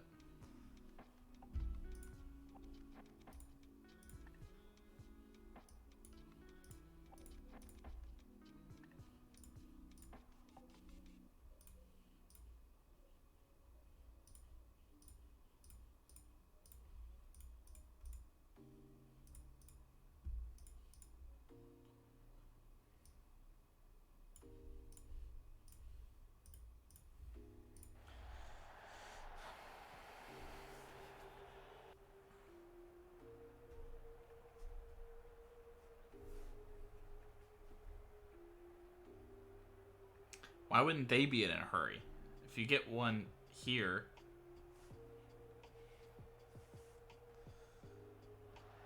maybe you get another chance. Gossen's looking for Cabrera.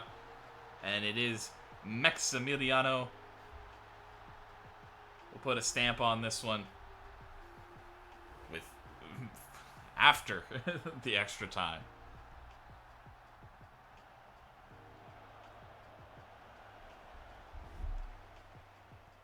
Nice run by Gossens, good work by Cabrera, and yeah, Crotone just kind of standing still.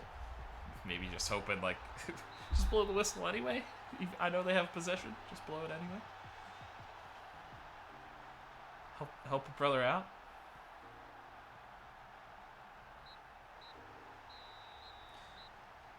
But now they do. 3-0. I mean, a brilliant chance there at the end that kind of skews some statistics, I think. But overall... pretty good, and a great day for Stromberg really getting back. Yeah. I mean, I think we have to step things up against better opposition, but I think I will just say the good. I'm not going to, like, overly praise from that. I think we needed to be better for a lot of that game. And neither Valeda or Cueva had a very good day in the advanced midfield role. Not sure why. It didn't really seem like the kind of thing that would counter that super well, but neither guy found success, so. Yeah, I assume Comas is maybe a little, well, didn't seem upset, but he's probably starting to get a little concerned.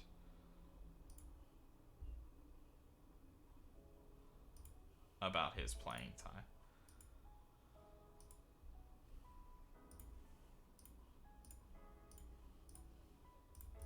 But nice to see from Stromberg.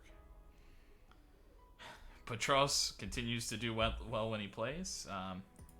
But yeah, we put him against lesser teams, right? Yeah, it showed how effective our game plan was. I think we're good friends. Supporters seem to have responded well. You know, certainly hope so. We have to strike a balance, but we...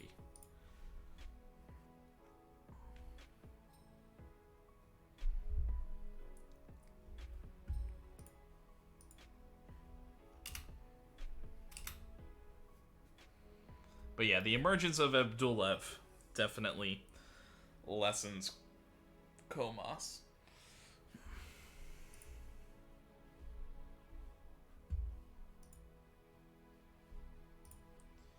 Very good one. Decent structure. We also don't see Patrick Norberg being like way up here for some reason. Like he didn't even play defense. That's a rough. Honestly, for like as dominating as we seemed,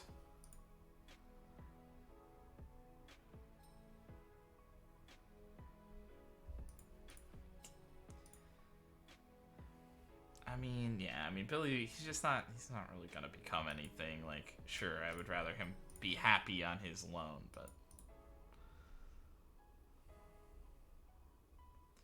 it kind of is what it is.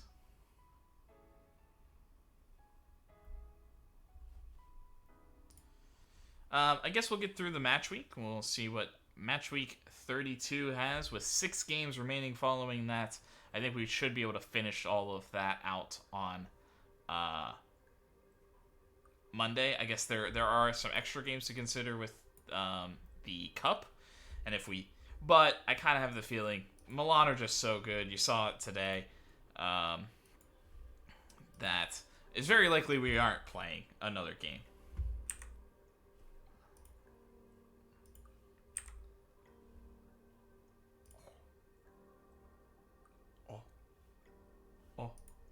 A 16-year-old Italian, I need him. Like, honestly, I might just purchase him just because.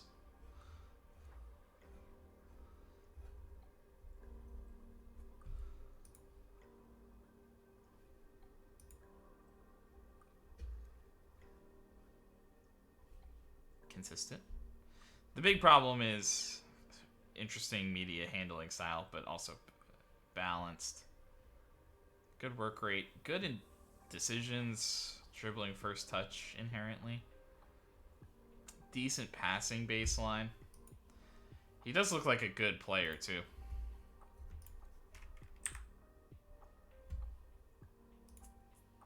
We'll add him to the short list. Duffy, this is one. Non-EU. Athletic, but doesn't have much else going on for him.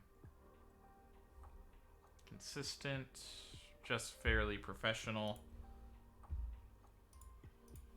I think I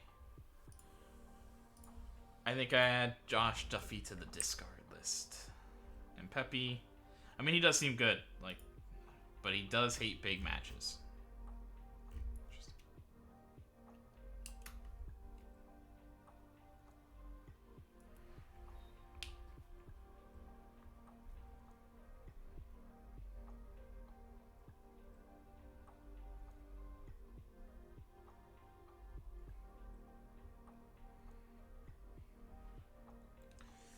Inter dominate Roma. Milan draws Napoli. So we gain. If we had beaten them, man, that would be what, a 6-point swing? We'd only be 3 points back. I mean, I don't think we aren't catching them. We definitely aren't catching them if we lose to them. Which we lost to them twice this year. 2-0 both times. But if we had beaten them, we would have been close, which I thought it was going to be like impossible. But and then Lazio draws Torino.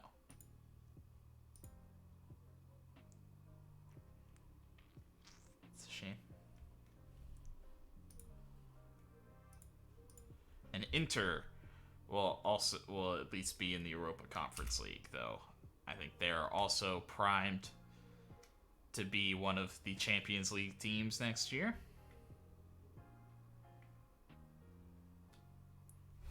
Fiorentina kind of the only team. Mohamed Yenner is back.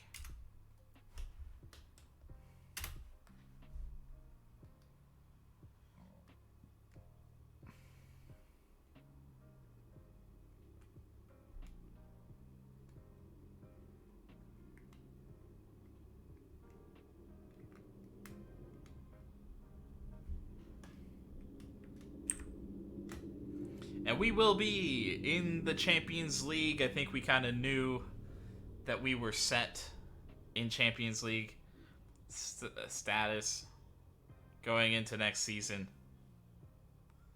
But we are back again.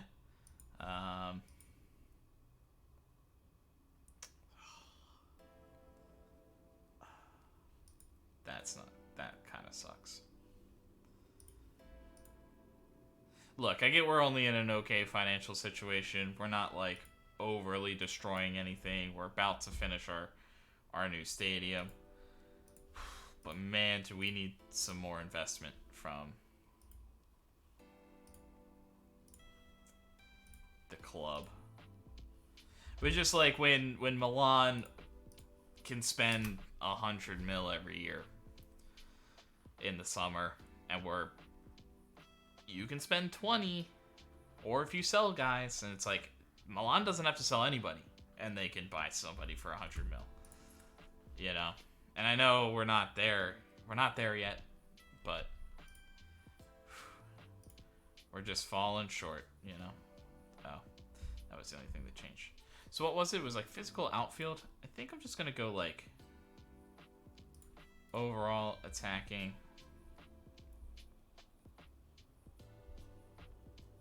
Attacking corners. Defending. Tactical. Possession. Chance creation, chance conversion. Attacking movement.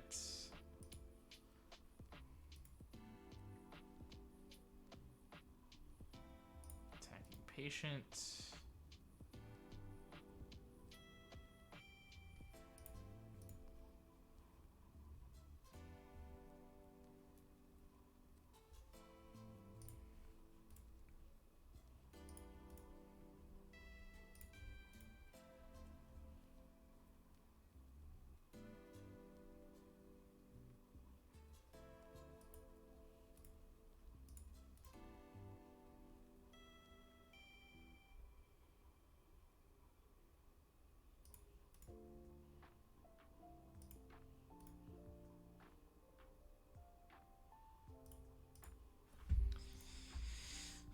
I don't know how much penalties are a possibility, but it could be.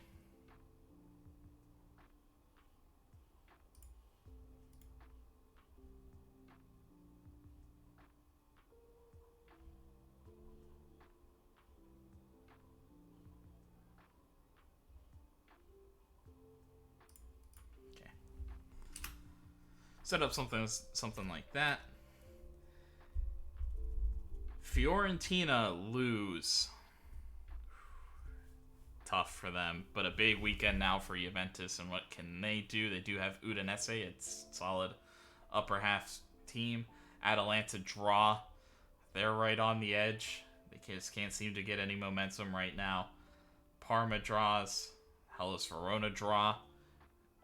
And yeah, it seems like Hellas Verona's early push. They're not out of it, but it seems like their momentum has definitely slowed down with a number of losses. Cagliari draws.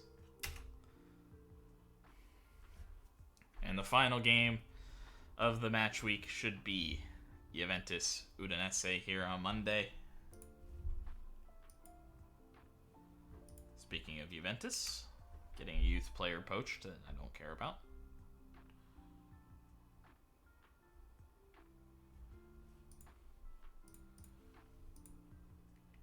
Tomazic gets an assist. Qualify for the Champions League. Sick. Stefan Birkenbaum is back in training after his 4 weeks out.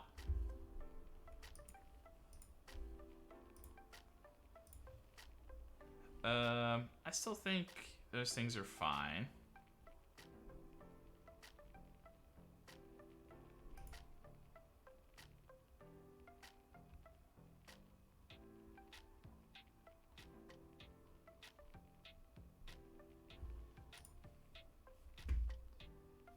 He's okay with both feet, sure. I think I'm okay with that.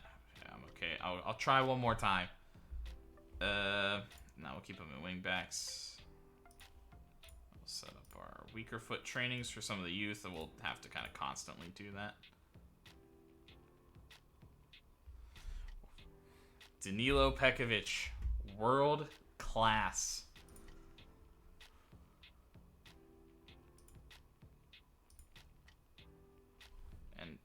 Gossen's been good recently. I think that's like just the level where you can kind of like say, hey, good job.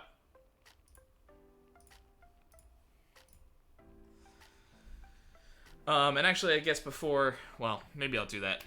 We'll end the stream, and then I will get some of these youth players training in the proper positions. I didn't like think about that of like, oh yeah, because I like so used to American sports, guys like joining at the end of the year or like before your next season really begins, but like they're here now, you know, like they're doing things, and I kind of forget that sometimes.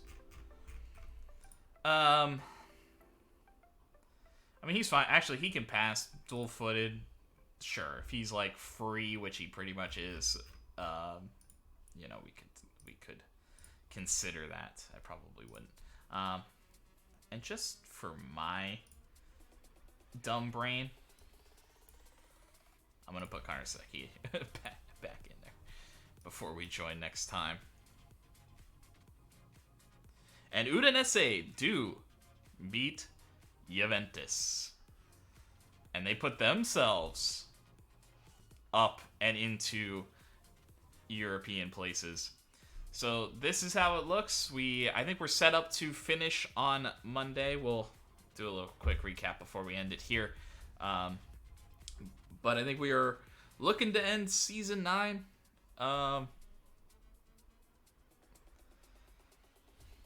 Pretty shortly. It's been a good... Yeah, we'll leave Champions League stuff for next time, the next level of the Champions League. I mean, I'd assume Man United's winning this one. But Barcelo is comfortable, tight marking. Pekovic, Petros, Stromberg, Gossens, Graven Birch.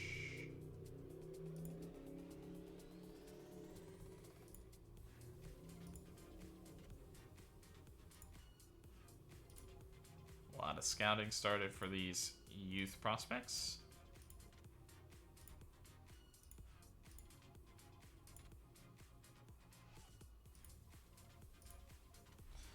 I'm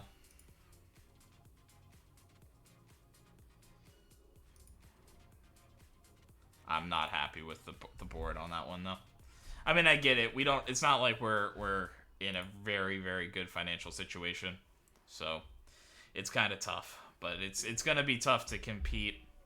It might force us to make some tough decisions in the upcoming summer on really, if we're really thinking about what's the minimum squad we could have, you know, where are the most important players, where are things coming from, what can we do?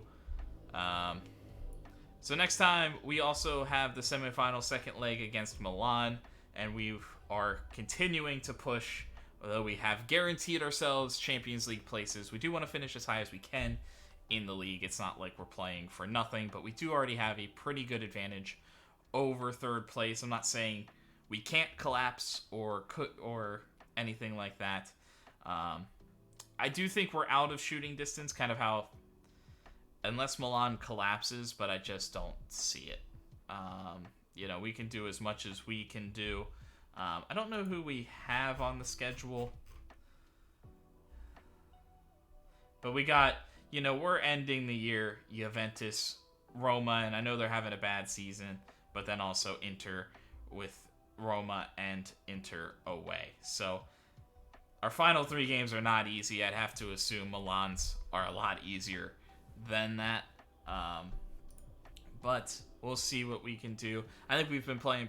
You know, we've been playing okay. I think we've been a little weak the last couple of games, at least in kind of offensive output. But we're still getting the job done, even through some of the kind of up and down in our finishing quality and everything. But I think we have to like where we are, what we set ourselves up to do, and we'll push to the end of the season next time. Thanks, everybody, for popping in today. The next stream will be Monday. I still haven't changed the schedule. I really should have changed it a long time ago. But I think as we are closing into FM23, but I think for me, I want to get back into other games. So I think Monday we're going to look to finish year 9, and then we're going to give myself a kind of a week break. and we'll try something else on Thursday. I think it's going to be Bioshock jumping back into it, but it could be something completely different. I need maybe another game in the rotation of just like, hey, I'm not really feeling this. Like maybe like a Rim World or something a little different. That could still maybe be a little bit more casual, that we're not too concerned about. But anyway, things are going about as well as we could hope with Brescia as we keep trying to push this. I don't know how many more seasons we can get in before FM23. I think we're going to have, it's going to still be like another 2 full months or something. I might even wait for the first update before I'm really jumping into the new game. So we have some time, but it is coming to an end, and I think unfortunately we're not going to quite reach the heights that we want to reach. I think we're still a tier below the top teams like a Milan, like an Arsenal, and everything like that. So we're pushing, but it just also like we need some new board to come in that's just like, yes, here is $200 million and be in kind of the Newcastle situation this year. But I don't see that happening anytime soon with any relative ease. Like we even built this new stadium, and to be honest with you, it's not that much more capacity. So I don't think we're going to be earning more money there necessarily, just from like stadium sales and revenue and things like that. So, you know, we may have just put ourselves in just a really, really tough financial situation, in a way. But we'll see how it goes. We'll definitely get one more year in that stadium, kind of worst case scenario. So, thanks everybody for joining. Working on the YouTube channel. You don't have to follow, don't have to subscribe there, whatever. It's really just going to be an archive for these things if you prefer watching stuff on YouTube. I'm slowly going to get stuff up. I think I could really only upload a thing a day. The limitations between Twitch and YouTube that I'm not quite sure what they are. So I'm going to try to catch up to this point, but at least then maybe there'll be a record that you can point to some other people to, or you know, catch up, see what's happened all year long. Maybe the best year of Brescia yet. But can we keep building it and growing, moving forward? Have a good one. Peace.